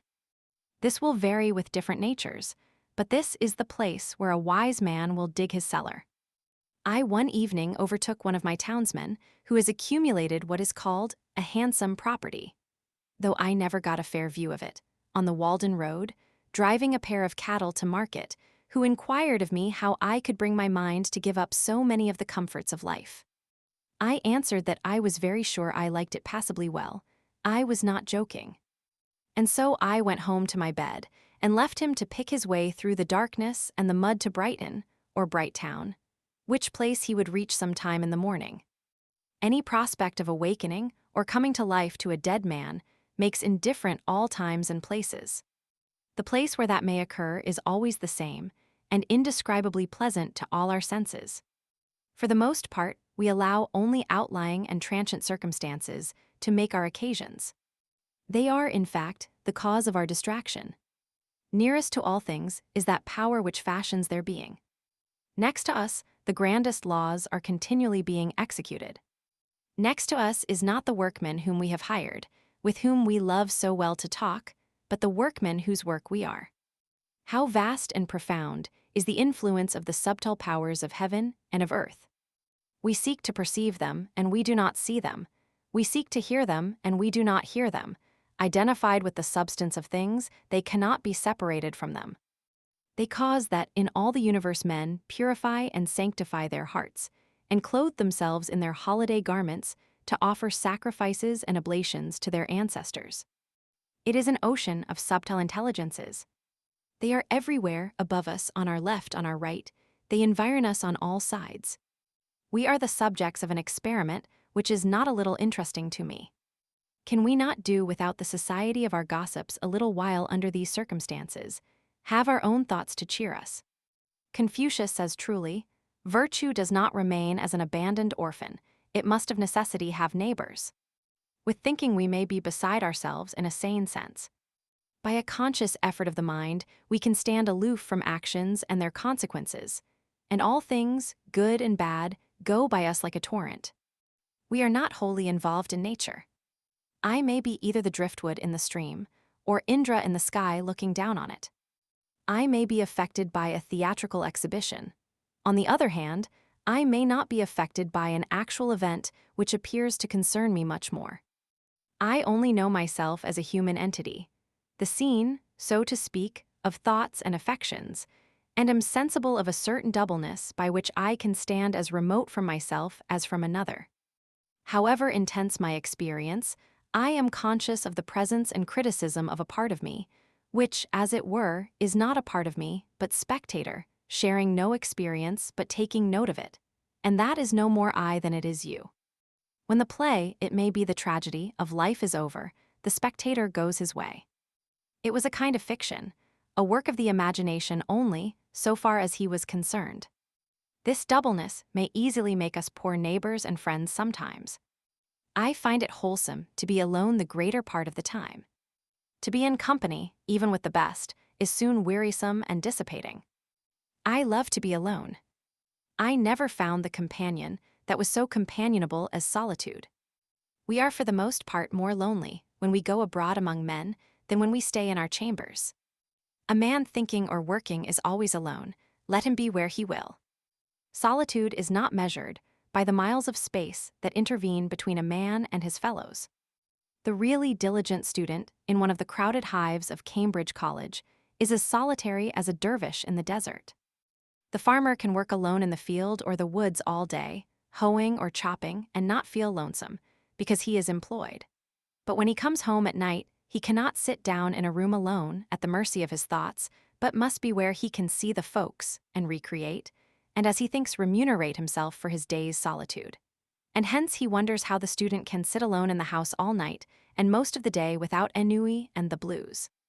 But he does not realize that the student, though in the house, is still at work in his field, and chopping in his woods as the farmer in his, and in turn seeks the same recreation and society that the latter does, though it may be a more condensed form of it. Society is commonly too cheap. We meet at very short intervals, not having had time to acquire any new value for each other. We meet at meals 3 times a day, and give each other a new taste of that old musty cheese that we are. We have had to agree on a certain set of rules, called etiquette and politeness, to make this frequent meeting tolerable, and that we need not come to open war. We meet at the post office, and at the sociable, and about the fireside every night. We live thick and are in each other's way, and stumble over one another, and I think that we thus lose some respect for one another. Certainly less frequency would suffice for all important and hearty communications. Consider the girls in a factory, never alone, hardly in their dreams. It would be better if there were but one inhabitant to a square mile, as where I live. The value of a man is not in his skin, that we should touch him. I have heard of a man lost in the woods and dying of famine and exhaustion at the foot of a tree, whose loneliness was relieved by the grotesque visions with which, owing to bodily weakness, his diseased imagination surrounded him, and which he believed to be real. So also, owing to bodily and mental health and strength, we may be continually cheered by a like but more normal and natural society, and come to know that we are never alone. I have a great deal of company in my house, especially in the morning when nobody calls. Let me suggest a few comparisons, that someone may convey an idea of my situation. I am no more lonely than the loon in the pond that laughs so loud, or than Walden Pond itself. What company has that lonely lake, I pray? And yet it has not the blue devils, but the blue angels in it, in the azure tint of its waters. The sun is alone, except in thick weather when there sometimes appear to be 2, but one is a mock sun. God is alone, but the devil, he is far from being alone. He sees a great deal of company, he is legion. I am no more lonely than a single mullein or dandelion in a pasture, or a bean leaf or sorrel, or a horsefly or a bumblebee. I am no more lonely than the millbrook, or a weathercock, or the north star, or the south wind, or an April shower, or a January thaw, or the first spider in a new house. I have occasional visits in the long winter evenings, when the snow falls fast and the wind howls in the wood, from an old settler and original proprietor, who is reported to have dug Walden Pond, and stoned it, and fringed it with pine woods, who tells me stories of old time and of new eternity. And between us we manage to pass a cheerful evening with social mirth and pleasant views of things, even without apples or cider. A most wise and humorous friend, whom I love much, who keeps himself more secret than ever did Gough or Whalley. And though he is thought to be dead, none can show where he is buried. An elderly dame, too, dwells in my neighborhood, invisible to most persons, in whose odorous herb garden I love to stroll sometimes, gathering simples and listening to her fables. For she has a genius of unequaled fertility, and her memory runs back farther than mythology, and she can tell me the original of every fable, and on what fact everyone is founded, for the incidents occurred when she was young. A ruddy and lusty old dame, who delights in all weathers and seasons, and is likely to outlive all her children yet. The indescribable innocence and beneficence of nature, of sun and wind and rain, of summer and winter. Such health, such cheer they afford forever. And such sympathy have they ever with our race, that all nature would be affected, and the sun's brightness fade, and the winds would sigh humanely, and the clouds rain tears, and the woods shed their leaves and put on mourning in midsummer, if any man should ever for a just cause grieve. Shall I not have intelligence with the earth? Am I not partly leaves, and vegetable mold myself? What is the pill which will keep us well, serene, contented? Not my or thy great-grandfather, but our great-grandmother Nature's universal, vegetable, botanic medicines, by which she has kept herself young always, outlived so many old pars in her day, and fed her health with their decaying fatness. For my panacea, instead of one of those quack vials of a mixture dipped from Acheron and the Dead Sea, which come out of those long, shallow, black schooner-looking wagons which we sometimes see made to carry bottles, let me have a draught of undiluted morning air. Morning air. If men will not drink of this at the fountainhead of the day, why, then, we must even bottle up some and sell it in the shops, for the benefit of those who have lost their subscription ticket to morning time in this world. But remember, it will not keep quite till noonday even in the coolest cellar, but drive out the stoppel's long air that, and follow westward the steps of Aurora. I am no worshipper of Hygeia, who was the daughter of that old herb doctor Aesculapius, and who is represented on monuments holding a serpent in one hand, and in the other a cup out of which the serpent sometimes drinks, but rather of Hebe, cupbearer to Jupiter, who was the daughter of Juno and wild lettuce, and who had the power of restoring gods and men to the vigor of youth. She was probably the only thoroughly sound-conditioned, healthy, and robust young lady that ever walked the globe, and wherever she came it was spring. Visitors. I think that I love society as much as most, and am ready enough to fasten myself like a bloodsucker for the time to any full-blooded man that comes in my way. I am naturally no hermit, but might possibly sit out the sturdiest frequenter of the barroom, if my business called me thither. I had 3 chairs in my house, 1 for solitude, 2 for friendship, 3 for society. When visitors came in larger and unexpected numbers, there was but the 3rd chair for them all, but they generally economized the room by standing up. It is surprising how many great men and women a small house will contain. I have had 25 or 30 souls, with their bodies, at once under my roof, and yet we often parted without being aware that we had come very near to one another. Many of our houses, both public and private, with their almost innumerable apartments, their huge halls and their cellars for the storage of wines and other munitions of peace, appear to me extravagantly large for their inhabitants. They are so vast and magnificent that the latter seem to be only vermin which infest them. I am surprised when the herald blows his summons before some Tremont or a Store or Middlesex house, to see come creeping out over the piazza for all inhabitants a ridiculous mouse, which soon again slinks into some hole in the pavement. One inconvenience I sometimes experienced in so small a house, the difficulty of getting to a sufficient distance from my guest when we began to utter the big thoughts in big words. You want room for your thoughts to get into sailing trim and run a course or two before they make their port. The bullet of your thought must have overcome its lateral and ricochet motion and fallen into its last and steady course before it reaches the ear of the hearer, else it may plow out again through the side of his head. Also, our sentences wanted room to unfold and form their columns in the interval. Individuals, like nations, must have suitable broad and natural boundaries, even a considerable neutral ground between them. I have found it a singular luxury to talk across the pond to a companion on the opposite side. In my house we were so near that we could not begin to hear, we could not speak low enough to be heard, as when you throw 2 stones into calm water so near that they break each other's undulations. If we are merely loquacious and loud talkers, then we can afford to stand very near together, cheek by jowl, and feel each other's breath. But if we speak reservedly and thoughtfully, we want to be farther apart, that all animal heat and moisture may have a chance to evaporate.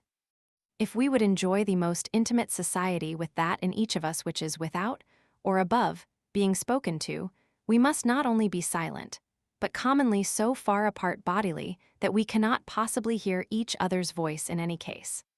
Referred to this standard, speech is for the convenience of those who are hard of hearing, but there are many fine things which we cannot say if we have to shout.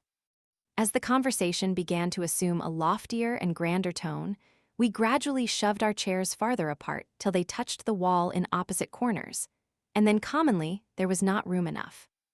My best room, however, my withdrawing room, always ready for company, on whose carpet the sun rarely fell, was the pine wood behind my house. Thither in summer days, when distinguished guests came, I took them, and a priceless domestic swept the floor and dusted the furniture and kept the things in order. If one guest came, he sometimes partook of my frugal meal, and it was no interruption to conversation to be stirring a hasty pudding, or watching the rising and maturing of a loaf of bread in the ashes, in the meanwhile. But if 20 came and sat in my house, there was nothing said about dinner, though there might be bread enough for 2, more than if eating were a forsaken habit. But we naturally practiced abstinence, and this was never felt to be an offense against hospitality, but the most proper and considerate course. The waste and decay of physical life, which so often needs repair, seemed miraculously retarded in such a case, and the vital vigor stood its ground. I could entertain thus 1,000 as well as 20, and if any ever went away disappointed or hungry from my house when they found me at home, they may depend upon it that I sympathized with them at least. So easy is it, though many housekeepers doubt it, to establish new and better customs in the place of the old. You need not rest your reputation on the dinners you give. For my own part, I was never so effectually deterred from frequenting a man's house, by any kind of Cerberus whatever, as by the parade one made about dining me, which I took to be a very polite and roundabout hint never to trouble him so again. I think I shall never revisit those scenes. I should be proud to have for the motto of my cabin those lines of Spenser, which one of my visitors inscribed on a yellow walnut leaf for a card. Arrived there, the little house they fill, ne look for entertainment where none was rest is their feast, and all things at their will, the noblest mind the best contentment has. When Winslow, afterward governor of the Plymouth colony, went with a companion on a visit of ceremony to Massasoit on foot through the woods, and arrived tired and hungry at his lodge, they were well received by the king, but nothing was said about eating that day. When the night arrived, to quote their own words, he laid us on the bed with himself and his wife, they at the one end and we at the other, it being only planks laid a foot from the ground, and a thin mat upon them. 2 more of his chief men, for want of room, pressed by and upon us, so that we were worse weary of our lodging than of our journey. At 1 o'clock the next day Massasoit brought 2 fishes that he had shot, about thrice as big as a bream. These being boiled, there were at least 40 looked for a share in them. The most 8 of them.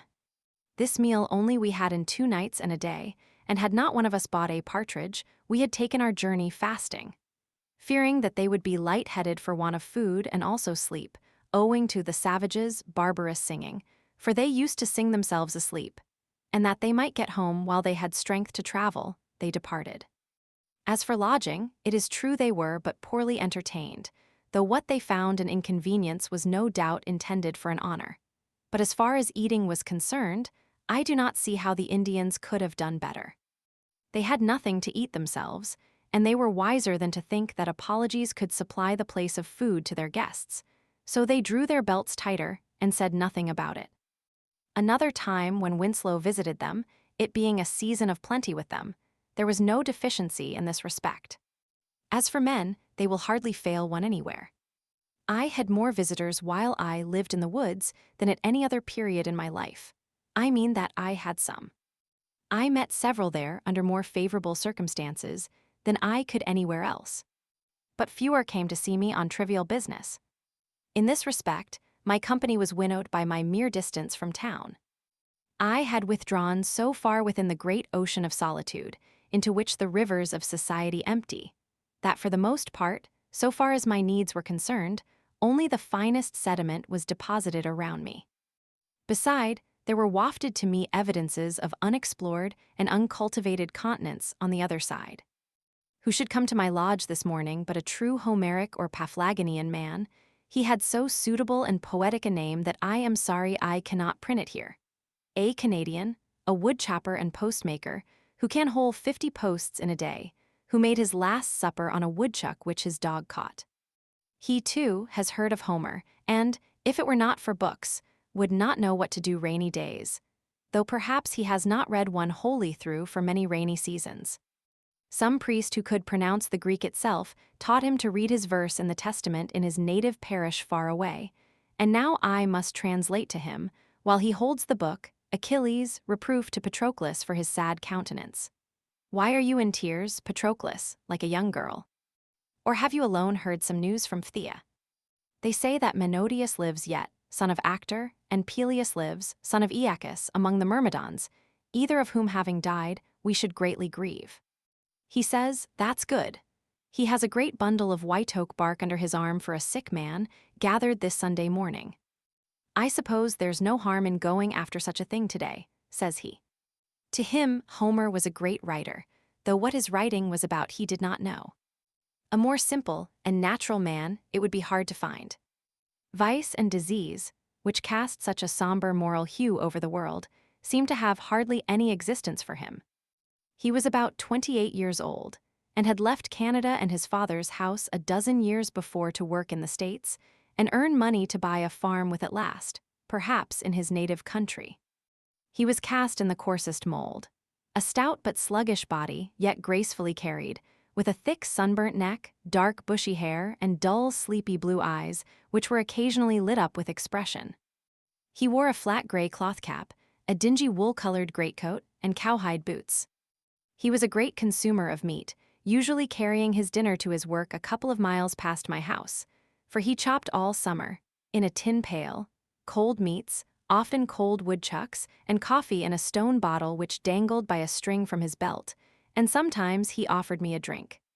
He came along early, crossing my bean field, though without anxiety or haste to get to his work, such as Yankees exhibit. He wasn't going to hurt himself. He didn't care if he only earned his board.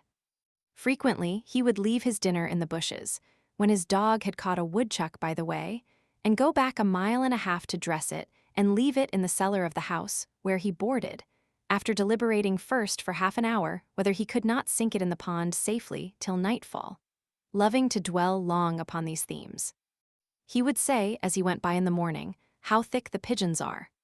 If working every day were not my trade, I could get all the meat I should want by hunting. Pigeons, woodchucks, rabbits, partridges, by gosh. I could get all I should want for a week in one day. He was a skillful chopper, and indulged in some flourishes and ornaments in his art. He cut his trees level and close to the ground, that the sprouts which came up afterward might be more vigorous, and a sled might slide over the stumps. And instead of leaving a whole tree to support his corded wood, he would pare it away to a slender stake or splinter which you could break off with your hand at last. He interested me because he was so quiet and solitary and so happy withal, a well of good humor and contentment which overflowed at his eyes. His mirth was without alloy. Sometimes I saw him at his work in the woods, felling trees, and he would greet me with a laugh of inexpressible satisfaction, and a salutation in Canadian French, though he spoke English as well. When I approached him, he would suspend his work, and with half-suppressed mirth lie along the trunk of a pine which he had felled, and, peeling off the inner bark, roll it up into a ball and chew it while he laughed and talked. Such an exuberance of animal spirits had he that he sometimes tumbled down and rolled on the ground with laughter at anything which made him think and tickled him. Looking round upon the trees, he would exclaim, "By George! I can enjoy myself well enough here chopping. I want no better sport." Sometimes, when at leisure, he amused himself all day in the woods with a pocket pistol, firing salutes to himself at regular intervals as he walked.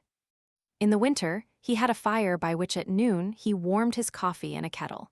And as he sat on a log to eat his dinner, the chickadees would sometimes come round and alight on his arm and peck at the potato in his fingers, and he said that he liked to have the little fellers about him.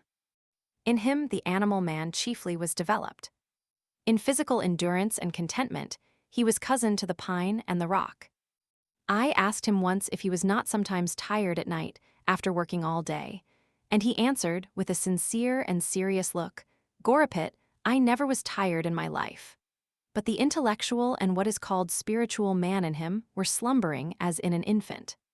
He had been instructed only in that innocent and ineffectual way in which the Catholic priests teach the Aborigines, by which the pupil is never educated to the degree of consciousness, but only to the degree of trust and reverence, and a child is not made a man, but kept a child. When nature made him, she gave him a strong body and contentment for his portion, and propped him on every side with reverence and reliance, that he might live out his 80 years and 10 a child. He was so genuine and unsophisticated that no introduction would serve to introduce him, more than if you introduced a woodchuck to your neighbor. He had got to find him out as you did. He would not play any part. Men paid him wages for work, and so helped to feed and clothe him, but he never exchanged opinions with them. He was so simply and naturally humble, if he can be called humble who never aspires, that humility was no distinct quality in him, nor could he conceive of it. Wiser men were demigods to him.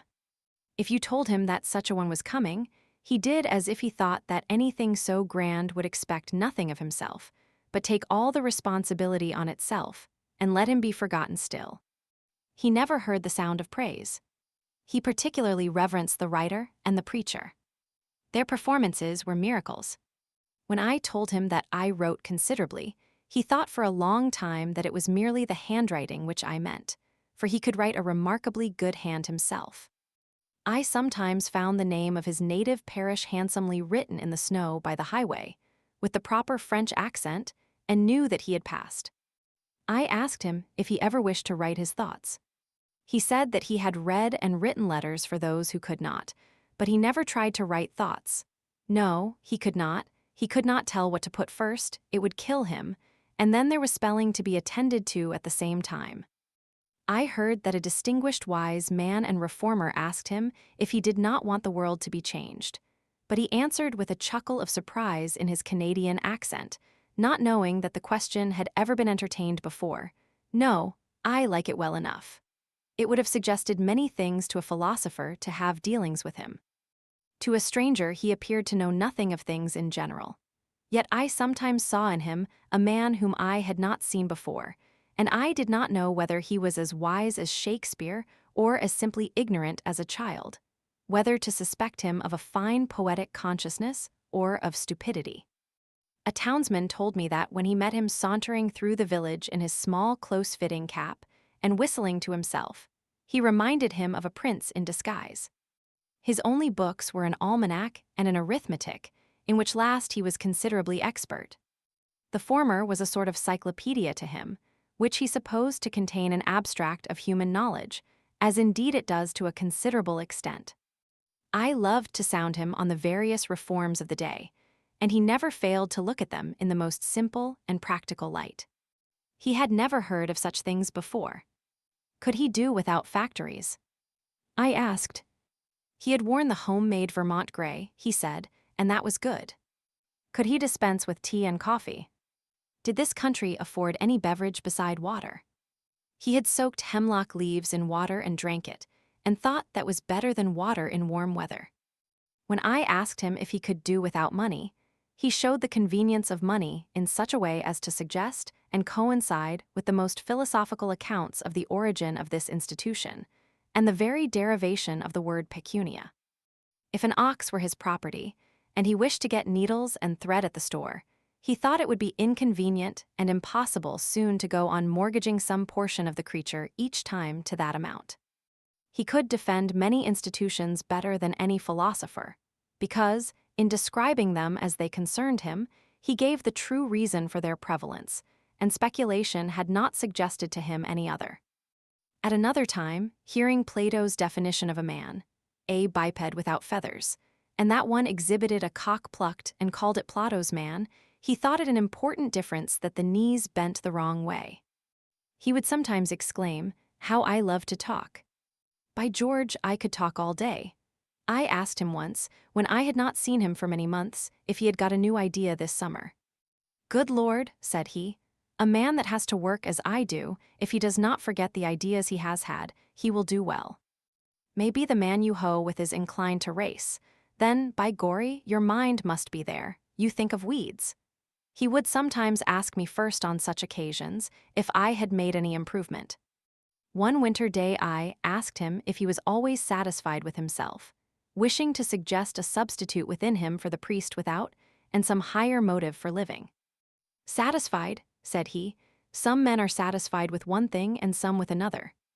One man, perhaps, if he has got enough, will be satisfied to sit all day with his back to the fire and his belly to the table, by George. Yet I never, by any maneuvering, could get him to take the spiritual view of things. The highest that he appeared to conceive of was a simple expediency, such as you might expect an animal to appreciate. And this, practically, is true of most men.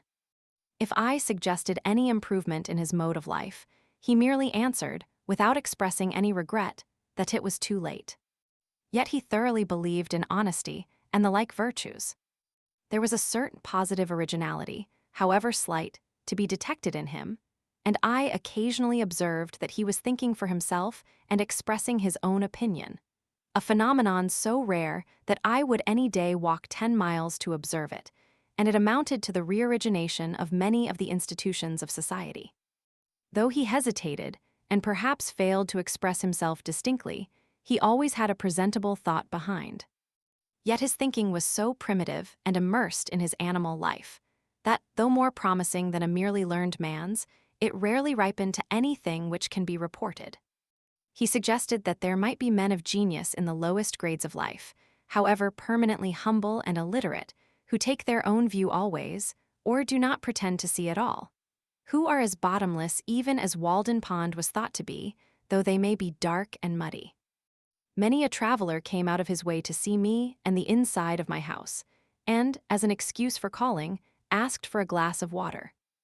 I told them that I drank at the pond and pointed thither, offering to lend them a dipper.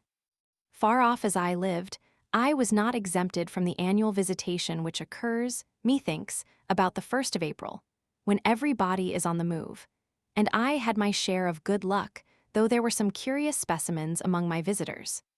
Half-witted men from the almshouse and elsewhere came to see me, but I endeavored to make them exercise all the wit they had and make their confessions to me, in such cases making wit the theme of our conversation, and so was compensated. Indeed, I found some of them to be wiser than the so-called overseers of the poor and select men of the town, and thought it was time that the tables were turned. With respect to wit, I learned that there was not much difference between the half and the whole. One day, in particular, an inoffensive, simple-minded pauper, whom with others I had often seen used as fencing stuff, standing or sitting on a bushel in the fields to keep cattle and himself from straying, visited me, and expressed a wish to live as I did. He told me, with the utmost simplicity and truth, quite superior, or rather inferior, to anything that is called humility, that he was deficient in intellect. These were his words. The Lord had made him so, yet he supposed the Lord cared as much for him as for another. I have always been so, said he. From my childhood, I never had much mind. I was not like other children. I am weak in the head. It was the Lord's will, I suppose, and there he was to prove the truth of his words. He was a metaphysical puzzle to me. I have rarely met a fellow man on such promising ground. It was so simple and sincere, and so true all that he said. And true enough, in proportion as he appeared to humble himself, was he exalted. I did not know at first, but it was the result of a wise policy. It seemed that from such a basis of truth and frankness as the poor weak-headed pauper had laid, our intercourse might go forward to something better than the intercourse of sages.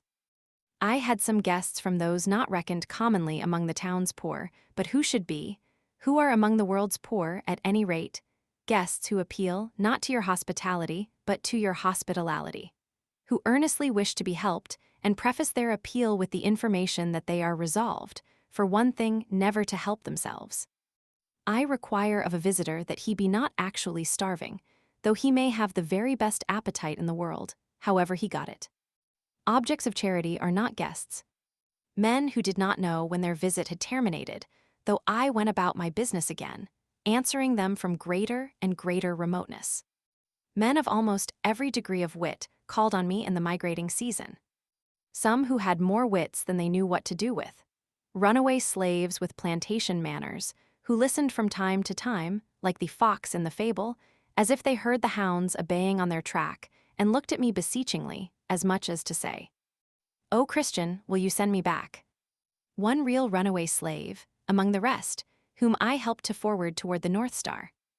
Men of one idea, like a hen with one chicken, and that a duckling. Men of 1,000 ideas and unkempt heads, like those hens which are made to take charge of 100 chickens, all in pursuit of one bug, a score of them lost in every morning's dew, and become frizzled and mangy in consequence. Men of ideas instead of legs, a sort of intellectual centipede that made you crawl all over. One man proposed a book in which visitors should write their names, as at the White Mountains, but alas, I have too good a memory to make that necessary. I could not but notice some of the peculiarities of my visitors. Girls and boys and young women generally seemed glad to be in the woods. They looked in the pond and at the flowers, and improved their time. Men of business, even farmers, thought only of solitude and employment, and of the great distance at which I dwelt from something or other. And though they said that they loved a ramble in the woods occasionally, it was obvious that they did not. Restless, committed men, whose time was all taken up in getting a living or keeping it. Ministers who spoke of God as if they enjoyed a monopoly of the subject, who could not bear all kinds of opinions. Doctors, lawyers, uneasy housekeepers who pried into my cupboard and bed when I was out. How came Mrs. to know that my sheets were not as clean as hers? Young men who had ceased to be young and had concluded that it was safest to follow the beaten track of the professions. All these generally said that it was not possible to do so much good in my position. There was the rub. The old and infirm and the timid, of whatever age or sex, thought most of sickness, and sudden accident and death. To them life seemed full of danger. What danger is there if you don't think of any? And they thought that a prudent man would carefully select the safest position, where Dr. B. might be on hand at a moment's warning.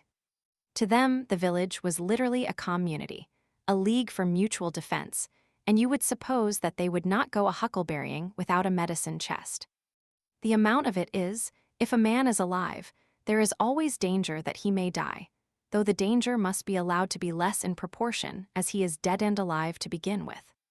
A man sits as many risks as he runs. Finally, there were the self-styled reformers, the greatest bores of all, who thought that I was forever singing, "This is the house that I built. This is the man that lives in the house that I built." But they did not know that the third line was, "These are the folks that worry the man that lives in the house that I built." I did not fear the hen harriers, for I kept no chickens, but I feared the men harriers rather. I had more cheering visitors than the last. Children come a-berrying, railroad men taking a Sunday morning walk in clean shirts, fishermen and hunters, poets and philosophers. In short, all honest pilgrims who came out to the woods for freedom's sake and really left the village behind, I was ready to greet with, "Welcome, Englishmen." Welcome, Englishmen, for I had had communication with that race. The bean field. Meanwhile, my beans, the length of whose rows, added together, was 7 miles already planted, were impatient to be hoed, for the earliest had grown considerably before the latest were in the ground. Indeed, they were not easily to be put off. What was the meaning of this so steady and self-respecting? This small Herculean labor, I knew not. I came to love my rows, my beans, though so many more than I wanted. They attached me to the earth, and so I got strength like Antæus. But why should I raise them? Only heaven knows. This was my curious labor all summer, to make this portion of the earth's surface, which had yielded only cinquefoil, blackberries, johnswort, and the like, before sweet wild fruits and pleasant flowers produce instead this pulse. What shall I learn of beans or beans of me? I cherish them, I hoe them, early and late I have an eye to them, and this is my day's work. It is a fine broad leaf to look on. My auxiliaries are the dews and rains which water this dry soil, and what fertility is in the soil itself, which for the most part is lean and effete. My enemies are worms, cool days, and most of all woodchucks. The last have nibbled for me 1/4 of an acre clean. But what right had I to oust johnswort and the rest, and break up their ancient herb garden. Soon, however, the remaining beans will be too tough for them and go forward to meet new foes. When I was 4 years old, as I well remember, I was brought from Boston to this my native town, through these very woods and this field, to the pond. It is one of the oldest scenes, stamped on my memory. And now tonight my flute has waked the echoes over that very water. The pines still stand here older than I, or, if some have fallen, I have cooked my supper with their stumps, and a new growth is rising all around, preparing another aspect for new infant eyes. Almost the same johnswort springs from the same perennial root in this pasture, and even I have at length helped to clothe that fabulous landscape of my infant dreams. And one of the results of my presence and influence is seen in these bean leaves, corn blades, and potato vines. I planted about 2.5 acres of upland, and as it was only about 15 years since the land was cleared, and I myself had got out 2 or 3 cords of stumps, I did not give it any manure. But in the course of the summer it appeared by the arrowheads which I turned up in hoeing, that an extinct nation had anciently dwelt here and planted corn and beans ere white men came to clear the land, and so, to some extent, had exhausted the soil for this very crop. Before yet any woodchuck or squirrel had run across the road, or the sun had got above the shrub oaks, while all the dew was on, though the farmers warned me against it. I would advise you to do all your work if possible while the dew is on. I began to level the ranks of haughty weeds in my bean field and throw dust upon their heads. Early in the morning I worked barefooted, dabbling like a plastic artist in the dewy and crumbling sand, but later in the day the sun blistered my feet. There the sun lighted me to hoe beans, pacing slowly backward and forward over that yellow gravelly upland, between the long green rows, 15 rods, the one end terminating in a shrub oak copse where I could rest in the shade, the other in a blackberry field where the green berries deepened their tints by the time I had made another bout. Removing the weeds, putting fresh soil about the bean stems, and encouraging this weed which I had sown, making the yellow soil express its summer thought in bean leaves and blossoms rather than in wormwood and piper and millet grass, making the earth say beans instead of grass. This was my daily work. As I had little aid from horses or cattle, or hired men or boys, or improved implements of husbandry, I was much slower, and became much more intimate with my beans than usual. But labor of the hands, even when pursued to the verge of drudgery, is perhaps never the worst form of idleness. It has a constant and imperishable moral, and to the scholar it yields a classic result. A very agricola laboriosus was I to travelers bound westward through Lincoln and Wayland to nobody knows where, they sitting at their ease in gigs, with elbows on knees, and reins loosely hanging in festoons. I the home-staying, laborious native of the soil. But soon my homestead was out of their sight and thought. It was the only open and cultivated field for a great distance on either side of the road, so they made the most of it, and sometimes the man in the field heard more of travelers' gossip and comment than was meant for his ear. Beans so late. Peas so late, for I continued to plant when others had begun to hoe, the ministerial husbandman had not suspected it. Corn, my boy, for fodder, corn for fodder. Does he live there? Asks the black bonnet of the gray coat, and the hard-featured farmer reins up his grateful Dobbin to inquire what you are doing where he sees no manure in the furrow, and recommends a little chip dirt, or any little waste stuff, or it may be ashes or plaster. But here were 2.5 acres of furrows, and only a hoe for cart and 2 hands to draw it, there being an aversion to other carts and horses, and chipped dirt far away. Fellow travelers, as they rattled by compared it aloud with the fields which they had passed, so that I came to know how I stood in the agricultural world. This was one field not in Mr. Coleman's report. And, by the way, who estimates the value of the crop which nature yields in the still wilder fields unimproved by man? The crop of English hay is carefully weighed, the moisture calculated, the silicates and the potash. But in all dells and pond holes in the woods and pastures and swamps grows a rich and various crop only unreaped by man. Mine was, as it were, the connecting link between wild and cultivated fields.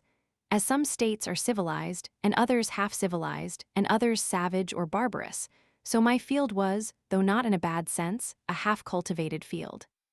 They were beans cheerfully returning to their wild and primitive state that I cultivated, and my hoe played the rant's des vaches for them. Near at hand, upon the topmost spray of a birch, sings the brown thrasher, or red mavis, as some love to call him, all the morning, glad of your society, that would find out another farmer's field if yours were not here. While you are planting the seed, he cries, drop it, cover it up, pull it up, pull it up, pull it up. But this was not corn, and so it was safe from such enemies as he. You may wonder what his rigmarole, his amateur Paganini performances on one string or on 20, have to do with your planting, and yet prefer it to leached ashes or plaster. It was a cheap sort of top dressing, in which I had entire faith. As I drew a still fresher soil about the rows with my hoe, I disturbed the ashes of unchronicled nations who in primeval years lived under these heavens, and their small implements of war and hunting were brought to the light of this modern day. They lay mingled with other natural stones, some of which bore the marks of having been burned by Indian fires and some by the sun, and also bits of pottery and glass brought hither by the recent cultivators of the soil. When my hoe tinkled against the stones, that music echoed to the woods and the sky, and was an accompaniment to my labor, which yielded an instant and immeasurable crop. It was no longer beans that I hoed, nor I that hoed beans, and I remembered with as much pity as pride, if I remembered at all, my acquaintances who had gone to the city to attend the oratorios. The nighthawk circled overhead in the sunny afternoons, for I sometimes made a day of it, like a mote in the eye, or in heaven's eye, falling from time to time with a swoop and a sound as if the heavens were rent, torn at last to very rags and tatters, and yet a seamless cope remained. Small imps that fill the air and lay their eggs on the ground on bare sand or rocks on the tops of hills, where few have found them. Graceful and slender like ripples caught up from the pond, as leaves are raised by the wind to float in the heavens, such kindredship is in nature. The hawk is aerial brother of the wave which he sails over and surveys, those his perfect air-inflated wings answering to the elemental unfledged pinions of the sea. Or sometimes I watched a pair of hen hawks circling high in the sky, alternately soaring and descending, approaching and leaving one another, as if they were the embodiment of my own thoughts. Or I was attracted by the passage of wild pigeons from this wood to that, with a slight quivering winnowing sound and carrier haste.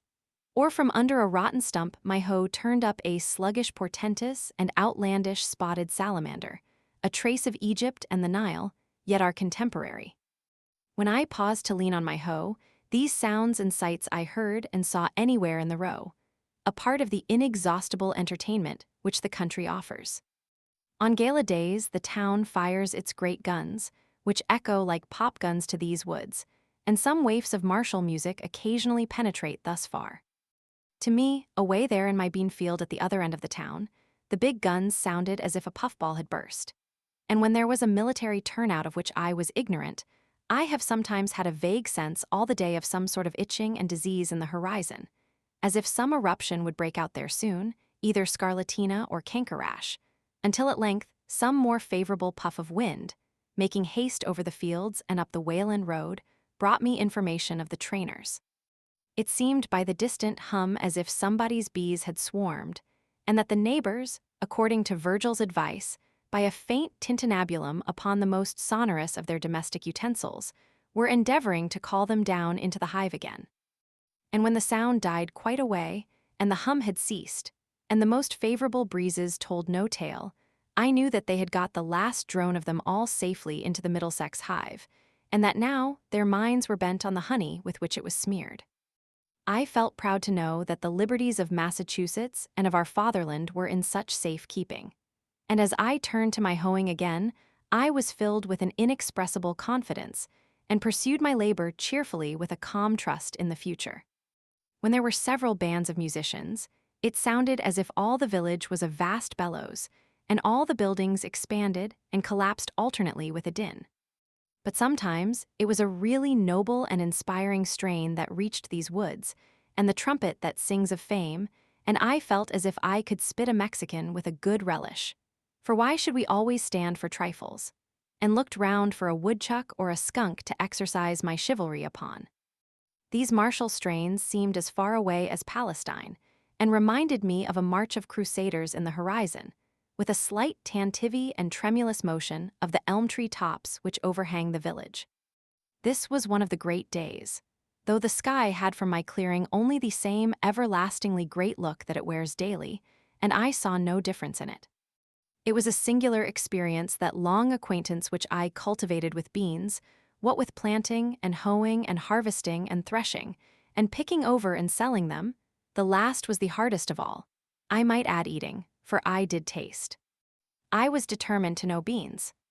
When they were growing, I used to hoe from 5 o'clock in the morning till noon, and commonly spent the rest of the day about other affairs. Consider the intimate and curious acquaintance one makes with various kinds of weeds. It will bear some iteration in the account, for there was no little iteration in the labor, disturbing their delicate organizations so ruthlessly, and making such invidious distinctions with his hoe, leveling whole ranks of one species, and sedulously cultivating another. That's Roman wormwood, that's pigweed, that's sorrel, that's piper grass. Have at him, chop him up, turn his roots upward to the sun, don't let him have a fiber in the shade. If you do, he'll turn himself t'other side up and be as green as a leek in 2 days. A long war, not with cranes, but with weeds, those Trojans who had sun and rain and dews on their side. Daily the beans saw me come to their rescue armed with a hoe, and thin the ranks of their enemies, filling up the trenches with weedy dead. Many a lusty crest-waving Hector, that towered a whole foot above his crowding comrades, fell before my weapon and rolled in the dust. Those summer days which some of my contemporaries devoted to the fine arts in Boston or Rome, and others to contemplation in India, and others to trade in London or New York, I thus, with the other farmers of New England, devoted to husbandry. Not that I wanted beans to eat, for I am by nature a Pythagorean, so far as beans are concerned, whether they mean porridge or voting, and exchange them for rice. But perchance, as some must work in fields if only for the sake of tropes and expression, to serve a parable maker one day. It was on the whole a rare amusement, which, continued too long, might have become a dissipation. Though I gave them no manure, and did not hoe them all once, I hoed them unusually well as far as I went, and was paid for it in the end. There being in truth, as Evelyn says, no compost or letation whatsoever comparable to this continual motion, repastination, and turning of the mold with the spade.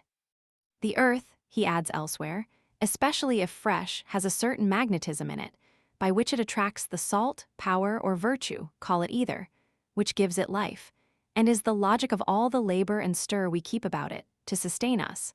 All dungings and other sordid temperings being but the vicar's succedaneous to this improvement. Moreover, this being one of those worn-out and exhausted lay fields which enjoy their Sabbath, had perchance, as Sir Kenelm Digby thinks likely, attracted vital spirits from the air. I harvested 12 bushels of beans. But to be more particular, for it is complained that Mr. Coleman has reported chiefly the expensive experiments of gentlemen farmers, my outgoes were: for a hose, 0.54 plowing, harrowing, and furrowing, 7.5 too much. Beans for seed, 3 12.5 potatoes for seed, 1 33 peas for seed, 0 40 turnip seed, 0 06 white line for crow fence, 0 2 horse cultivator and boy 3 hours, 1 0 horse and cart to get crop, 0 75, in all, 14.72 a half. My income was patrum familias vendesum, non emesum esse oportet, from 9 bushels and 12 quarts of beans sold, 16.94.5 large potatoes, 2.59 small, 2.25 grass, 1.00 stalks, 0.75, in all, 23.44, leaving a pecuniary profit, as I have elsewhere said, of 8.71 a half. This is the result of my experience in raising beans. Plant the common small white bush bean about the 1st of June, in rows 3 feet by 18 inches apart, being careful to select fresh round and unmixed seed. First look out for worms, and supply vacancies by planting anew. Then look out for woodchucks, if it is an exposed place, for they will nibble off the earliest tender leaves almost clean as they go. And again, when the young tendrils make their appearance, they have notice of it, and will shear them off with both buds and young pods, sitting erect like a squirrel. But above all, harvest as early as possible, if you would escape frosts and have a fair and saleable crop. You may save much loss by this means. This further experience also I gained. I said to myself, I will not plant beans and corn with so much industry another summer, but such seeds, if the seed is not lost, as sincerity, truth, simplicity, faith, innocence, and the like, and see if they will not grow in this soil, even with less toil and manurance, and sustain me, for surely it has not been exhausted for these crops. Alas, I said this to myself, but now another summer is gone, and another, and I am obliged to say to you, reader, that the seeds which I planted, if indeed they were the seeds of those virtues, were wormy or had lost their vitality, and so did not come up. Commonly, men will only be brave as their fathers were brave, or timid. This generation is very sure to plant corn and beans each new year precisely, as the Indians did centuries ago and taught the first settlers to do, as if there were a fate in it. I saw an old man the other day, to my astonishment, making the holes with a hoe for the 70th time at least, and not for himself to lie down in. But why should not the New Englander try new adventures, and not lay so much stress on his grain, his potato and grass crop and his orchards, raise other crops than these? Why concern ourselves so much about our beans for seed, and not be concerned at all about a new generation of men? We should really be fed and cheered if when we met a man we were sure to see that some of the qualities which I have named, which we all prize more than those other productions, but which are for the most part broadcast and floating in the air, had taken root and grown in him. Here comes such a subtle and ineffable quality, for instance, as truth or justice, though the slightest amount or new variety of it, along the road. Our ambassadors should be instructed to send home such seeds as these, and Congress help to distribute them over all the land. We should never stand upon ceremony with sincerity. We should never cheat and insult and banish one another by our meanness, if there were present the kernel of worth and friendliness. We should not meet thus in haste. Most men I do not meet at all, for they seem not to have time. They are busy about their beans.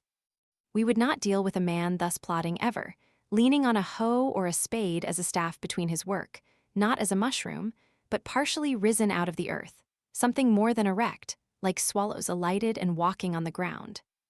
And as he spake, his wings would now and then spread, as he meant to fly, then close again, so that we should suspect that we might be conversing with an angel.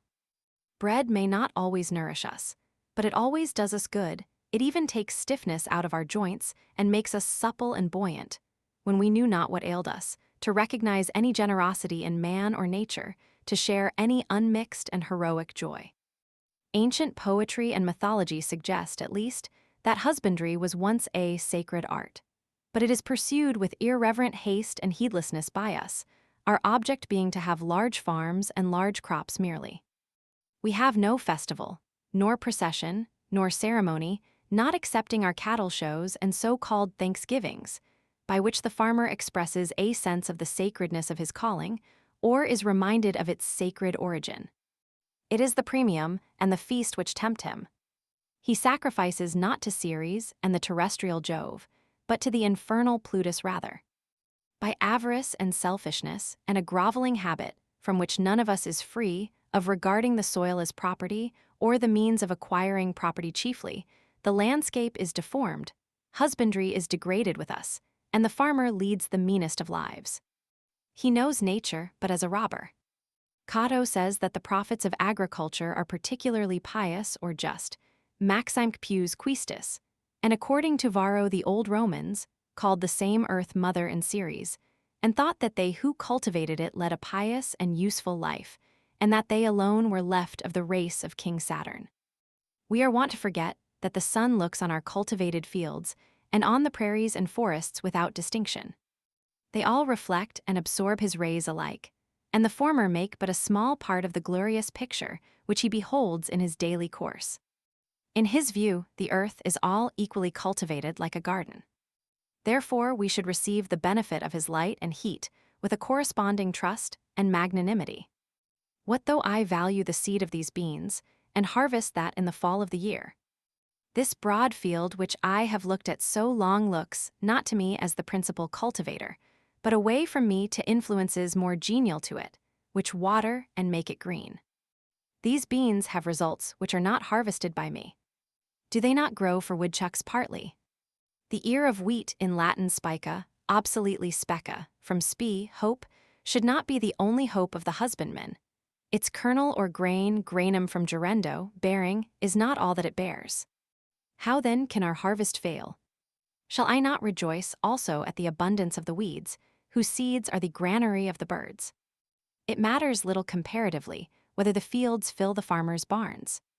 The true husbandman will cease from anxiety, as the squirrels manifest no concern whether the woods will bear chestnuts this year or not, and finish his labor with every day, relinquishing all claim to the produce of his fields, and sacrificing in his mind not only his first but his last fruits also. The village. After hoeing, or perhaps reading and writing in the forenoon, I usually bathed again in the pond, swimming across one of its coves for a stint, and washed the dust of labor from my person, or smoothed out the last wrinkle which study had made, and for the afternoon was absolutely free. Every day or two I strolled to the village to hear some of the gossip which is incessantly going on there, circulating either from mouth to mouth, or from newspaper to newspaper, and which, taken in homeopathic doses, was really as refreshing in its way as the rustle of leaves and the peeping of frogs. As I walked in the woods to see the birds and squirrels, so I walked in the village to see the men and boys. Instead of the wind among the pines, I heard the carts rattle. In one direction from my house, there was a colony of muskrats in the river meadows. Under the grove of elms and buttonwoods in the other horizon was a village of busy men, as curious to me as if they had been prairie dogs, each sitting at the mouth of its burrow or running over to a neighbor to gossip. I went there frequently to observe their habits. The village appeared to me a great newsroom, and on one side to support it, as once at Redding and Company's on State Street, they kept nuts and raisins, or salt and meal and other groceries.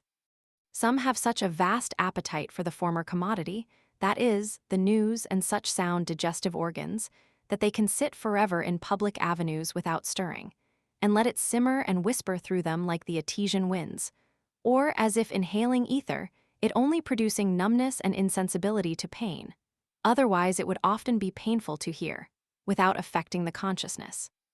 I hardly ever failed, when I rambled through the village, to see a row of such worthies either sitting on a ladder sunning themselves, with their bodies inclined forward and their eyes glancing along the line this way, and that, from time to time, with a voluptuous expression, or else leaning against a barn with their hands in their pockets, like caryatides, as if to prop it up.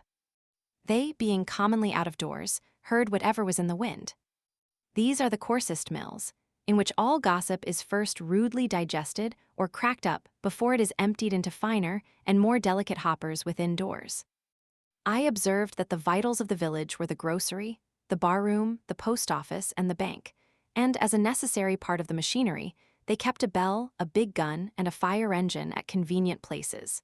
And the houses were so arranged as to make the most of mankind, in lanes and fronting one another, so that every traveler had to run the gauntlet, and every man, woman, and child might get a lick at him. Of course, those who were stationed nearest to the head of the line, where they could most see and be seen, and have the first blow at him, paid the highest prices for their places, and the few straggling inhabitants in the outskirts, where long gaps in the line began to occur, and the traveler could get over walls or turn aside into cow paths, and so escape, paid a very slight ground or window tax. Signs were hung out on all sides to allure him, some to catch him by the appetite, as the tavern and victualling cellar, some by the fancy, as the dry goods store and the jeweler, and others by the hair or the feet or the skirts, as the barber, the shoemaker, or the tailor. Besides, there was a still more terrible standing invitation to call at every one of these houses, and company expected about these times. For the most part one escaped wonderfully from these dangers, either by proceeding at once boldly and without deliberation to the goal, as is recommended to those who run the gauntlet, or by keeping my thoughts on high things like Orpheus, who, loudly singing the praises of the gods to his lyre, drowned the voices of the sirens and kept out of danger. Sometimes I bolted suddenly, and nobody could tell my whereabouts, for I did not stand much about gracefulness and never hesitated at a gap in a fence. I was even accustomed to make an eruption into some houses, where I was well entertained, and after learning the colonel's and very last sieveful of news, what had subsided, the prospects of war and peace, and whether the world was likely to hold together much longer, I was let out through the rear avenues, and so escaped to the woods again. It was very pleasant, when I stayed late in town, to launch myself into the night, especially if it was dark and tempestuous, and set sail from some bright village parlor or lecture room, with a bag of rye or Indian meal upon my shoulder, for my snug harbor in the woods, having made all tight without and withdrawn under hatches with a merry crew of thoughts, leaving only my outer man at the helm, or even tying up the helm when it was plain sailing. I had many a genial thought by the cabin fire, as I sailed. I was never cast away nor distressed in any weather, though I encountered some severe storms. It is darker in the woods, even in common nights, than most suppose. I frequently had to look up at the opening between the trees above the path in order to learn my route, and, where there was no cart path, to feel with my feet the faint track which I had worn, or steer by the known relation of particular trees which I felt with my hands, passing between two pines, for instance, not more than 18 inches apart, in the midst of the woods, invariably in the darkest night.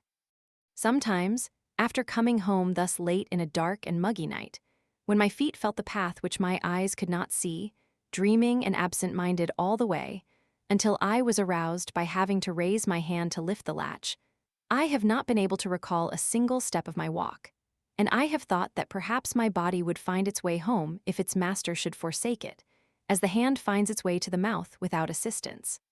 Several times, when a visitor chanced to stay into evening, and it proved a dark night, I was obliged to conduct him to the cart path in the rear of the house, and then point out to him the direction he was to pursue, and in keeping which he was to be guided rather by his feet than his eyes. One very dark night I directed thus, on their way, two young men who had been fishing in the pond. They lived about a mile off through the woods, and were quite used to the route. A day or two after, one of them told me that they wandered about the greater part of the night, close by their own premises, and did not get home till toward morning, by which time, as there had been several heavy showers in the meanwhile, and the leaves were very wet, they were drenched to their skins. I have heard of many going astray even in the village streets, when the darkness was so thick that you could cut it with a knife, as the saying is. Some who live in the outskirts, having come to town a-shopping in their wagons, have been obliged to put up for the night, and gentlemen and ladies making a call have gone half a mile out of their way, feeling the sidewalk only with their feet and not knowing when they turned. It is a surprising and memorable, as well as valuable experience, to be lost in the woods any time. Often in a snowstorm, even by day, one will come out upon a well-known road and yet find it impossible to tell which way leads to the village. Though he knows that he has traveled it 1,000 times, he cannot recognize a feature in it, but it is as strange to him as if it were a road in Siberia. By night, of course, the perplexity is infinitely greater. In our most trivial walks, we are constantly, though unconsciously, steering like pilots by certain well-known beacons and headlands, and if we go beyond our usual course, we still carry in our minds the bearing of some neighboring cape. And not till we are completely lost, or turned round, for a man needs only to be turned round once with his eyes shut in this world to be lost, do we appreciate the vastness and strangeness of nature. Every man has to learn the points of compass again as often as he awakes, whether from sleep or any abstraction. Not till we are lost, in other words, not till we have lost the world, do we begin to find ourselves and realize where we are and the infinite extent of our relations. One afternoon, near the end of the first summer, when I went to the village to get a shoe from the cobbler's, I was seized and put into jail, because, as I have elsewhere related, I did not pay a tax to, or recognize the authority of, the state which buys and sells men, women, and children like cattle at the door of its senate house. I had gone down to the woods for other purposes. But wherever a man goes, men will pursue and paw him with their dirty institutions, and, if they can, constrain him to belong to their desperate oddfellow society. It is true, I might have resisted forcibly with more or less effect, might have run amok against society. But I preferred that society should run amok against me, it being the desperate party. However, I was released the next day, obtained my mended shoe, and returned to the woods in season to get my dinner of huckleberries on Fairhaven Hill. I was never molested by any person but those who represented the state. I had no lock nor bolt, but for the desk which held my papers, not even a nail to put over my latch or windows. I never fastened my door night or day, though I was to be absent several days, not even when the next fall I spent a fortnight in the woods of Maine. And yet my house was more respected than if it had been surrounded by a file of soldiers. The tired rambler could rest and warm himself by my fire, the literary amuse himself with the few books on my table, or the curious, by opening my closet door, see what was left of my dinner, and what prospect I had of a supper. Yet, though many people of every class came this way to the pond, I suffered no serious inconvenience from these sources, and I never missed anything but one small book, a volume of Homer, which perhaps was improperly gilded, and this I trust a soldier of our camp has found by this time. I am convinced that if all men were to live as simply as I then did, thieving and robbery would be unknown. These take place only in communities where some have got more than is sufficient, while others have not enough. The Pope's Homers would soon get properly distributed. Nec bella furunt, faginus estabet dum siphus ante daps. Nor wars did men molest, when only beechen bowls were in request. You who govern public affairs, what need have you to employ punishments? Love virtue, and the people will be virtuous. The virtues of a superior man are like the wind. The virtues of a common man are like the grass. The grass, when the wind passes over it, bends. The ponds. Sometimes, having had a surfeit of human society and gossip, and worn out all my village friends, I rambled still farther westward than I habitually dwell, into yet more unfrequented parts of the town, to fresh woods and pastures new.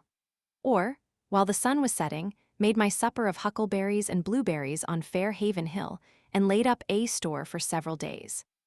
The fruits do not yield their true flavor to the purchaser of them, nor to him who raises them for the market. There is but one way to obtain it, yet few take that way.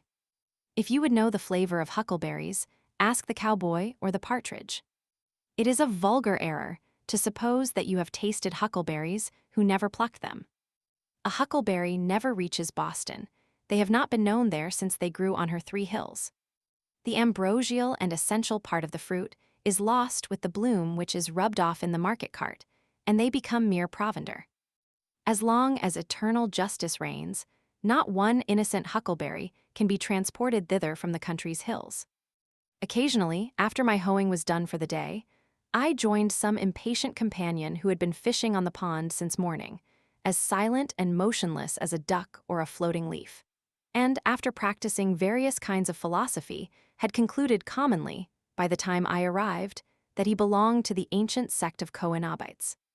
There was one older man, an excellent fisher and skilled in all kinds of woodcraft, who was pleased to look upon my house as a building erected for the convenience of fishermen, and I was equally pleased when he sat in my doorway to arrange his lines.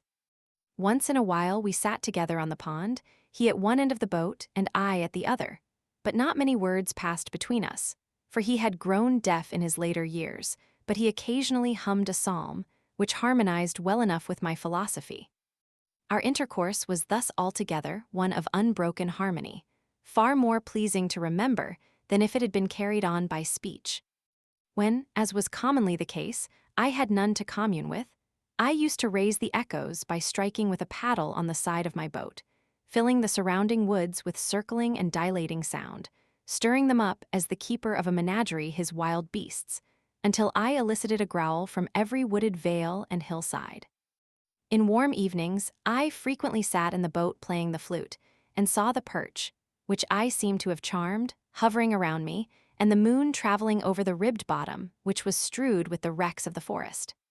Formerly, I had come to this pond adventurously, from time to time, in dark summer nights with a companion, and making a fire close to the water's edge, which we thought attracted the fishes, we caught pouts with a bunch of worms strung on a thread.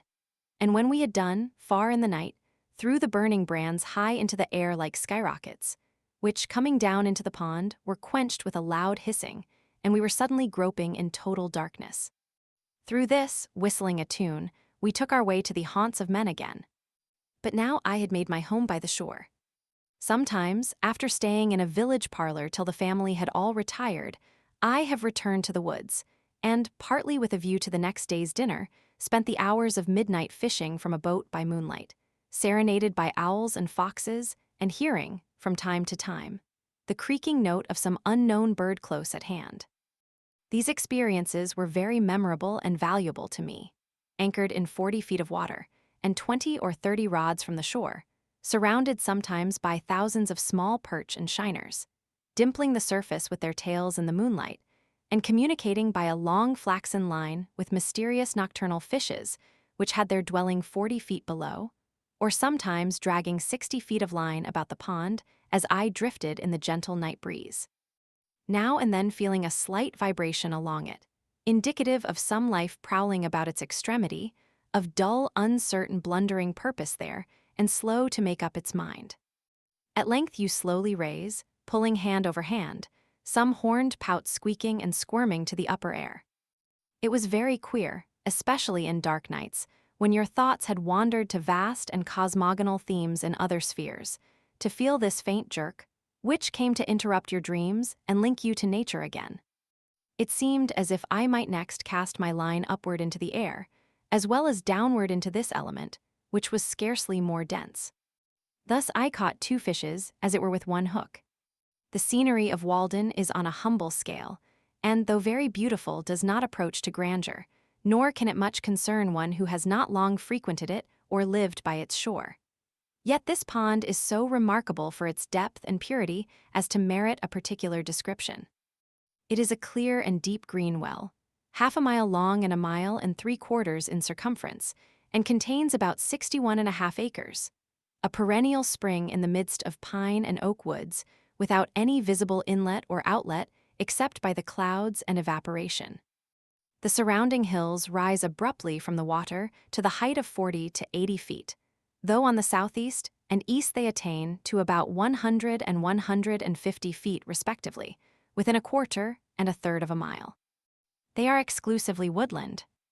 All our conquered waters have 2 colors at least, one when viewed at a distance, and another, more proper, close at hand. The first depends more on the light and follows the sky. In clear weather, in summer, they appear blue at a little distance, especially if agitated, and at a great distance all appear alike. In stormy weather they are sometimes of a dark slate color. The sea, however, is said to be blue one day and green another, without any perceptible change in the atmosphere. I have seen our river when, the landscape being covered with snow, both water and ice were almost as green as grass. Some consider blue to be the color of pure water, whether liquid or solid. But, looking directly down into our waters from a boat, they are seen to be of very different colors. Walden is blue at one time and green at another, even from the same point of view. Lying between the earth and the heavens, it partakes of the color of both. Viewed from a hilltop, it reflects the color of the sky. But near at hand, it is of a yellowish tint next the shore where you can see the sand, then a light green, which gradually deepens to a uniform dark green in the body of the pond. In some lights, viewed even from a hilltop, it is of a vivid green next the shore. Some have referred this to the reflection of the verdure, but it is equally green there against the railroad sandbank, and in the spring, before the leaves are expanded, and it may be simply the result of the prevailing blue mixed with the yellow of the sand. Such is the color of its iris. This is that portion, also, where in the spring, the ice being warmed by the heat of the sun reflected from the bottom, and also transmitted through the earth, melts first and forms a narrow canal about the still frozen middle.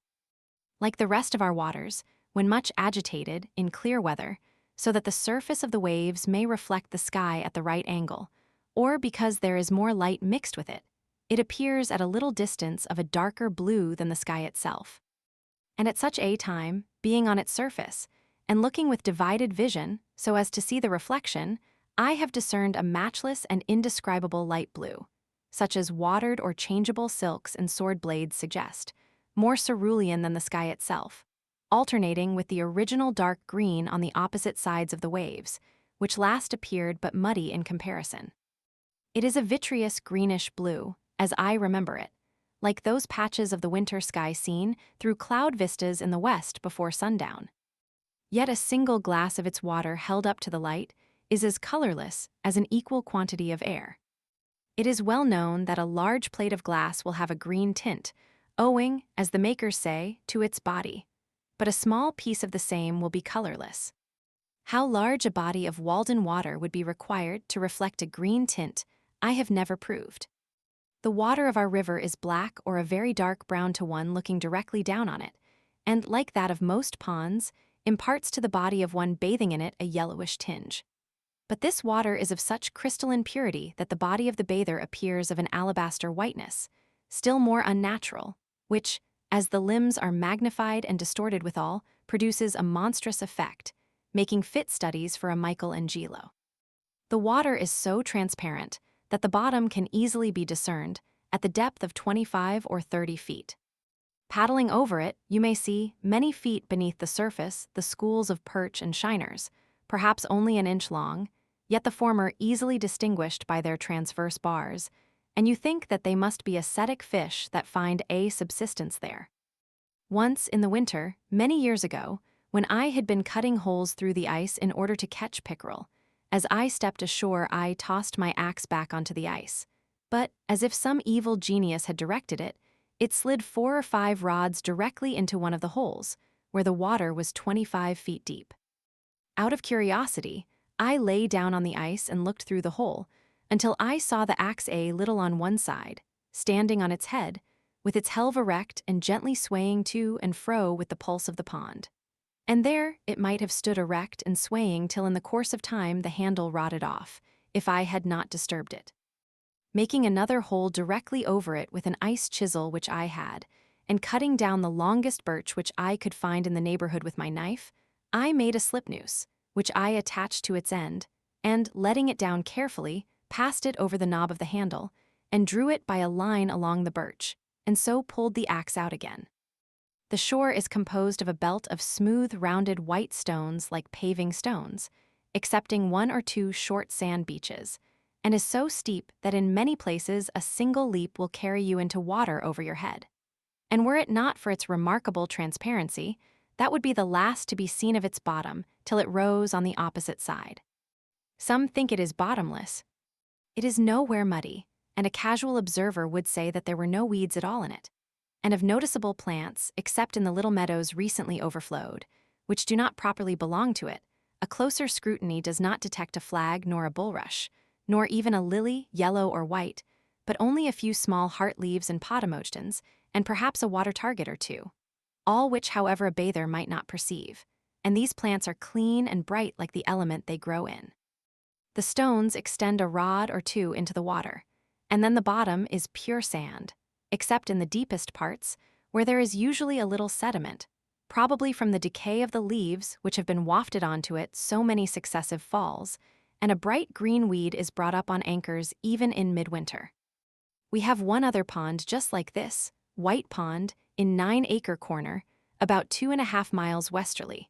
But though I am acquainted with most of the ponds within a dozen miles of this center, I do not know a third of this pure and well-like character. Successive nations perchance have drank at, admired and fathomed it, and passed away, and still its water is green and pellucid as ever. Not an intermitting spring. Perhaps on that spring morning, when Adam and Eve were driven out of Eden, Walden Pond was already in existence, and even then breaking up in a gentle spring rain accompanied with mist and a southerly wind, and covered with myriads of ducks and geese, which had not heard of the fall, when still such pure lakes sufficed them. Even then it had commenced to rise and fall, and had clarified its waters and colored them of the hue they now wear, and obtained a patent of heaven to be the only Walden Pond in the world and distiller of celestial dews. Who knows in how many unremembered nations' literatures this has been the Castalian fountain? Or what nymphs presided over it in the Golden Age? It is a gem of the first water which conquered wares in her coronet. Yet perchance the first who came to this well have left some trace of their footsteps. I have been surprised to detect encircling the pond, even where a thick wood has just been cut down on the shore, a narrow shelf-like path in the steep hillside, alternately rising and falling, approaching and receding from the water's edge, as old probably as the race of man here, worn by the feet of aboriginal hunters, and still from time to time unwittingly trodden by the present occupants of the land. This is particularly distinct to one standing on the middle of the pond in winter, just after a light snow has fallen, appearing as a clear undulating white line, unobscured by weeds and twigs, and very obvious a quarter of a mile off in many places where in summer it is hardly distinguishable close at hand. The snow reprints it, as it were, in clear white type alto relievo. The ornamented grounds of villas, which will one day be built here, may still preserve some trace of this. The pond rises and falls, but whether regularly or not, and within what period, nobody knows, though, as usual, many pretend to know. It is commonly higher in the winter and lower in the summer, though not corresponding to the general wet and dryness. I can remember when it was a foot or two lower, and also when it was at least 5 feet higher than when I lived by it. There is a narrow sandbar running into it, with very deep water on one side, on which I helped boil a kettle of chowder, some 6 rods from the main shore, about the year 1824, which it has not been possible to do for 25 years. And on the other hand, my friends used to listen with incredulity when I told them that a few years later I was accustomed to fish from a boat in a secluded cove in the woods, 15 rods from the only shore they knew, which place was long since converted into a meadow. But the pond has risen steadily for 2 years, and now, in the summer of '52, is just 5 feet higher than when I lived there, or as high as it was 30 years ago, and fishing goes on again in the meadow.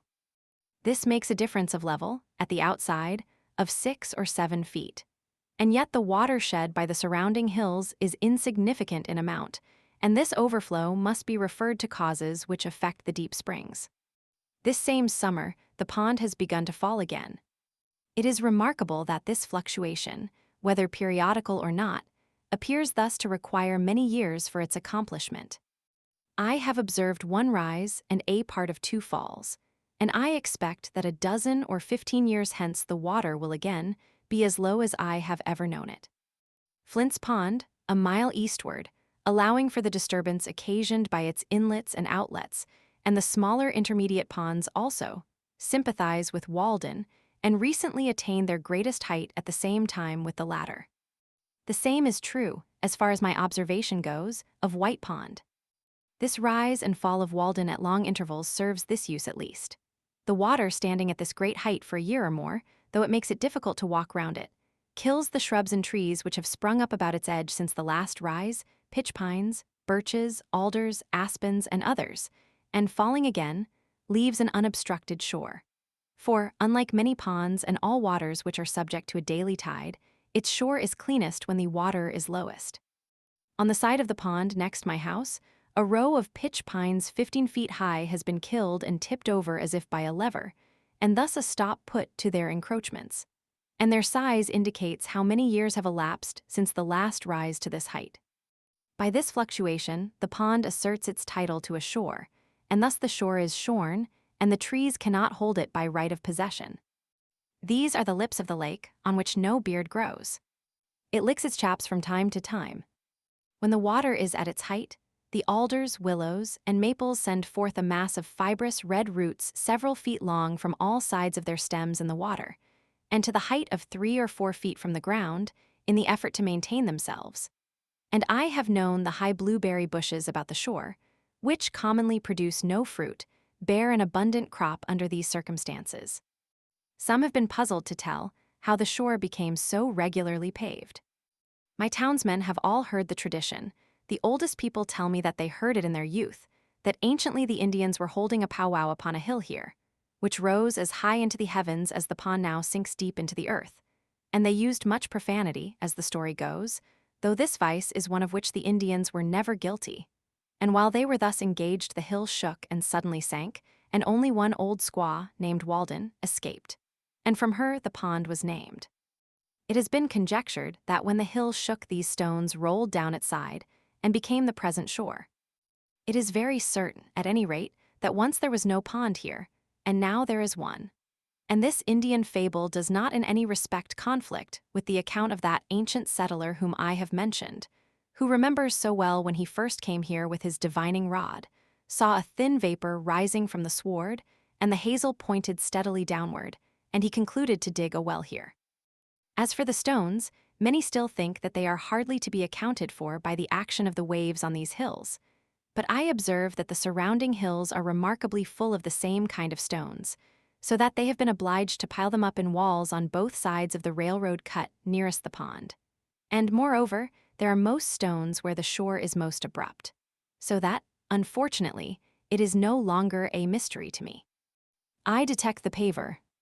If the name was not derived from that of some English locality, Saffron Walden, for instance, one might suppose that it was called originally Walden Pond. The pond was my well ready dug. For 4 months in the year, its water is as cold as it is pure at all times, and I think that it is then as good as any, if not the best, in the town. In the winter, all water which is exposed to the air is colder than springs and wells which are protected from it. The temperature of the pond water which had stood in the room where I sat from 5 o'clock in the afternoon till noon the next day, the 6th of March, 1846, the thermometer having been up to 65 degrees or 70 degrees some of the time, owing partly to the sun on the roof, was 42 degrees, or 1 degree colder than the water of one of the coldest wells in the village just drawn. The temperature of the boiling spring the same day was 45 degrees, or the warmest of any water tried, though it is the coldest that I know of in summer, when, beside, shallow and stagnant surface water is not mingled with it. Moreover, in summer, Walden never becomes so warm as most water which is exposed to the sun, on account of its depth. In the warmest weather I usually placed a pailful in my cellar, where it became cool in the night, and remained so during the day, though I also resorted to a spring in the neighborhood. It was as good when a week old as the day it was dipped, and had no taste of the pump. Whoever camps for a week in summer by the shore of a pond needs only bury a pail of water a few feet deep in the shade of his camp to be independent of the luxury of ice. There have been caught in Walden pickerel, one weighing 7 pounds, to say nothing of another which carried off a reel with great velocity, which the fisherman safely set down at 8 pounds because he did not see him, perch, and pouts, some of each weighing over 2 pounds, shiners, chivins or roach, Luciscus pulchellus, a very few breams, and a couple of eels, one weighing 4 pounds. I am thus particular because the weight of a fish is commonly its only title to fame. And these are the only eels I have heard of here. Also, I have a faint recollection of a little fish some 5 inches long, with silvery sides and a greenish back, somewhat dace-like in its character, which I mention here chiefly to link my facts to fable. Nevertheless, this pond is not very fertile in fish. Its pickerel, though not abundant, are its chief boast. I have seen at one time lying on the ice pickerel of at least 3 different kinds. A long and shallow one, steel-colored, most like those caught in the river. A bright golden kind, with greenish reflections and remarkably deep, which is the most common here. And another, golden-colored and shaped like the last, but peppered on the sides with small dark brown or black spots, intermixed with a few faint blood-red ones, very much like a trout. The specific name reticuletus would not apply to this. It should be gutedus rather. These are all very firm fish, and weigh more than their size promises. The shiners, pouts, and perch also, and indeed all the fishes which inhabit this pond, are much cleaner, handsomer, and firmer fleshed than those in the river and most other ponds, as the water is purer, and they can easily be distinguished from them. Probably, many ichthyologists would make new varieties of some of them. There are also a clean race of frogs and tortoises, and a few mussels in it. Muskrats and minks leave their traces about it, and occasionally a traveling mud turtle visits it. Sometimes, when I pushed off my boat in the morning, I disturbed a great mud turtle which had secreted himself under the boat in the night. Ducks and geese frequent it in the spring and fall, The white-bellied swallows, hirundo bicolor, skim over it, and the peetweet's Totanus macularius, tetter along its stony shores all summer. I have sometimes disturbed a fishhawk sitting on a white pine over the water, but I doubt if it is ever profaned by the wing of a gull like Fair Haven.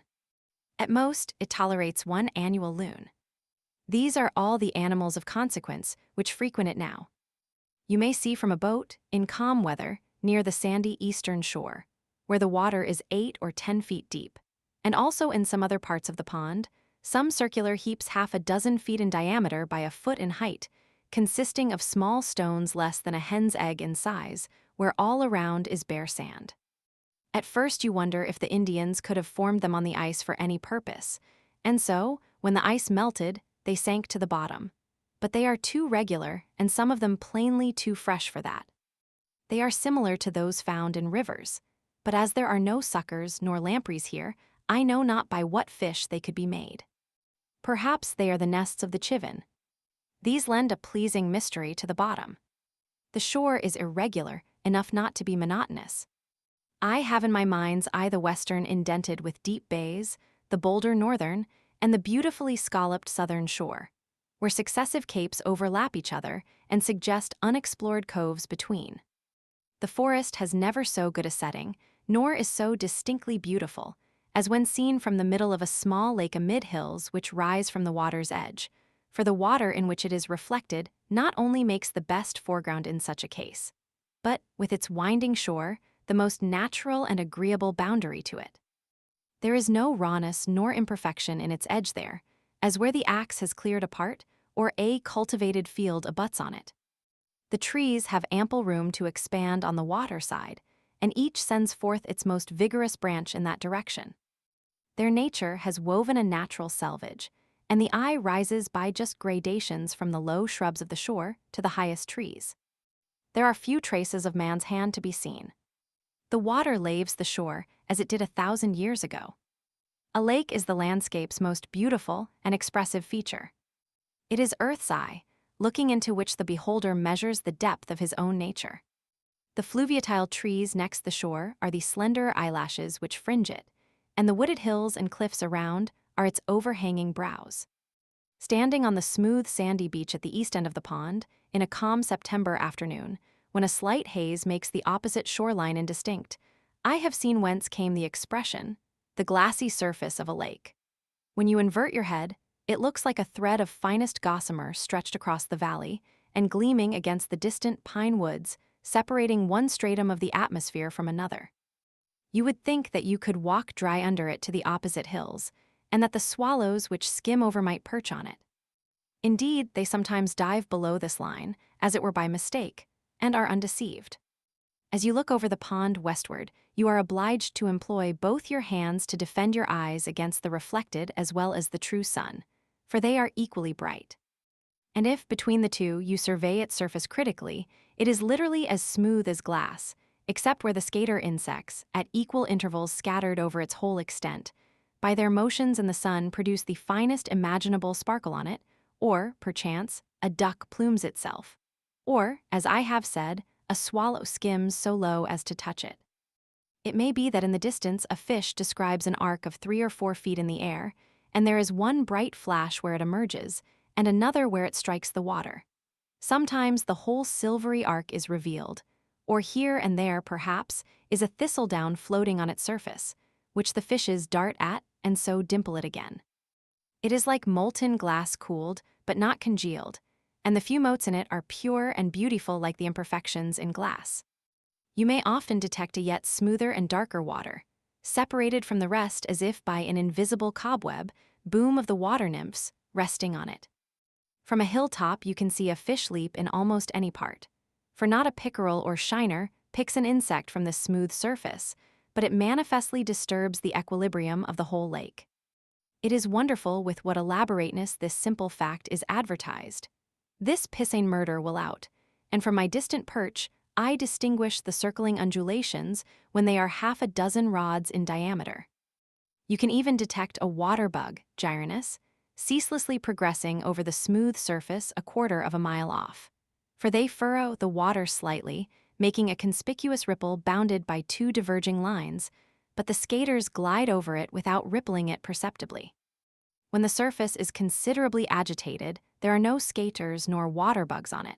But apparently, in calm days, they leave their havens and adventurously glide forth from the shore by short impulses till they completely cover it. It is a soothing employment. On one of those fine days in the fall, when all the warmth of the sun is fully appreciated, to sit on a stump on such a height as this, overlooking the pond, and study the dimpling circles which are incessantly inscribed on its otherwise invisible surface amid the reflected skies and trees. Over this great expanse there is no disturbance, but it is thus at once gently smoothed away and assuaged, as, when a vase of water is jarred, the trembling circles seek the shore and all is smooth again. Not a fish can leap or an insect fall on the pond, but it is thus reported in circling dimples, in lines of beauty, as it were the constant welling up of its fountain, the gentle pulsing of its life, the heaving of its breast. The thrills of joy and thrills of pain are undistinguishable. How peaceful the phenomena of the lake! Again the works of man shine as in the spring. Every leaf and twig and stone and cobweb sparkles now at mid-afternoon, as when covered with dew in a spring morning. Every motion of an oar or an insect produces a flash of light, and if an oar falls, how sweet the echo. In such a day, in September or October, Walden is a perfect forest mirror, set round with stones as precious to my eye as if fewer or rarer. Nothing so fair, so pure, and at the same time so large as a lake, perchance, lies on the surface of the earth. Sky water. It needs no fence. Nations come and go without defiling it. It is a mirror which no stone can crack, whose quicksilver will never wear off, whose gilding nature continually repairs. No storms, no dust, can dim its surface ever fresh. A mirror in which all impurity presented to it sinks, swept and dusted by the sun's hazy brush. This the light dust cloth, which retains no breath that is breathed on it, but sends its own to float as clouds high above its surface, and be reflected in its bosom still. A field of water betrays the spirit that is in the air. It is continually receiving new life and motion from above. It is intermediate in its nature between land and sky. On land only the grass and trees wave, but the water itself is rippled by the wind. I see where the breeze dashes across it by the streaks or flakes of light. It is remarkable that we can look down on its surface.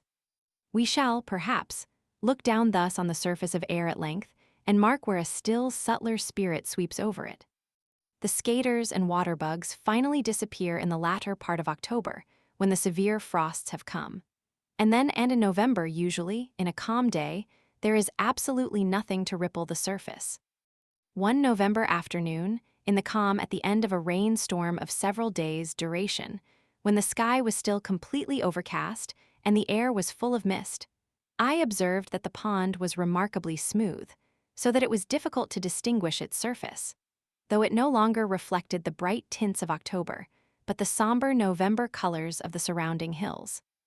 Though I passed over it as gently as possible, the slight undulations produced by my boat extended almost as far as eye could see and gave a ribbed appearance to the reflections.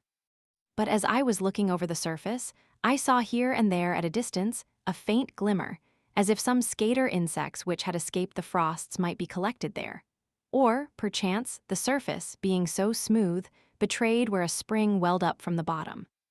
Paddling gently to one of these places, I was surprised to find myself surrounded by myriads of small perch, about 5 inches long, of a rich bronze color in the green water, sporting there, and constantly rising to the surface and dimpling it, sometimes leaving bubbles on it.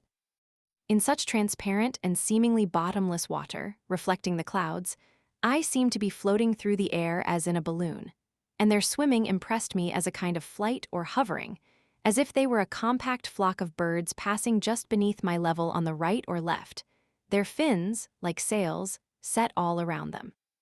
There were many such schools in the pond, apparently improving the short season before winter would draw an icy shutter over their broad skylight, sometimes giving to the surface an appearance as if a slight breeze struck it or a few raindrops fell there. When I approached carelessly and alarmed them, they made a sudden splash and rippling with their tails, as if one had struck the water with a brushy bough, and instantly took refuge in the depths. At length the wind rose, the mist increased, and the waves began to run, and the perch leaped much higher than before, half out of water, 100 black points, 3 inches long, at once above the surface. Even as late as the 5th of December, one year, I saw some dimples on the surface, and thinking it was going to rain hard immediately, the air being full of mist, I made haste to take my place at the oars and row homeward. Already the rain seemed rapidly increasing, though I felt none on my cheek, and I anticipated a thorough soaking. But suddenly the dimples ceased, for they were produced by the perch, which the noise of my oars had seared into the depths, and I saw their schools dimly disappearing. So I spent a dry afternoon after all. An old man who used to frequent this pond nearly 60 years ago, when it was dark with surrounding forests, tells me that in those days he sometimes saw it all alive with ducks and other water fowl, and that there were many eagles about it. He came here a-fishing, and used an old log canoe which he found on the shore.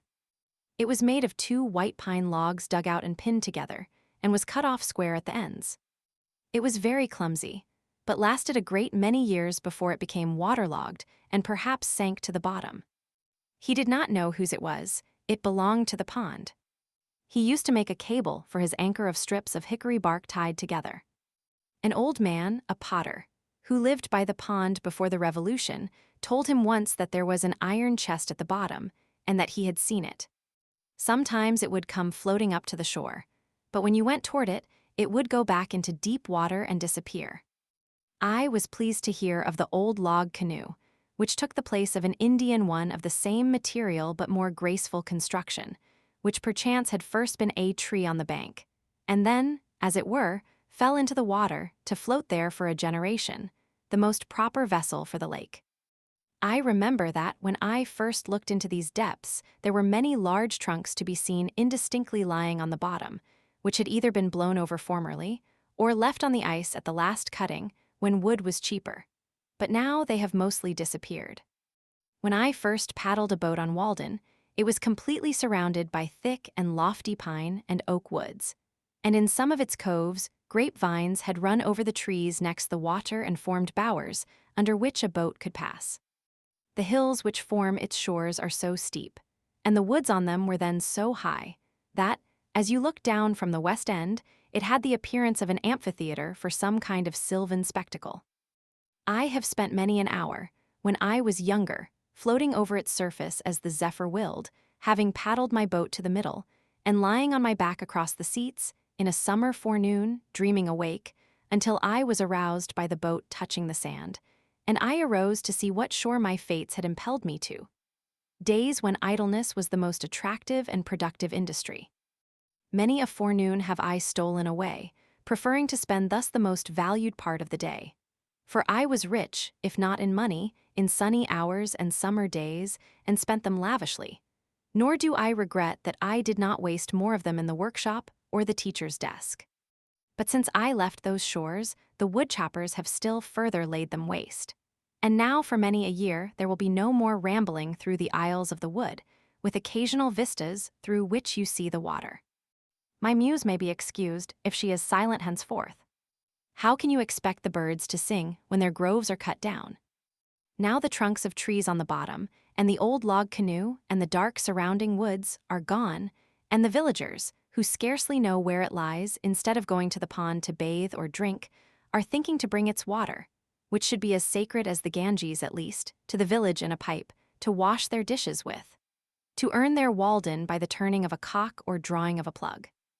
That devilish iron horse, whose ear-rending neigh is heard throughout the town, has mudded the boiling spring with his foot, and he it is that has browsed off all the woods on Walden shore, that Trojan horse, with 1,000 men in his belly, introduced by mercenary Greeks.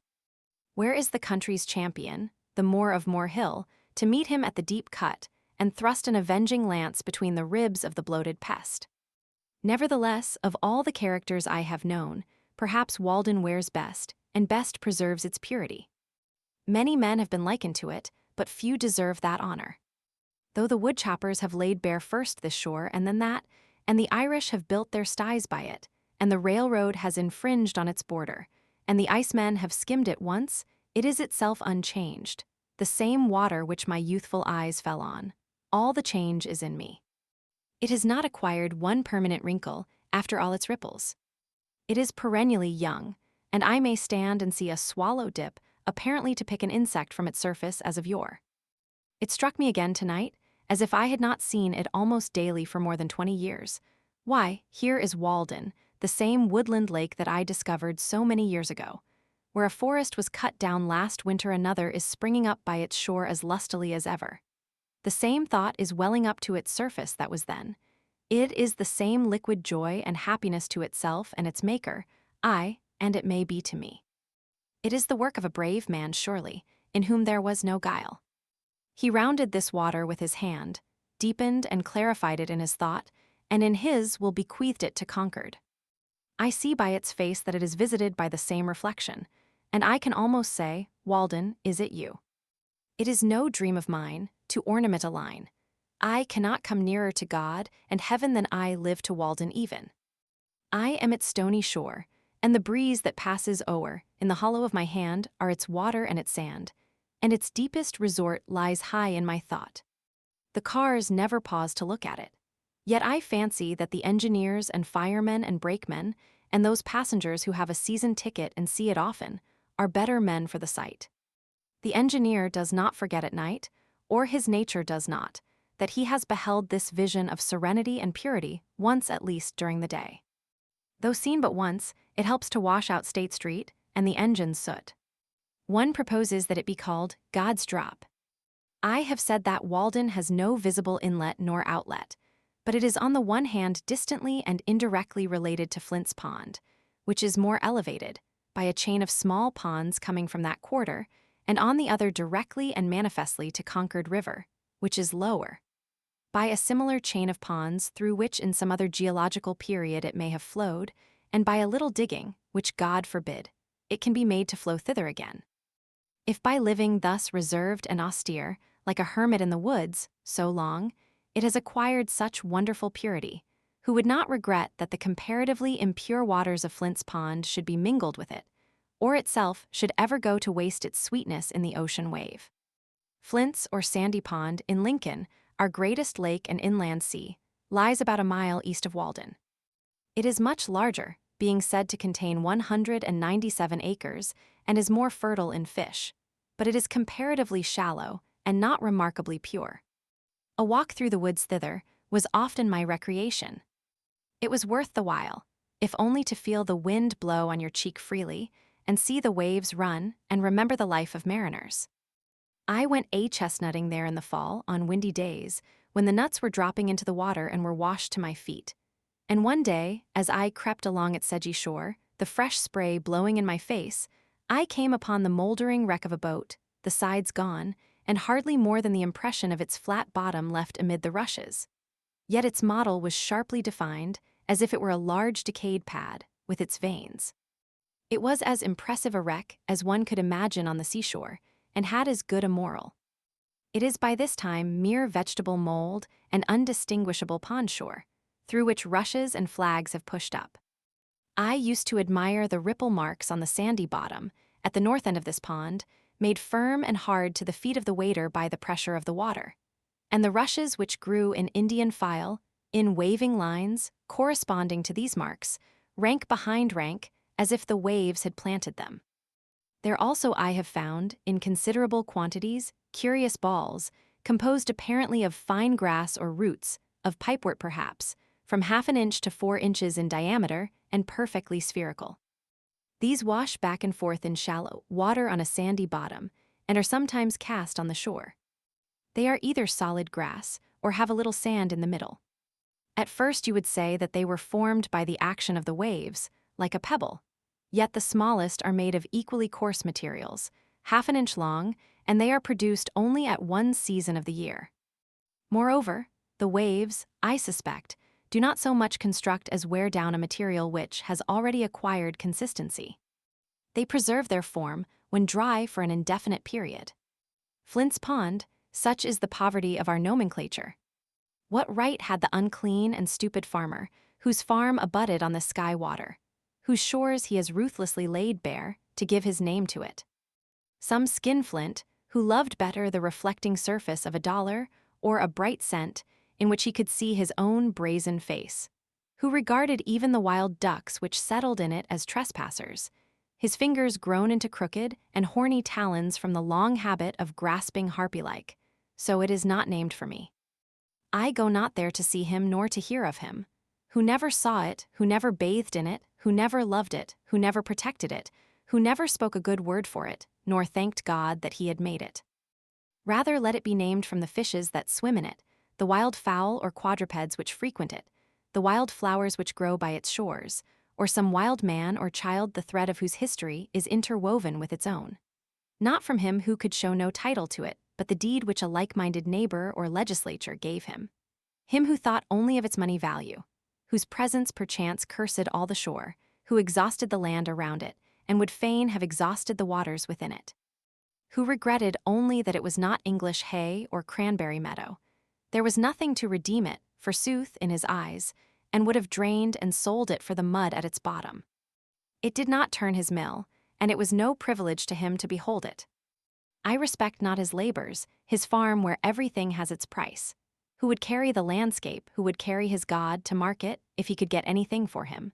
Who goes to market for his God as it is, on whose farm nothing grows free, whose fields bear no crops, whose meadows no flowers, whose trees no fruits but dollars, who loves not the beauty of his fruits, whose fruits are not ripe for him till they are turned to dollars. Give me the poverty that enjoys true wealth. Farmers are respectable and interesting to me in proportion as they are poor farmers. A model farm, where the house stands like a fungus in a muck heap, chambers for men, horses, oxen, and swine, cleansed and uncleansed, all contiguous to one another. Stocked with men, a great grease spot, redolent of manures and buttermilk. Under a high state of cultivation, being manured with the hearts and brains of men. As if you were to raise your potatoes in the churchyard. Such is a model farm. No, if the fairest features of the landscape are to be named after men, let them be the noblest and worthiest men alone. Let our lakes receive as true names at least as the Icarian Sea, where still the shore, a brave attempt resounds. Goose Pond of small extent is on my way to Flint, S. Fair Haven, an expansion of Concord River, said to contain some 70 acres, is a mile southwest, and White Pond of about 40 acres is a mile and a half beyond Fair Haven. This is my lake country. These, with Concord River, are my water privileges, and night and day, year in year out, they grind such grist as I carry to them. Since the woodcutters and the railroad and I myself have profaned Walden, perhaps the most attractive, if not the most beautiful, of all our lakes, the gem of the woods is White Pond. A poor name from its commonness, whether derived from the remarkable purity of its waters or the color of its sands. In these, as in other respects, however, it is a lesser twin of Walden. They are so much alike that you would say they must be connected underground. It has the same stony shore, and its waters are of the same hue. As at Walden, in sultry dog-day weather, looking down through the woods on some of its bays, which are not so deep, but that the reflection from the bottom tinges them. Its waters are of a misty bluish-green or glaucous color. Many years since I used to go there to collect the sand by cartloads, to make sandpaper with, and I have continued to visit it ever since. One who frequents it proposes to call it Virid Lake. Perhaps it might be called Yellow Pine Lake, from the following circumstance. About 15 years ago you could see the top of a pitch pine, of the kind called yellow pine hereabouts, though it is not a distinct species, projecting above the surface in deep water, many rods from the shore. It was even supposed by some that the pond had sunk, and this was one of the primitive forest that formerly stood there. I find that even so long ago as 1792 in a topographical description of the town of Concord, by one of its citizens, in the collections of the Massachusetts Historical Society. The author, after speaking of Walden and White Ponds, adds, "In the middle of the latter may be seen, when the water is very low, a tree which appears as if it grew in the place where it now stands, although the roots are 50 feet below the surface of the water. The top of this tree is broken off, and at that place measures 14 inches in diameter. In the spring of '49, I talked with the man who lives nearest the pond in Sudbury, who told me that it was he who got out this tree 10 or 15 years before. As near as he could remember, it stood 12 or 15 rods from the shore, where the water was 30 or 40 feet deep. It was in the winter, and he had been getting out ice in the forenoon, and had resolved that in the afternoon, with the aid of his neighbors, he would take out the old yellow pine. He sawed a channel in the ice toward the shore, and hauled it over and along and out on to the ice with oxen. But before he had gone far in his work, he was surprised to find that it was wrong end upward, with the stumps of the branches pointing down, and the small end firmly fastened in the sandy bottom. It was about a foot in diameter at the big end, and he had expected to get a good saw log, but it was so rotten as to be fit only for fuel, if for that. He had some of it in his shed then. There were marks of an axe and of woodpeckers on the butt. He thought that it might have been a dead tree on the shore, but was finally blown over into the pond, and after the top had become waterlogged, while the butt end was still dry and light, had drifted out and sunk wrong end up. His father, 80 years old, could not remember when it was not there. Several pretty large logs may still be seen lying on the bottom, where, owing to the undulation of the surface, they look like huge water snakes in motion. This pond has rarely been profaned by a boat, for there is little in it to tempt a fisherman. Instead of the white lily, which requires mud, or the common sweet flag, the blue flag, iris versicolor, grows thinly in the pure water, rising from the stony bottom all around the shore, where it is visited by hummingbirds in June. And the color both of its bluish blades and its flowers, and especially their reflections, are in singular harmony with the glaucous water. White Pond and Walden are great crystals on the surface of the earth, lakes of light. If they were permanently congealed and small enough to be clutched, they would, perchance, be carried off by slaves, like precious stones, to adorn the heads of emperors. But being liquid and ample, and secured to us and our successors forever, we disregard them and run after the diamond of Kohinoor. They are too pure to have a market value. They contain no muck. How much more beautiful than our lives, how much more transparent than our characters, are they? We never learned meanness of them. How much fairer than the pool before the farmer's door, in which his ducks swim. Hither the clean wild ducks come. Nature has no human inhabitant who appreciates her. The birds with their plumage and their notes are in harmony with the flowers, but what youth or maiden conspires with the wild, luxuriant beauty of nature? She flourishes most alone, far from the towns where they reside. Talk of heaven, ye disgrace earth. Baker Farm.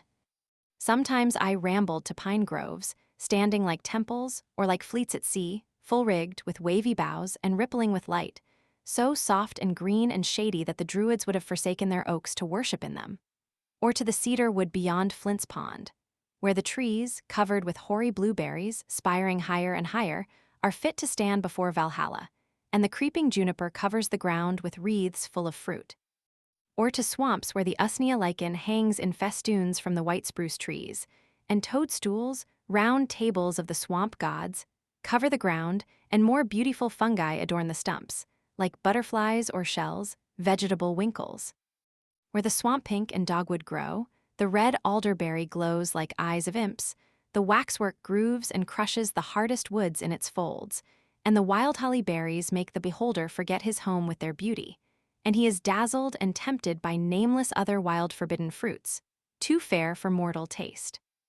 Instead of calling on some scholar, I paid many a visit to particular trees, of kinds which are rare in this neighborhood, standing far away in the middle of some pasture, or in the depths of a wood or swamp, or on a hilltop, such as the black birch, of which we have some handsome specimens 2 feet in diameter.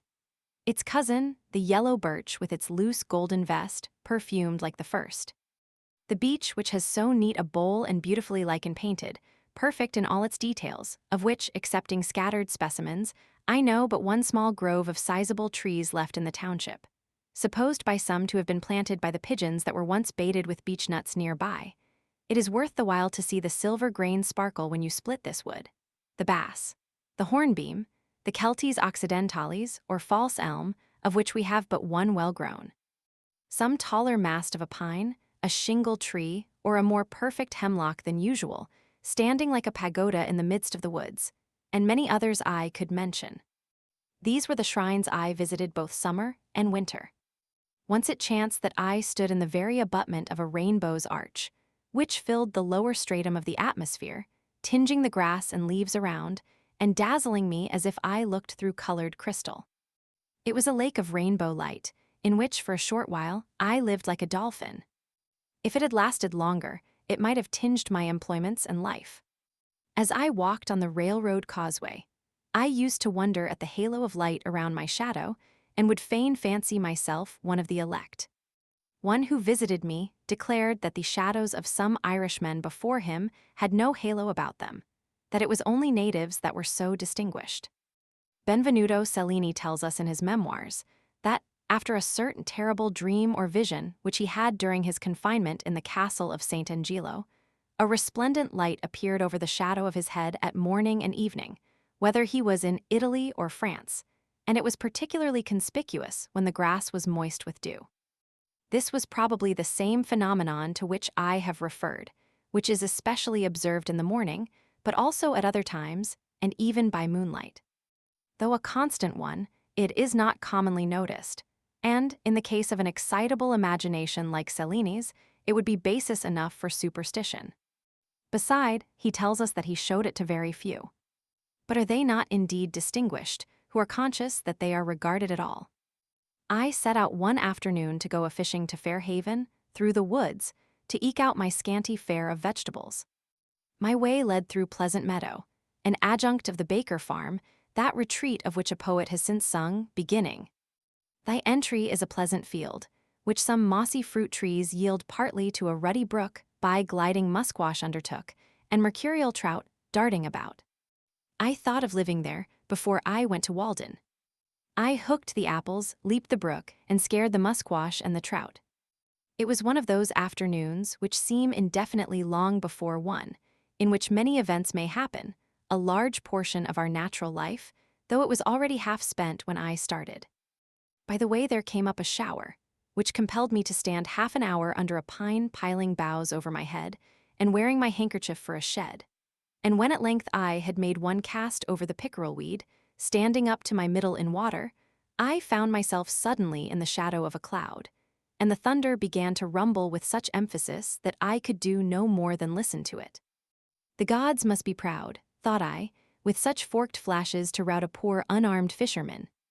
So I made haste for shelter to the nearest hut, which stood half a mile from any road, but so much the nearer to the pond, and had long been uninhabited.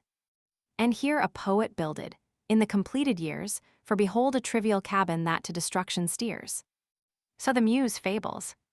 But therein, as I found, dwelt now John Field, an Irishman, and his wife, and several children, from the broad-faced boy who assisted his father at his work, and now came running by his side from the bog to escape the rain, to the wrinkled, Sibyl-like, cone-headed infant that sat upon its father's knee as in the palaces of nobles, and looked out from its home in the midst of wet and hunger inquisitively upon the stranger, with the privilege of infancy, not knowing but it was the last of a noble line.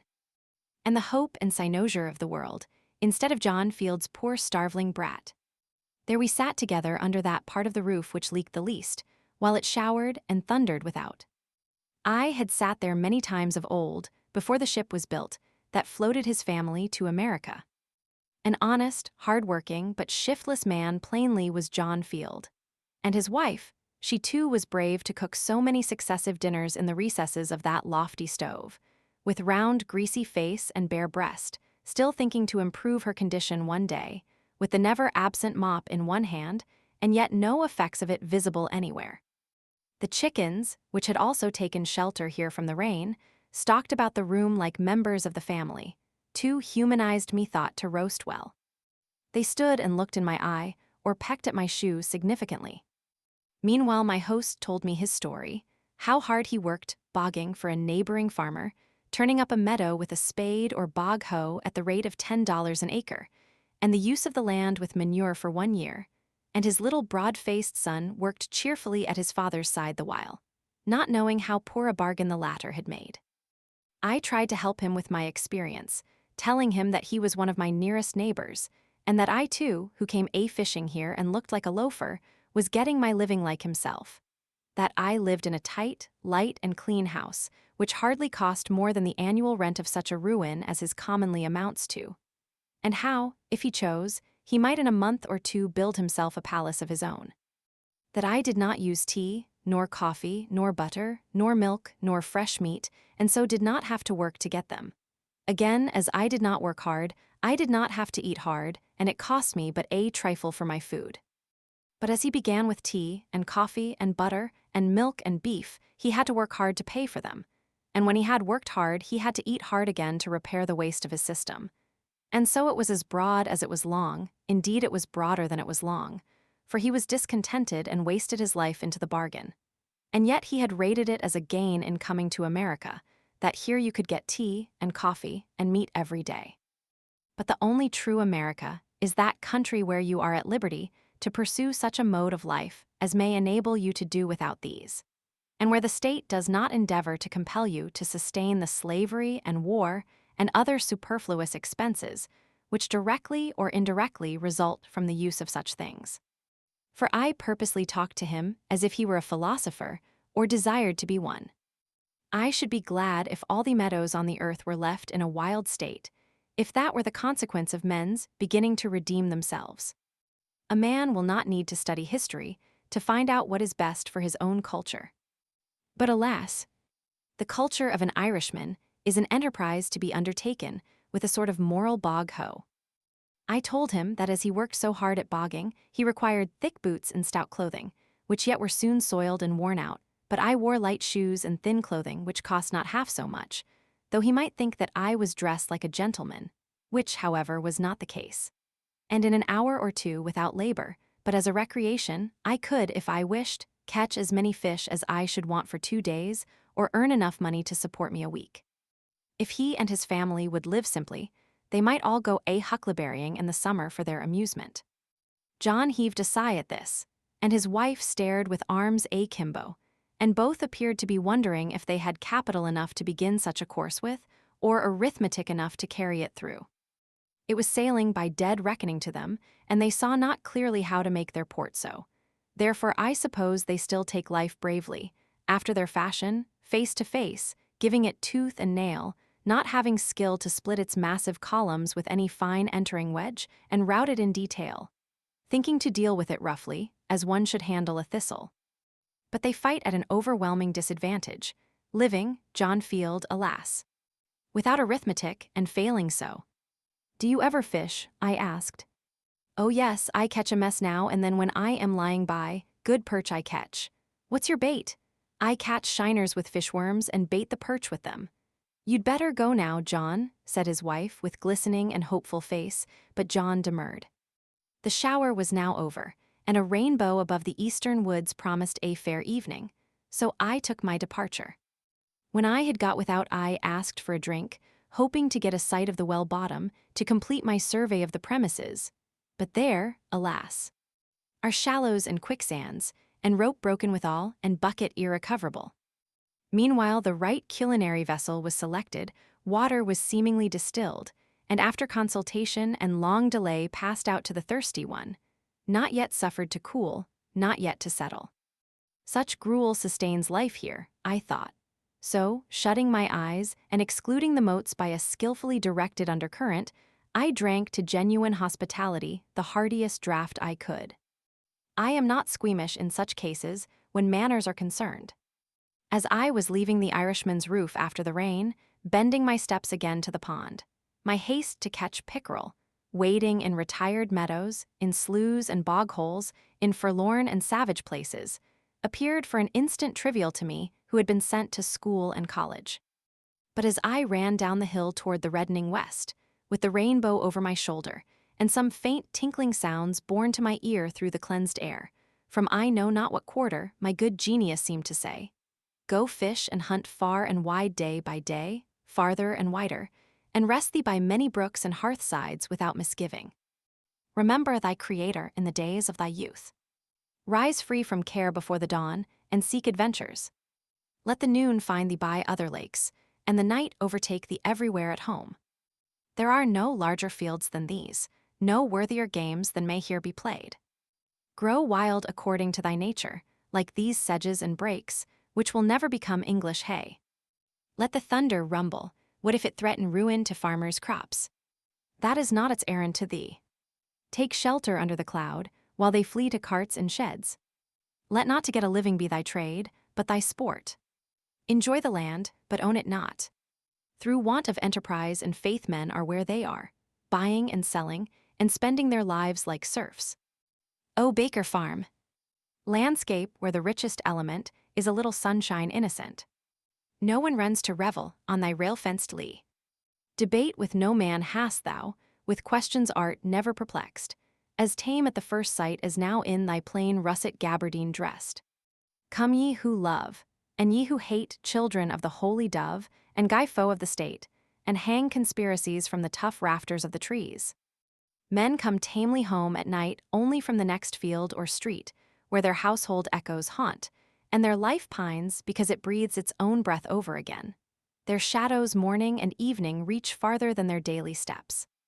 We should come home from far, from adventures and perils and discoveries every day, with new experience and character.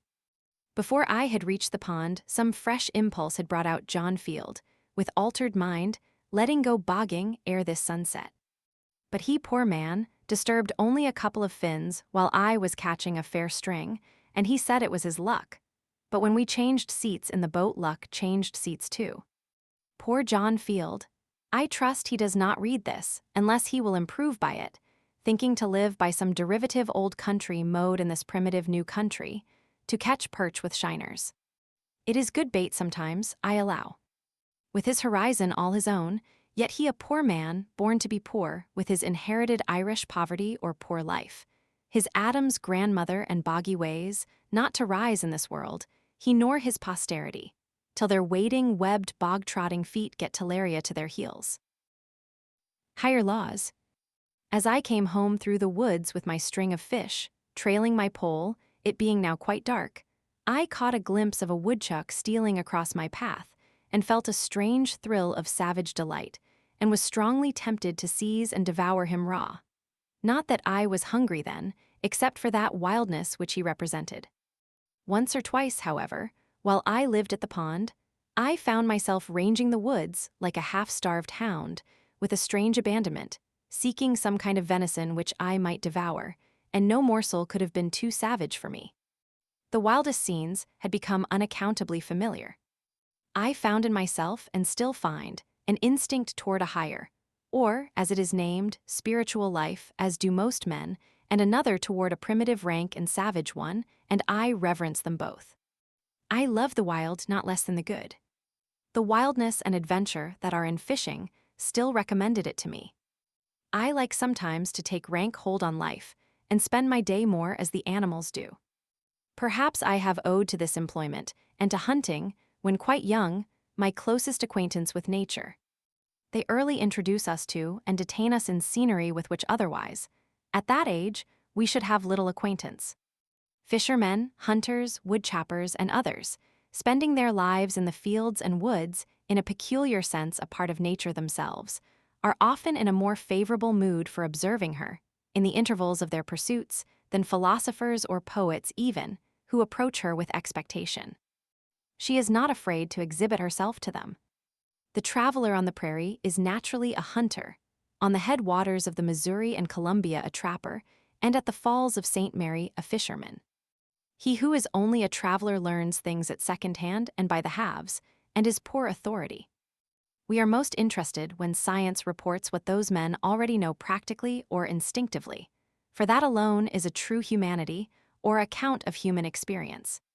They mistake who assert that the Yankee has few amusements, because he has not so many public holidays, and men and boys do not play so many games as they do in England. For here the more primitive but solitary amusements of hunting, fishing, and the like have not yet given place to the former. Almost every New England boy among my contemporaries shouldered a fowling piece between the ages of 10 and 14, and his hunting and fishing grounds were not limited, like the preserves of an English nobleman, but were more boundless even than those of a savage. No wonder, then, that he did not oftener stay to play on the common. But already a change is taking place, owing not to an increased humanity, but to an increased scarcity of game, for perhaps the hunter is the greatest friend of the animals hunted, not accepting the humane society. Moreover, when at the pond, I wished sometimes to add fish to my fare for variety. I have actually fished from the same kind of necessity that the first fishers did. Whatever humanity I might conjure up against it was all factitious, and concerned my philosophy more than my feelings. I speak of fishing only now, for I had long felt differently about fowling, and sold my gun before I went to the woods. Not that I am less humane than others, but I did not perceive that my feelings were much affected. I did not pity the fishes nor the worms. This was habit. As for fowling, during the last years that I carried a gun, my excuse was that I was studying ornithology, and sought only new or rare birds. But I confess that I am now inclined to think that there is a finer way of studying ornithology than this.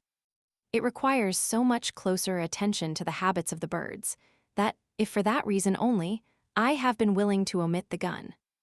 Yet notwithstanding the objection on the score of humanity, I am compelled to doubt if equally valuable sports are ever substituted for these. And when some of my friends have asked me anxiously about their boys, whether they should let them hunt, I have answered yes, remembering that it was one of the best parts of my education.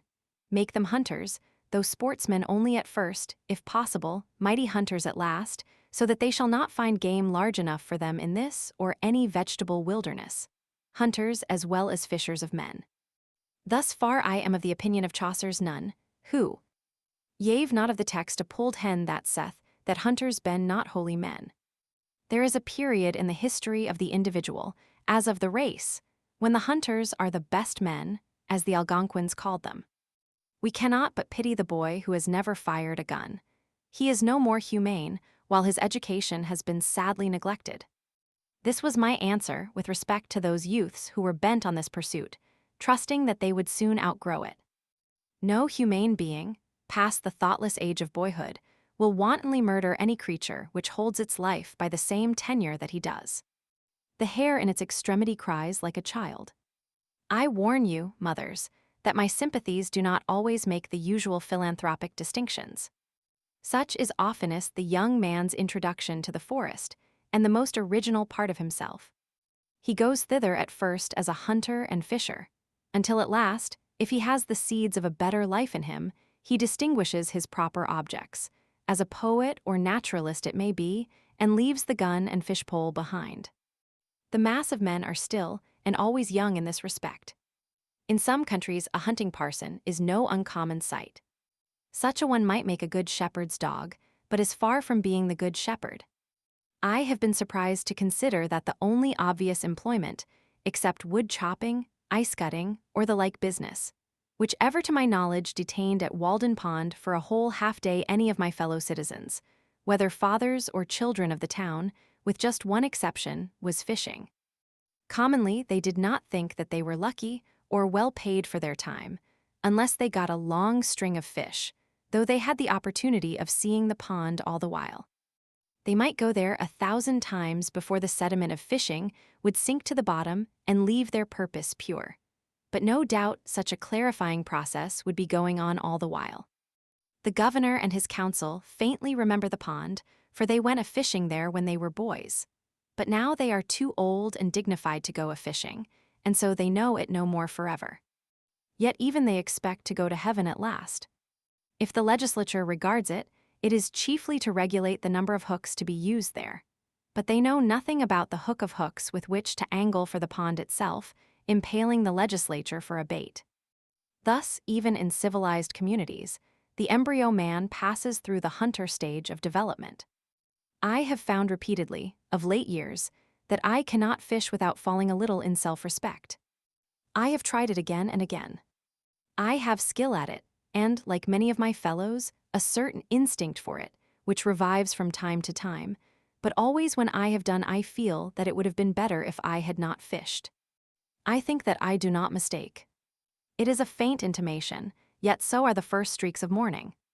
There is unquestionably this instinct in me which belongs to the lower orders of creation, Yet with every year I am less a fisherman, though without more humanity or even wisdom. At present, I am no fisherman at all. But I see that if I were to live in a wilderness, I should again be tempted to become a fisher and hunter in earnest. Beside, there is something essentially unclean about this diet and all flesh, and I began to see where housework commences, and whence the endeavor, which costs so much, to wear a tidy and respectable appearance each day, to keep the house sweet and free from all ill odors and sights. Having been my own butcher and scullion and cook, as well as the gentleman for whom the dishes were served up, I can speak from an unusually complete experience. The practical objection to animal food in my case was its uncleanness. And besides, when I had caught and cleaned and cooked and eaten my fish, they seemed not to have fed me essentially. It was insignificant and unnecessary, and cost more than it came to. A little bread or a few potatoes would have done as well, with less trouble and filth. Like many of my contemporaries, I had rarely for many years used animal food, or tea, or coffee, and not so much because of any ill effects which I had traced to them, as because they were not agreeable to my imagination. The repugnance to animal food is not the effect of experience, but is an instinct. It appeared more beautiful to live low and fare hard in many respects, and though I never did so, I went far enough to please my imagination. I believe that every man who has ever been earnest to preserve his higher or poetic faculties in the best condition has been particularly inclined to abstain from animal food, and from much food of any kind. It is a significant fact, stated by entomologists, I find it in Kirby and Spence, that some insects in their perfect state, though furnished with organs of feeding, make no use of them. And they lay it down as a general rule that almost all insects in this state eat much less than in that of larvae. The voracious caterpillar, when transformed into a butterfly, and the gluttonous maggot, when become a fly, content themselves with a drop or two of honey or some other sweet liquid. The abdomen under the wings of the butterfly still represents the larva. This is the tidbit which tempts his insectivorous fate. The gross feeder is a man in the larva state, and there are whole nations in that condition, nations without fancy or imagination, whose vast abdomens betray them. It is hard to provide and cook so simple and clean a diet as will not offend the imagination. But this, I think, is to be fed when we feed the body. They should both sit down at the same table. Yet perhaps this may be done. The fruits eaten temperately need not make us ashamed of our appetites, nor interrupt the worthiest pursuits. But put an extra condiment into your dish, and it will poison you. It is not worth the while to live by rich cookery. Most men would feel shame if caught preparing with their own hands precisely such a dinner, whether of animal or vegetable food, as is every day prepared for them by others. Yet till this is otherwise we are not civilized, and, if gentlemen and ladies, are not true men and women. This certainly suggests what change is to be made. It may be vain to ask why the imagination will not be reconciled to flesh and fat. I am satisfied that it is not. Is it not a reproach that man is a carnivorous animal? True, he can and does live, in a great measure, by preying on other animals. But this is a miserable way, as anyone who will go to snaring rabbits or slaughtering lambs may learn, and he will be regarded as a benefactor of his race who shall teach man to confine himself to a more innocent and wholesome diet. Whatever my own practice may be, I have no doubt that it is a part of the destiny of the human race, in its gradual improvement, to leave off eating animals, as surely as the savage tribes have left off eating each other when they came in contact with the more civilized.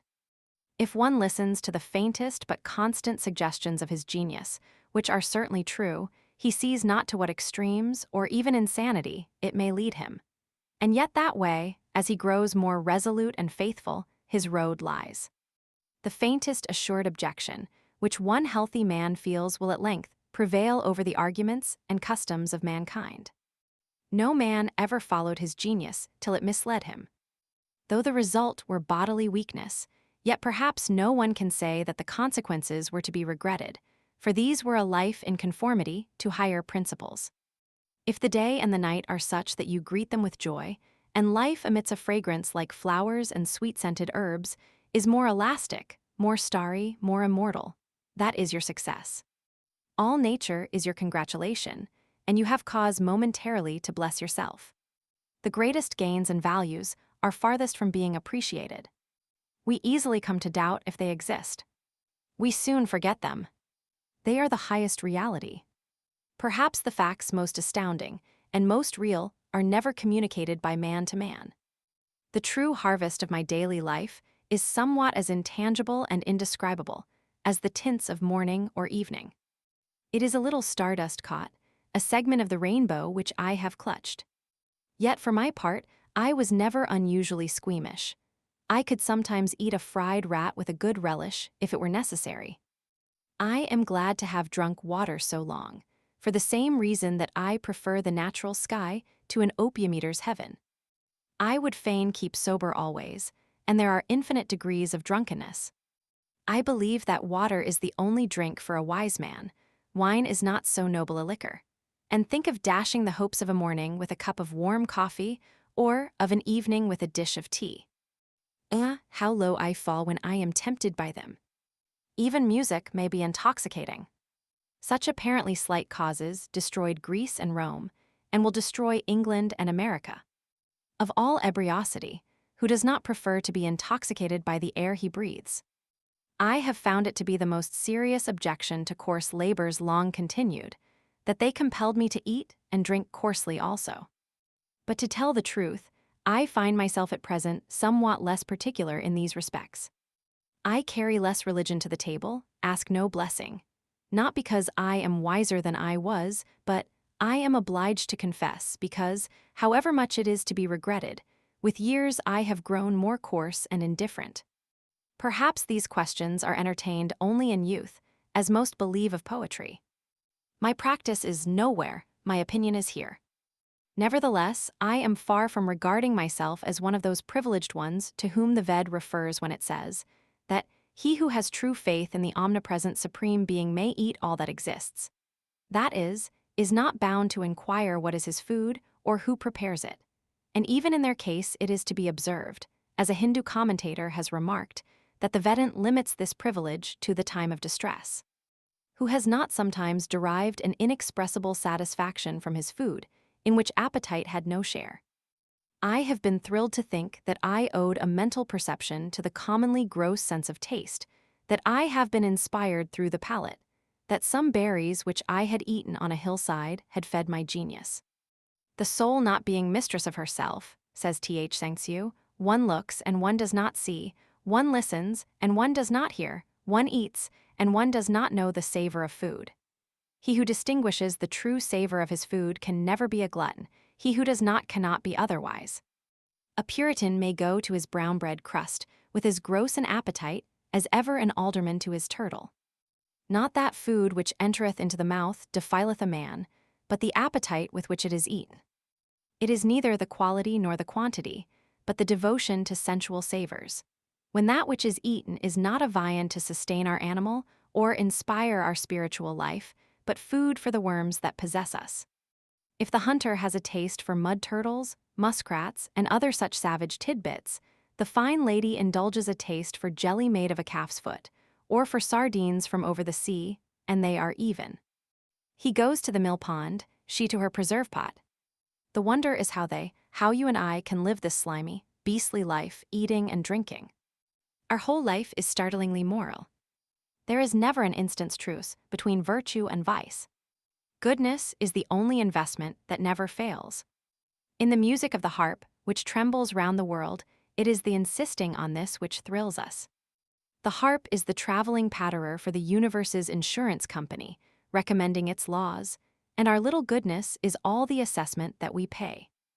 Though the youth at last grows indifferent, the laws of the universe are not indifferent, but are forever on the side of the most sensitive. Listen to every zephyr for some reproof, for it is surely there, and he is unfortunate who does not hear it. We cannot touch a string or move a stop, but the charming moral transfixes us. Many an irksome noise, go a long way off, is heard as music, a proud sweet satire on the meanness of our lives. We are conscious of an animal in us, which awakens in proportion as our higher nature slumbers. It is reptile and sensual, and perhaps cannot be wholly expelled, like the worms which, even in life and health, occupy our bodies. Possibly we may withdraw from it, but never change its nature. I fear that it may enjoy a certain health of its own, that we may be well, yet not pure. The other day I picked up the lower jaw of a hog, with white and sound teeth and tusks, which suggested that there was an animal health and vigor distinct from the spiritual. This creature succeeded by other means than temperance and purity. That in which men differ from brute beasts, says Mencius, is a thing very inconsiderable. The common herd lose it very soon, superior men preserve it carefully.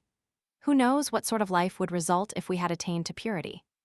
If I knew so wise a man as could teach me purity, I would go to seek him forthwith. A command over our passions, and over the external senses of the body, and good acts, are declared by the Ved to be indispensable in the mind's approximation to God. Yet the spirit can for the time pervade and control every member and function of the body, and transmute what in form is the grossest sensuality into purity and devotion. The generative energy, which, when we are loose, dissipates and makes us unclean, when we are continent invigorates and inspires us. Chastity is the flowering of man, and what are called genius, heroism, holiness, and the like, are but various fruits which succeed it. Man flows at once to God when the channel of purity is open. By turns our purity inspires, and our impurity casts us down. He is blessed who is assured that the animal is dying out in him day by day, and the divine being established. Perhaps there is none, but has cause for shame on account of the inferior and brutish nature to which he is allied.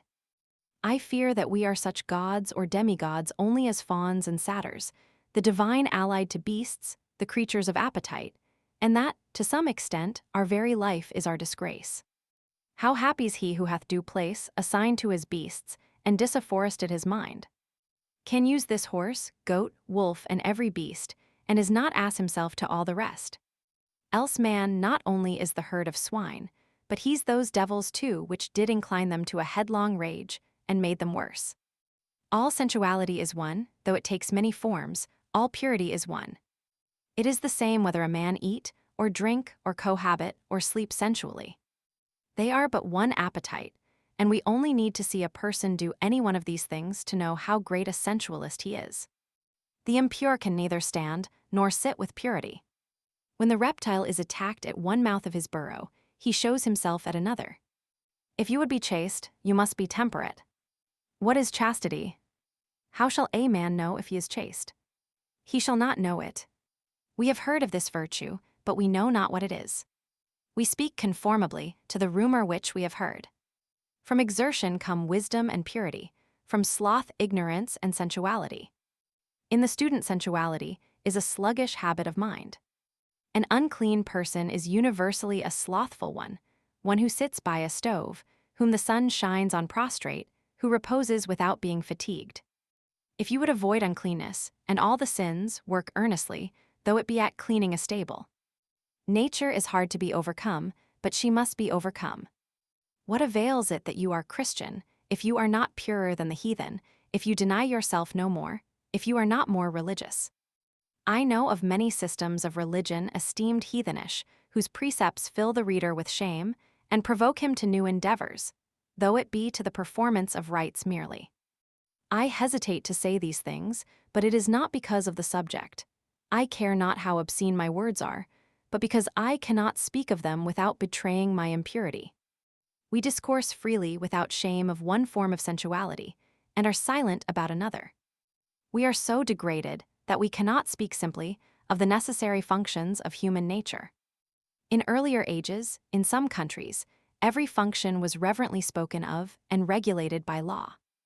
Nothing was too trivial for the Hindu lawgiver, however offensive it may be to modern taste. He teaches how to eat, drink, cohabit, void excrement and urine, and the like, elevating what is mean, and does not falsely excuse himself by calling these things trifles. Every man is the builder of a temple, called his body, to the God he worships, after a style purely his own, nor can he get off by hammering marble instead. We are all sculptors and painters, and our material is our own flesh and blood and bones.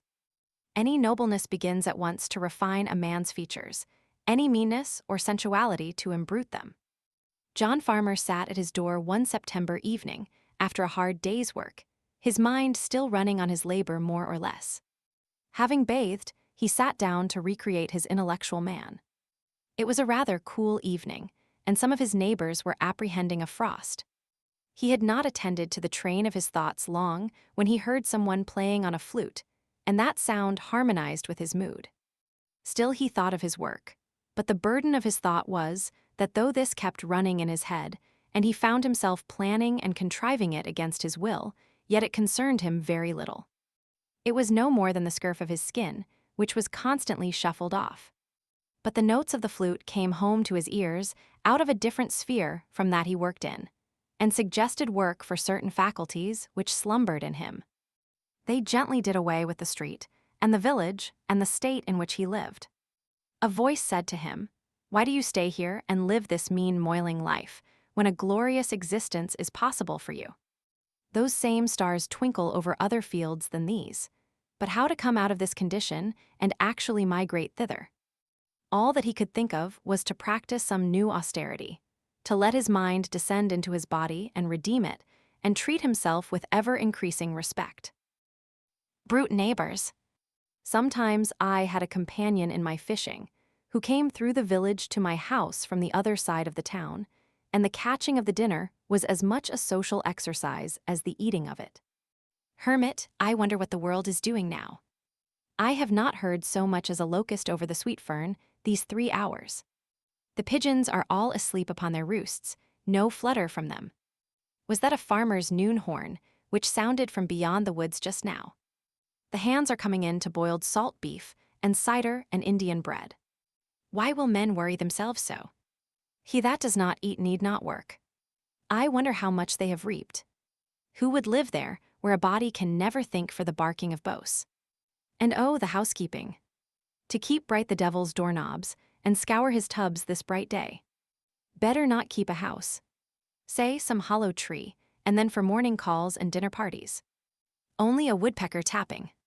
Oh, they swarm, the sun is too warm there, they are born too far into life for me. I have water from the spring, and a loaf of brown bread on the shelf. Hark! I hear a rustling of the leaves. Is it some ill-fed village hound yielding to the instinct of the chase? Or the lost pig which is said to be in these woods, whose tracks I saw after the rain? It comes on apace, my sumachs and sweetbriars tremble. Mr. Poet, is it you? How do you like the world today? Poet, see those clouds, how they hang. That's the greatest thing I have seen today.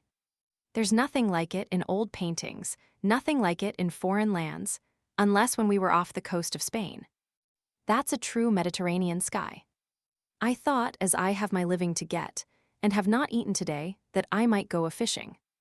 That's the true industry for poets. It is the only trade I have learned. Come, let's along. Hermit, I cannot resist. My brown bread will soon be gone. I will go with you gladly soon, but I am just concluding a serious meditation. I think that I am near the end of it. Leave me alone, then, for a while. But that we may not be delayed, you shall be digging the bait meanwhile.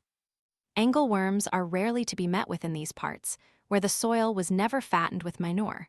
The race is nearly extinct. The sport of digging the bait is nearly equal to that of catching the fish, when one's appetite is not too keen, and this you may have all to yourself today. I would advise you to set in the spade down yonder among the groundnuts, where you see the johnswort waving. I think that I may warrant you 1 worm to every 3 sods you turn up, if you look well in among the roots of the grass, as if you were weeding. Or, if you choose to go farther, it will not be unwise, for I have found the increase of fair bait to be very nearly as the squares of the distances. Hermit alone, let me see, where was I? Methinks I was nearly in this frame of mind. The world lay about at this angle. Shall I go to heaven or a-fishing? If I should soon bring this meditation to an end, would another so sweet occasion be likely to offer? I was as near being resolved into the essence of things as ever I was in my life. I fear my thoughts will not come back to me. If it would do any good, I would whistle for them. When they make us an offer, is it wise to say, we will think of it? My thoughts have left no track, and I cannot find the path again. What was it that I was thinking of? It was a very hazy day. I will just try these 3 sentences of Confutsi. They may fetch that state about again. I know not whether it was the dumps or a budding ecstasy. Mem. There never is but one opportunity of a kind. Poet, how now, hermit, is it too soon? I have got just 13 whole ones, besides several which are imperfect or undersized. But they will do for the smaller fry. They do not cover up the hook so much. Those village worms are quite too large. A shiner may make a meal off one without finding the skewer. Hermit, well then let's be off. Shall we to the Concord? There's good sport there, if the water be not too high. Why do precisely these objects which we behold make a world? Why has man just these species of animals for his neighbors, as if nothing but a mouse could have filled this crevice? I suspect that Pilpay and Co. have put animals to their best use, for they are all beasts of burden, in a sense, made to carry some portion of our thoughts. The mice which haunted my house were not the common ones, which are said to have been introduced into the country, but a wild native kind not found in the village. I sent one to a distinguished naturalist, and it interested him much. When I was building, one of these had its nest underneath the house, and before I had laid the second floor and swept out the shavings, would come out regularly at lunchtime and pick up the crumbs at my feet. It probably had never seen a man before, and it soon became quite familiar and would run over my shoes and up my clothes. It could readily ascend the sides of the room by short impulses, like a squirrel, which it resembled in its motions. At length, as I leaned with my elbow on the bench one day, it ran up my clothes, and along my sleeve and round the paper which held my dinner, while I kept the latter close and dodged and played at bo-peep with it. And when at last I held still a piece of cheese between my thumb and finger, it came and nibbled it, sitting in my hand, and afterward cleaned its face and paws like a fly and walked away. A phoebe soon built in my shed, and a robin for protection in a pine which grew against the house. In June the partridge Tetro umbellus, which is so shy a bird, let her brood past my windows, from the woods in the rear to the front of my house, clucking and calling to them like a hen, and in all her behavior proving herself the hen of the woods. The young suddenly disperse on your approach, at a signal from the mother, as if a whirlwind had swept them away, and they so exactly resemble the dried leaves and twigs that many a traveler has placed his foot in the midst of a brood, and heard the whir of the old bird as she flew off, and her anxious calls and mewing, or seen her trail her wings to attract his attention without suspecting their neighborhood. The parent will sometimes roll and spin round before you in such a dishabille, that you cannot, for a few moments, detect what kind of creature it is. The young squat still and flat, often running their heads under a leaf, and mind only their mother's directions given from a distance, nor will your approach make them run again and betray themselves. You may even tread on them, or have your eyes on them for a minute without discovering them. I have held them in my open hand at such a time, and still their only care, obedient to their mother and their instinct, was to squat there without fear or trembling. So perfect is this instinct, that once, when I had laid them on the leaves again, and one accidentally fell on its side, it was found with the rest in exactly the same position 10 minutes afterward. They are not callow like the young of most birds, but more perfectly developed and precocious even than chickens. The remarkably adult, yet innocent expression of their open and serene eyes is very memorable. All intelligence seems reflected in them. They suggest not merely the purity of infancy, but a wisdom clarified by experience. Such an eye was not born when the bird was, but is coeval with the sky it reflects. The woods do not yield another such a gem. The traveler does not often look into such a limpid well. The ignorant or reckless sportsman often shoots the parent at such a time, and leaves these innocents to fall a prey to some prowling beast or bird, or gradually mingle with the decaying leaves which they so much resemble. It is said that when hatched by a hen they will directly disperse on some alarm, and so are lost, for they never hear the mother's call which gathers them again. These were my hens and chickens. It is remarkable how many creatures live wild and free though secret in the woods, and still sustain themselves in the neighborhood of towns, suspected by hunters only. How retired the otter manages to live here. He grows to be 4 feet long, as big as a small boy, perhaps without any human being getting a glimpse of him. I formerly saw the raccoon in the woods behind where my house is built, and probably still heard their whinnering at night.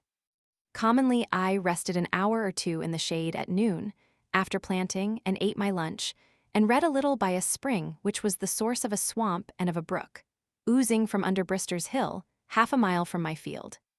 The approach to this was through a succession of descending grassy hollows, full of young pitch pines, into a larger wood about the swamp. There, in a very secluded and shaded spot, under a spreading white pine, there was yet a clean, firm sward to sit on. I had dug out the spring and made a well of clear gray water, where I could dip up a pailful without roiling it, and thither I went for this purpose almost every day in midsummer, when the pond was warmest.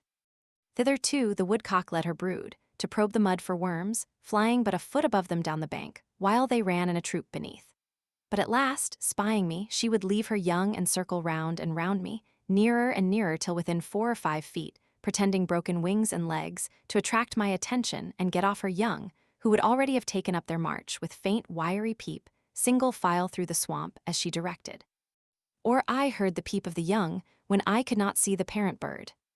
There too the turtle doves sat over the spring, or fluttered from bough to bough of the soft white pines over my head. Or the red squirrel, coursing down the nearest bough, was particularly familiar and inquisitive. You only need sit still long enough in some attractive spot in the woods that all its inhabitants may exhibit themselves to you by turns.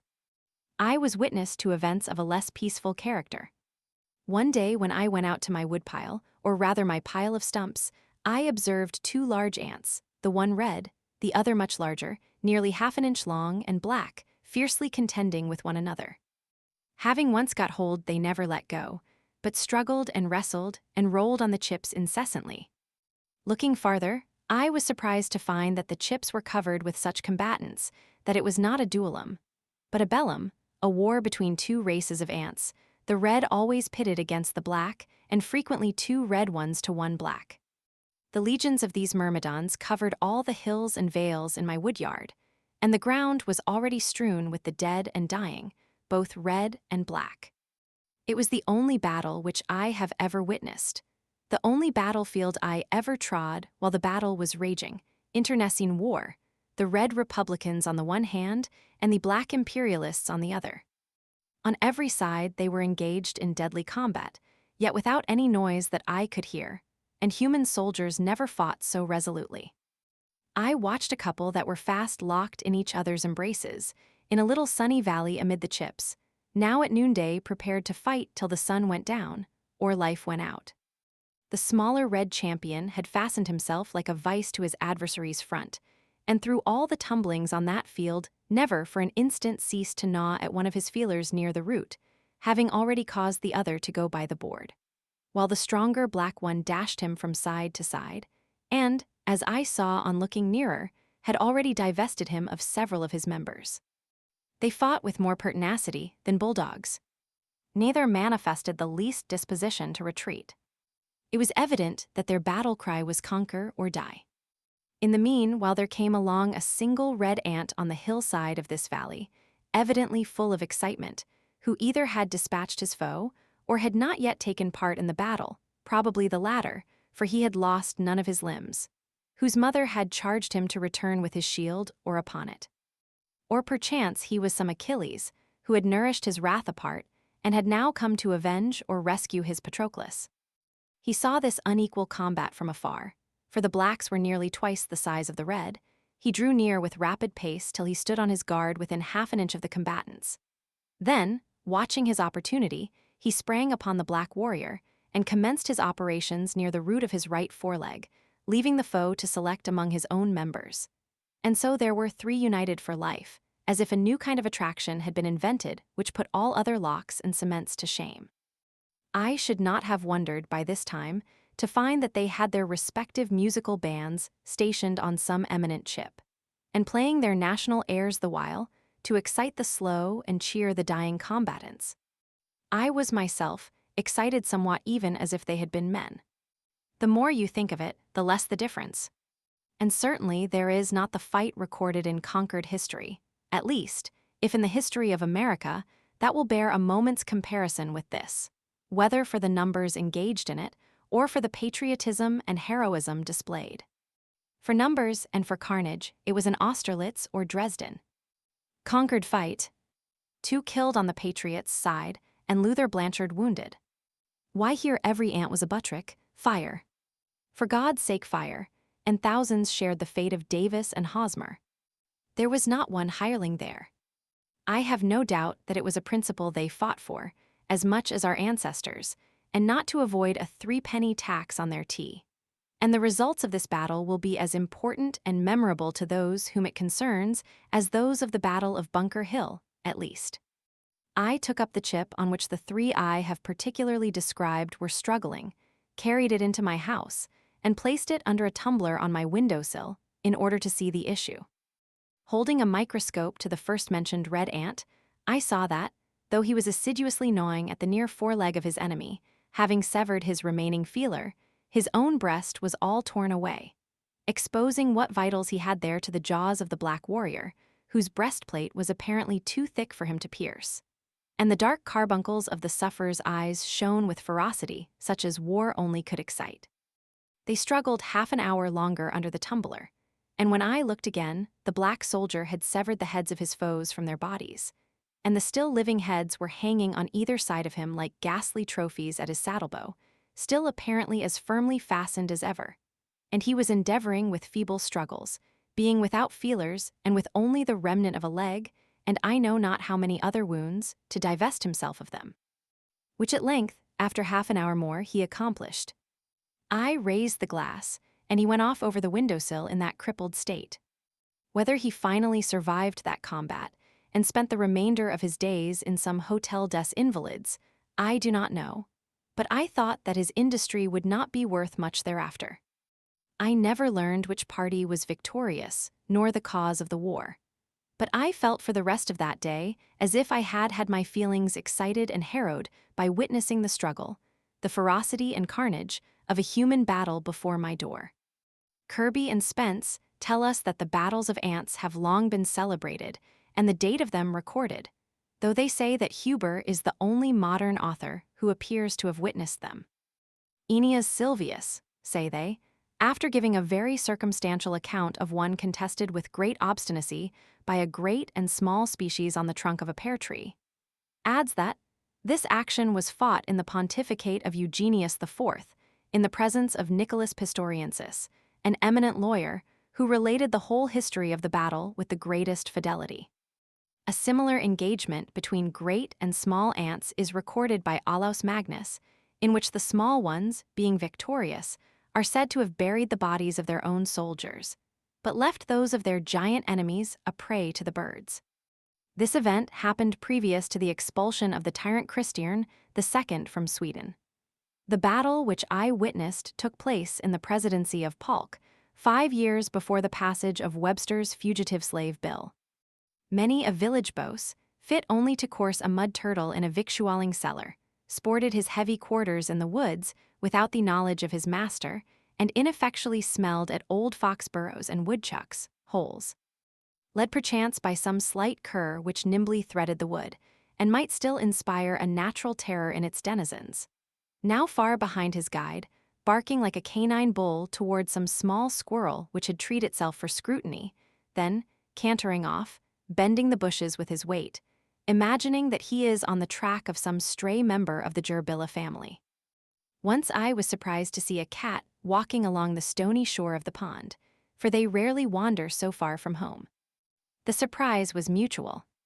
Nevertheless, the most domestic cat, which has lain on a rug all her days, appears quite at home in the woods, and, by her sly and stealthy behavior, proves herself more native there than the regular inhabitants.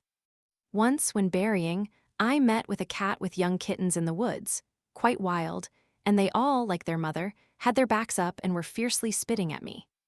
A few years before I lived in the woods, there was what was called a winged cat in one of the farmhouses in Lincoln nearest the pond, Mr. Gillian Baker, S. When I called to see her in June 1842, she was gone a-hunting in the woods, as was her wont. I am not sure whether it was a male or female, and so used the more common pronoun. But her mistress told me that she came into the neighborhood a little more than a year before in April, and was finally taken into their house. That she was of a dark brownish-gray color, with a white spot on her throat and white feet, and had a large bushy tail like a fox.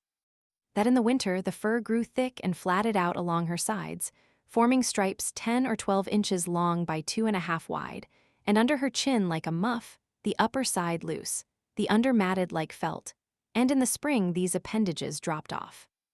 They gave me a pair of her wings, which I keep still. There is no appearance of a membrane about them. Some thought it was part flying squirrel or some other wild animal, which is not impossible, for, according to naturalists, prolific hybrids have been produced by the union of the marten and domestic cat. This would have been the right kind of cat for me to keep, if I had kept any, for why should not a poet's cat be winged as well as his horse? In the fall the loon, Colymbus glacialis, came, as usual, to molt and bathe in the pond, making the woods ring with his wild laughter before I had risen. At rumor of his arrival, all the Milldam sportsmen are on the alert, in gigs and on foot, 2x2 and 3x3, with patent rifles and conical balls and spyglasses. They come rustling through the woods like autumn leaves, at least 10 men to one loon. Some station themselves on this side of the pond, some on that, for the poor bird cannot be omnipresent. If he dive here, he must come up there. But now the kind October wind rises, rustling the leaves and rippling the surface of the water, so that no loon can be heard or seen, though his foes sweep the pond with spyglasses and make the woods resound with their discharges. The waves generously rise and dash angrily, taking sides with all waterfowl, and our sportsmen must beat a retreat to town and shop and unfinished jobs. But they were too often successful. When I went to get a pail of water early in the morning, I, frequently, saw this stately bird sailing out of my cove within a few rods. If I endeavored to overtake him in a boat, in order to see how he would maneuver, he would dive and be completely lost, so that I did not discover him again, sometimes, till the latter part of the day. But I was more than a match for him on the surface. He commonly went off in a rain.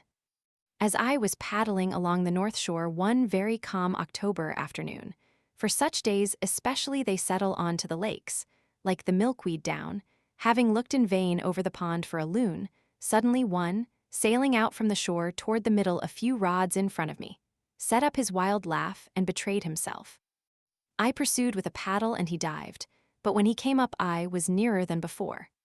He dived again, but I miscalculated the direction he would take, and we were 50 rods apart when he came to the surface this time, for I had helped to widen the interval. And again he laughed long and loud, and with more reason than before. He maneuvered so cunningly that I could not get within 6 rods of him. Each time, when he came to the surface, turning his head this way and that, he coolly surveyed the water and the land, and apparently chose his course so that he might come up where there was the widest expanse of water and at the greatest distance from the boat. It was surprising how quickly he made up his mind and put his resolve into execution. He led me at once to the widest part of the pond and could not be driven from it. While he was thinking one thing in his brain, I was endeavoring to divine his thought in mine. It was a pretty game, played on the smooth surface of the pond, a man against a loon. Suddenly, your adversary's checker disappears beneath the board, and the problem is to place yours nearest to where his will appear again. Sometimes he would come up unexpectedly on the opposite side of me, having apparently passed directly under the boat. So long-winded was he and so unweariable, that when he had swum farthest he would immediately plunge again, nevertheless. And then no wit could divine where in the deep pond, beneath the smooth surface, he might be speeding his way like a fish, for he had time and ability to visit the bottom of the pond in its deepest part. It is said that loons have been caught in the New York lakes 80 feet beneath the surface, with hooks set for trout, though Walden is deeper than that. How surprised must the fishes be to see this ungainly visitor from another sphere speeding his way amid their schools. Yet he appeared to know his course as surely under water as on the surface, and swam much faster there. Once or twice I saw a ripple where he approached the surface, just put his head out to reconnoiter, and instantly dived again. I found that it was as well for me to rest on my oars and wait his reappearing as to endeavor to calculate where he would rise. For again and again, when I was straining my eyes over the surface one way, I would suddenly be startled by his unearthly laugh behind me. But why, after displaying so much cunning, did he invariably betray himself the moment he came up by that loud laugh? Did not his white breast enough betray him? He was indeed a silly loon, I thought. I could commonly hear the splash of the water when he came up, and so also detected him. But after an hour he seemed as fresh as ever, dived as willingly, and swam yet farther than at first. It was surprising to see how serenely he sailed off with unruffled breast when he came to the surface, doing all the work with his webbed feet beneath. His usual note was this demoniac laughter, yet somewhat like that of a waterfowl.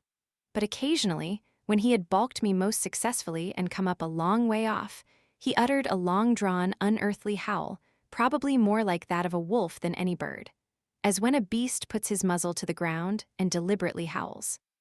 This was his looning, perhaps the wildest sound that is ever heard here, making the woods ring far and wide. I concluded that he laughed in derision of my efforts, confident of his own resources. Though the sky was by this time overcast, the pond was so smooth that I could see where he broke the surface when I did not hear him. His white breast, the stillness of the air, and the smoothness of the water were all against him. At length, having come up 50 rods off, he uttered one of those prolonged howls, as if calling on the god of loons to aid him, and immediately there came a wind from the east and rippled the surface, and filled the whole air with misty rain, and I was impressed as if it were the prayer of the loon answered, and his god was angry with me. And so I left him disappearing far away on the tumultuous surface. For hours, in fall days, I watched the ducks cunningly tack and veer and hold the middle of the pond, far from the sportsmen, tricks which they will have less need to practice in Louisiana bayous. When compelled to rise, they would sometimes circle round and over the pond at a considerable height, from which they could easily see to other ponds and the river, like black motes in the sky. And when I thought they had gone off thither long since, they would settle down by a slanting flight of 1/4 of a mile on to a distant part which was left free. But what besides safety they got by sailing in the middle of Walden, I do not know, unless they love its water for the same reason that I do. Housewarming. In October, I went a-graping to the river meadows, and loaded myself with clusters more precious for their beauty and fragrance than for food. There too I admired, though I did not gather, the cranberries' small waxen gems, pendants of the meadow grass, pearly and red, which the farmer plucks with an ugly rake, leaving the smooth meadow in a snarl, heedlessly measuring them by the bushel and the dollar only, and sells the spoils of the meads to Boston and New York, destined to be jammed, to satisfy the tastes of lovers of nature there. So butchers rake the tongues of bison out of the prairie grass, regardless of the torn and drooping plant. The barberry's brilliant fruit was likewise food for my eyes merely, but I collected a small store of wild apples for coddling, which the proprietor and travelers had overlooked. When chestnuts were ripe, I laid up 1/2 bushel for winter. It was very exciting at that season to roam the then boundless chestnut woods of Lincoln. They now sleep their long sleep under the railroad, with a bag on my shoulder and a stick to open burrs within my hand.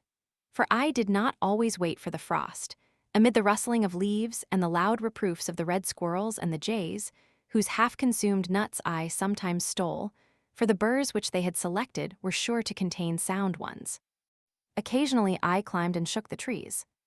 They grew also behind my house, and one large tree, which almost overshadowed it, was, when in flower, a bouquet which scented the whole neighborhood, but the squirrels and the jays got most of its fruit, the last coming in flocks early in the morning and picking the nuts out of the burrs before they fell.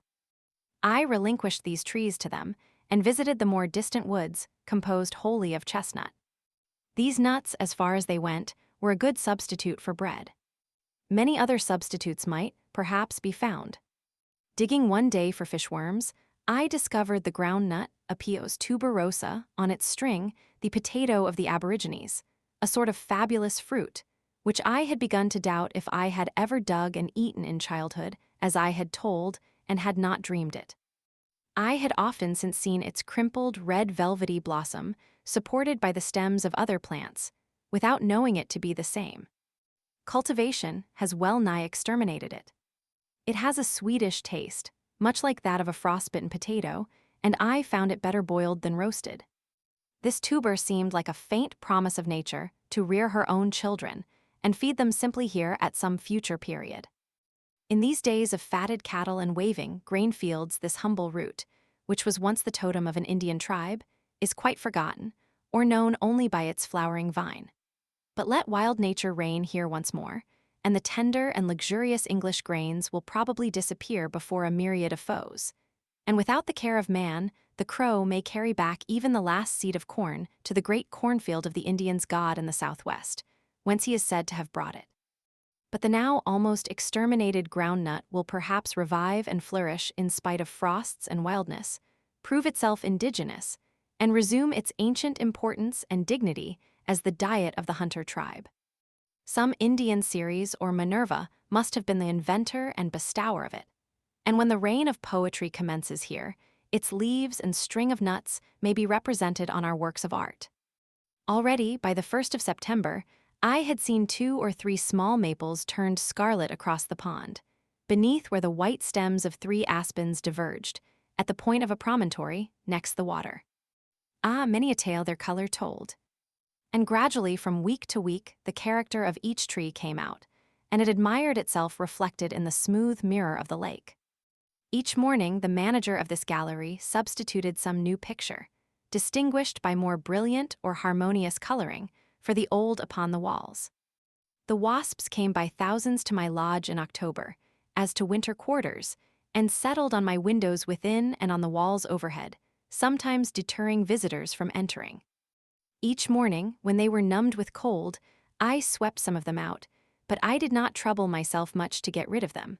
I even felt complimented by their regarding my house as a desirable shelter. They never molested me seriously, though they bedded with me, and they gradually disappeared into what crevices I do not know, avoiding winter and unspeakable cold. Like the wasps, before I finally went into winter quarters in November, I used to resort to the northeast side of Walden, which the sun, reflected from the pitch-pine woods and the stony shore, made the fireside of the pond. It is so much pleasanter and wholesomer to be warmed by the sun while you can be than by an artificial fire. I thus warmed myself by the still glowing embers which the summer, like a departed hunter, had left. When I came to build my chimney, I studied masonry. My bricks being second-hand ones required to be cleaned with a trowel, so that I learned more than usual of the qualities of bricks and trowels. The mortar on them was 50 years old and was said to be still growing harder. But this is one of those sayings which men love to repeat whether they are true or not. Such sayings themselves grow harder and adhere more firmly with age, and it would take many blows with a trowel to clean an old wiseacre of them. Many of the villages of Mesopotamia are built of second-hand bricks of a very good quality, obtained from the ruins of Babylon, and the cement on them is older and probably harder still. However that may be, I was struck by the peculiar toughness of the steel, which bore so many violent blows without being worn out. As my bricks had been in a chimney before, though I did not read the name of Nebuchadnezzar on them, I picked out as many fireplace bricks as I could find to save work and waste, and I filled the spaces between the bricks about the fireplace with stones from the pond shore, and also made my mortar with the white sand from the same place. I lingered most about the fireplace, as the most vital part of the house. Indeed, I worked so deliberately that though I commenced at the ground in the morning, a course of bricks raised a few inches above the floor served for my pillow at night. Yet I did not get a stiff neck for it that I remember. My stiff neck is of older date. I took a poet to board for a fortnight about those times, which caused me to be put to it for room. He brought his own knife, though I had too, and we used to scour them by thrusting them into the earth. He shared with me the labors of cooking. I was pleased to see my work rising so square and solid by degrees, and reflected that if it proceeded slowly, it was calculated to endure a long time. The chimney is to some extent an independent structure, standing on the ground and rising through the house to the heavens. Even after the house is burned, it still stands sometimes, and its importance and independence are apparent. This was toward the end of summer. It was now November. The north wind had already begun to cool the pond, though it took many weeks of steady blowing to accomplish it. It is so deep. When I began to have a fire at evening, before I plastered my house, the chimney carried smoke particularly well, because of the numerous chinks between the boards. Yet I passed some cheerful evenings in that cool and airy apartment, surrounded by the rough brown boards full of knots, and rafters with the bark on high overhead. My house never pleased my eye so much after it was plastered, though I was obliged to confess that it was more comfortable. Should not every apartment in which man dwells be lofty enough to create some obscurity overhead, where flickering shadows may play at evening about the rafters? These forms are more agreeable to the fancy and imagination than fresco paintings or other the most expensive furniture. I now first began to inhabit my house, I may say, when I began to use it for warmth as well as shelter. I had got a couple of old fire dogs to keep the wood from the hearth, and it did me good to see the soot form on the back of the chimney which I had built, and I poked the fire with more right and more satisfaction than usual. My dwelling was small, and I could hardly entertain an echo in it, but it seemed larger for being a single apartment and remote from neighbors. All the attractions of a house were concentrated in one room. It was kitchen, chamber, parlor, and keeping room, and whatever satisfaction parent or child, master or servant derive from living in a house, I enjoyed it all. Cato says the master of a family, patrum familias, must have in his rustic villa, celum olarium, venarium dolia multa, udi lubit caritatem expectere, et re, et virtudi, et gloriae erit. That is, an oil and wine cellar, many casks, so that it may be pleasant to expect hard times. It will be for his advantage and virtue and glory. I had in my cellar a firkin of potatoes, about 2 quarts of peas with the weevil in them, and on my shelf a little rice, a jug of molasses, and of rye and Indian meal a peck each. I sometimes dream of a larger and more populous house, standing in a golden age of enduring materials, and without gingerbread work, which shall still consist of only one room, a vast, rude, substantial, primitive hall, without ceiling or plastering, with bare rafters and purlins supporting a sort of lower heaven over one's head, useful to keep off rain and snow. Where the king and queen posts stand out to receive your homage, when you have done reverence to the prostrate Saturn of an older dynasty on stepping over the sill. A cavernous house, wherein you must reach up a torch upon a pole to see the roof, where some may live in the fireplace, some in the recess of a window, and some on settles, some at one end of the hall, some at another, and some aloft on rafters with the spiders, if they choose. A house which you have got into when you have opened the outside door, and the ceremony is over, where the weary traveler may wash and eat and converse and sleep without further journey. Such a shelter as you would be glad to reach in a tempestuous night, containing all the essentials of a house and nothing for housekeeping, where you can see all the treasures of the house at one view, and everything hangs upon its peg that a man should use, at once kitchen, pantry, parlor, chamber, storehouse, and garret. Where you can see so necessary a thing as a barrel or a ladder, so convenient a thing as a cupboard, and hear the pot boil, and pay your respects to the fire that cooks your dinner and the oven that bakes your bread, and the necessary furniture and utensils are the chief ornaments. Where the washing is not put out, nor the fire, nor the mistress, and perhaps you are sometimes requested to move from off the trapdoor, when the cook would descend into the cellar, and so learn whether the ground is solid or hollow beneath you without stamping. A house whose inside is as open and manifest as a bird's nest, and you cannot go in at the front door and out at the back without seeing some of its inhabitants. Where to be a guest is to be presented with the freedom of the house, and not to be carefully excluded from 7/8 of it, shut up in a particular cell, and told to make yourself at home there, in solitary confinement. Nowadays the host does not admit you to his hearth, but has got the mason to build one for yourself somewhere in his alley, and hospitality is the art of keeping you at the greatest distance. There is as much secrecy about the cooking as if he had a design to poison you. I am aware that I have been on many a man's premises and might have been legally ordered off, but I am not aware that I have been in many men's houses. I might visit in my old clothes a king and queen who lived simply in such a house as I have described, if I were going their way. but backing out of a modern palace will be all that I shall desire to learn, if ever I am caught in one. It would seem as if the very language of our parlors would lose all its nerve and degenerate into palaver wholly. Our lives pass at such remoteness from its symbols, and its metaphors and tropes are necessarily so far-fetched, through slides and dumbwaiters, as it were. In other words, the parlor is so far from the kitchen and workshop. The dinner even is only the parable of a dinner, commonly. As if only the savage dwelt near enough to nature and truth to borrow a trope from them. How can the scholar, who dwells away in the Northwest Territory or the Isle of Man, tell what is parliamentary in the kitchen? However, only one or two of my guests were ever bold enough to stay and eat a hasty pudding with me.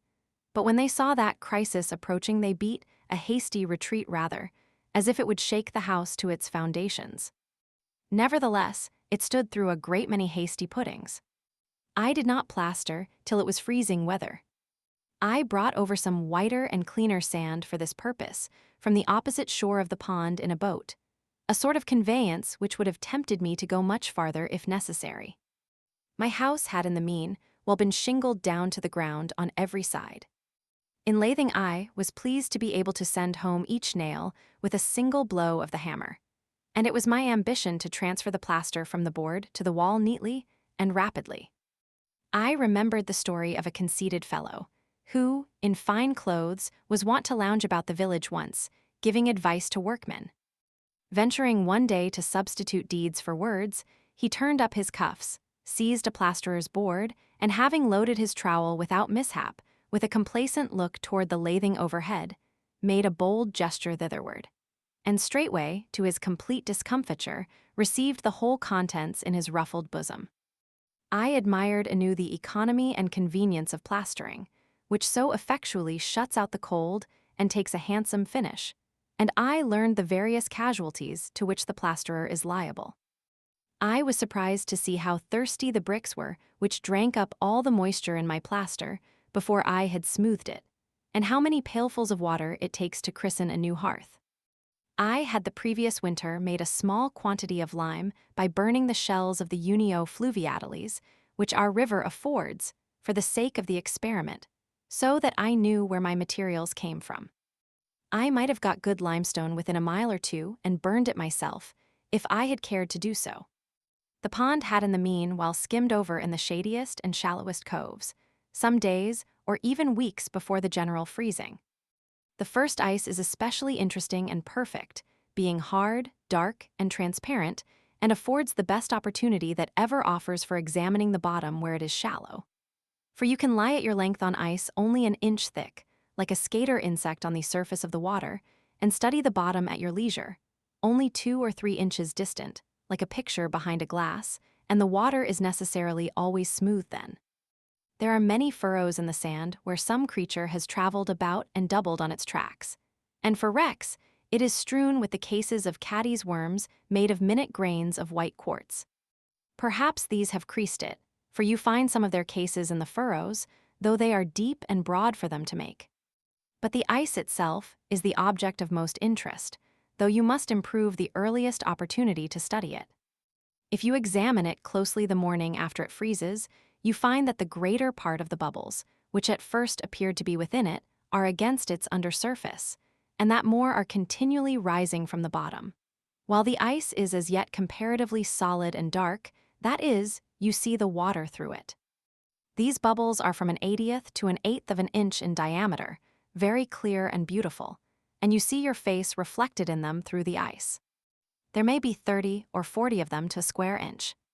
There are also already within the ice narrow, oblong perpendicular bubbles about 1/2 an inch long, sharp cones with the apex upward. Or oftener, if the ice is quite fresh, minute spherical bubbles one directly above another, like a string of beads. But these within the ice are not so numerous nor obvious as those beneath. I sometimes used to cast on stones to try the strength of the ice, and those which broke through carried an air with them, which formed very large and conspicuous white bubbles beneath. One day, when I came to the same place 48 hours afterward, I found that those large bubbles were still perfect, though an inch more of ice had formed, as I could see distinctly by the seam in the edge of a cake. But as the last 2 days had been very warm, like an Indian summer, the ice was not now transparent, showing the dark green color of the water. And the bottom, but opaque and whitish or gray, and though twice as thick, was hardly stronger than before, for the air bubbles had greatly expanded under this heat and run together and lost their regularity. They were no longer one directly over another, but often like silvery coins poured from a bag, one overlapping another, or in thin flakes, as if occupying slight cleavages. The beauty of the ice was gone, and it was too late to study the bottom. Being curious to know what position my great bubbles occupied with regard to the new ice, I broke out a cake containing a middling-sized one and turned it bottom upward. The new ice had formed around and under the bubble, so that it was included between the two ices. It was wholly in the lower ice, but close against the upper, and was flattish, or perhaps slightly lenticular, with a rounded edge, 1/4 of an inch deep by 4 inches in diameter. And I was surprised to find that directly under the bubble the ice was melted with great regularity in the form of a saucer reversed, to the height of 5/8 of an inch in the middle, leaving a thin partition there between the water and the bubble, hardly 1/8 of an inch thick. And in many places the small bubbles in this partition had burst out downward, and probably there was no ice at all under the largest bubbles, which were 1 foot in diameter. I inferred that the infinite number of minute bubbles which I had first seen against the undersurface of the ice were now frozen in likewise, and that each, in its degree, had operated like a burning glass on the ice beneath to melt and rot it. These are the little air guns which contribute to make the ice crack and whoop. At length the winter set in good earnest, just as I had finished plastering, and the wind began to howl around the house as if it had not had permission to do so till then. Night after night the geese came lumbering in the dark with a clangor and a whistling of wings, even after the ground was covered with snow, some to alight in Walden, and some flying low over the woods toward Fair Haven, bound for Mexico. Several times, when returning from the village at 10 or 11 o'clock at night, I heard the tread of a flock of geese, or else ducks, on the dry leaves in the woods by a pond hole behind my dwelling, where they had come up to feed, and the faint honk or quack of their leader as they hurried off. In 1845, Walden froze entirely over for the first time on the night of the 22d of December. Flints and other shallower ponds, and the river having been frozen 10 days or more. In 46, the 16th. In 49, about the 31st, and in 50, about the 27th of December. In 52, the 5th of January. In 53, the 31st of December. The snow had already covered the ground since the 25th of November, and surrounded me suddenly with the scenery of winter. I withdrew yet farther into my shell, and endeavored to keep a bright fire both within my house and within my breast.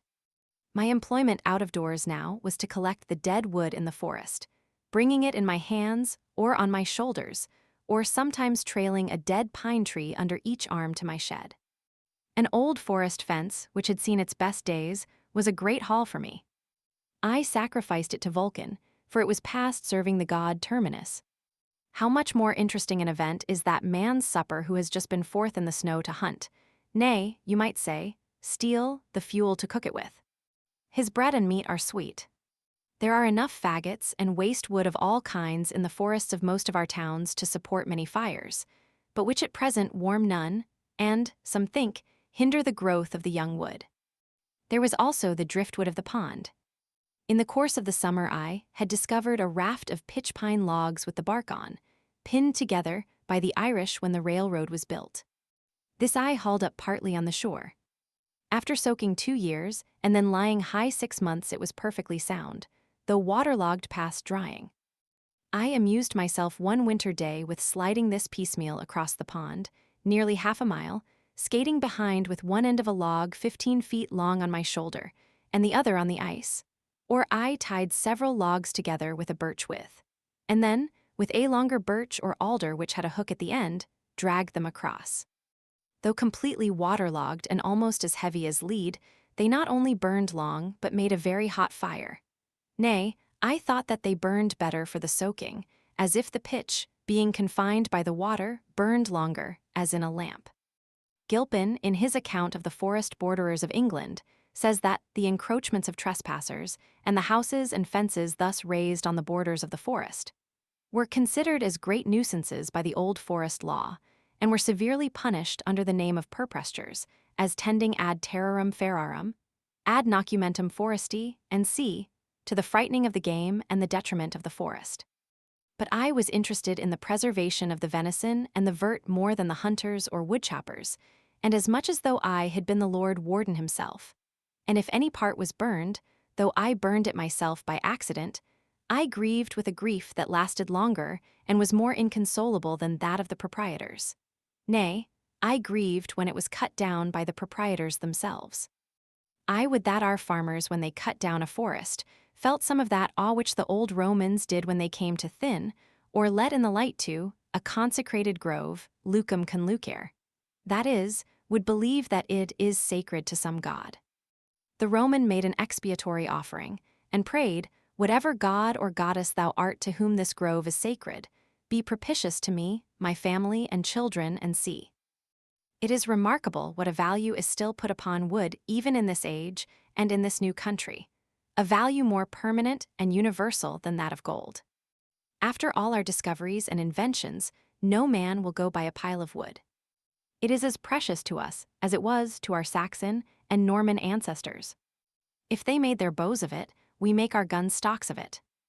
Micox, more than 30 years ago, says that the price of wood for fuel in New York and Philadelphia nearly equals, and sometimes exceeds, that of the best wood in Paris, though this immense capital annually requires more than 300,000 cords, and is surrounded to the distance of 300 miles by cultivated plains. In this town, the price of wood rises almost steadily, and the only question is how much higher it is to be this year than it was the last. Mechanics and tradesmen who come in person to the forest on no other errand are sure to attend the wood auction, and even pay a high price for the privilege of gleaning after the woodchopper. It is now many years that men have resorted to the forest for fuel and the materials of the arts. The New Englander and the New Hollander, the Parisian and the Celt, the farmer and Robin Hood, Goody Blake and Harry Gill, in most parts of the world the prince and the peasant, the scholar and the savage, equally require still a few sticks from the forest to warm them and cook their food. Neither could I do without them. Every man looks at his woodpile with a kind of affection. I love to have mine before my window, and the more chips the better to remind me of my pleasing work. I had an old axe which nobody claimed, with which by spells in winter days, on the sunny side of the house, I played about the stumps which I had got out of my bean field. As my driver prophesied when I was plowing, they warmed me twice, once while I was splitting them, and again when they were on the fire, so that no fuel could give out more heat. As for the axe, I was advised to get the village blacksmith to jump it, but I jumped him, and putting a hickory helve from the woods into it made it do. If it was dull, it was at least hung true. A few pieces of fat pine were a great treasure. It is interesting to remember how much of this food for fire is still concealed in the bowels of the earth. In previous years, I had often gone prospecting over some bare hillside, where a pitch pine wood had formerly stood, and got out the fat pine roots. They are almost indestructible.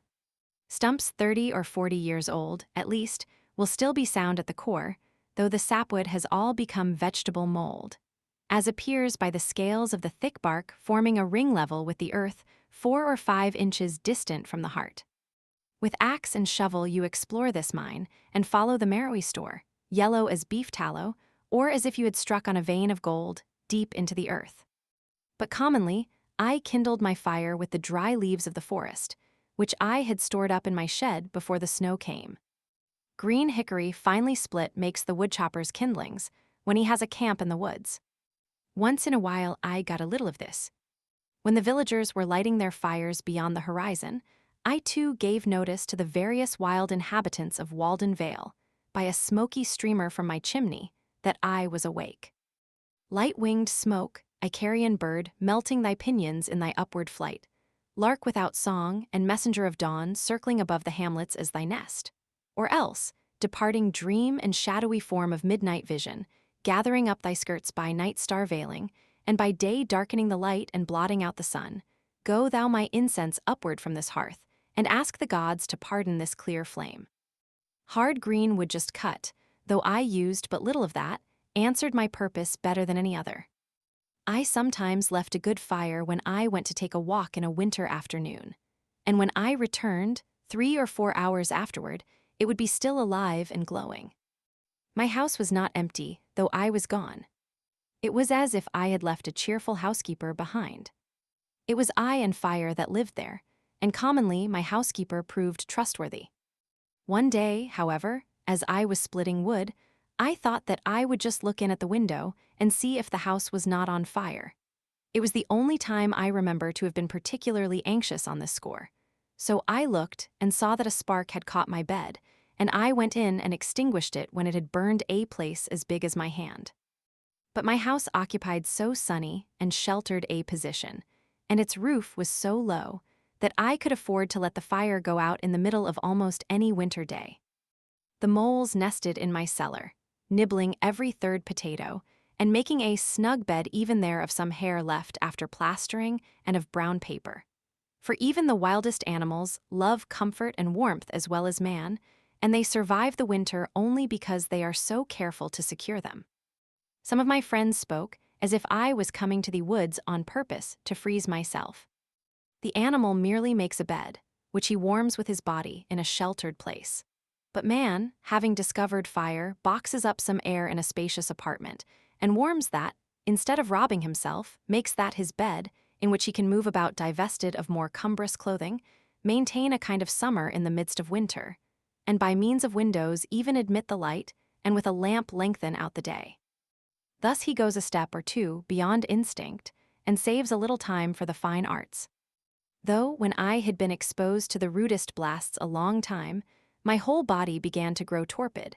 When I reached the genial atmosphere of my house, I soon recovered my faculties and prolonged my life.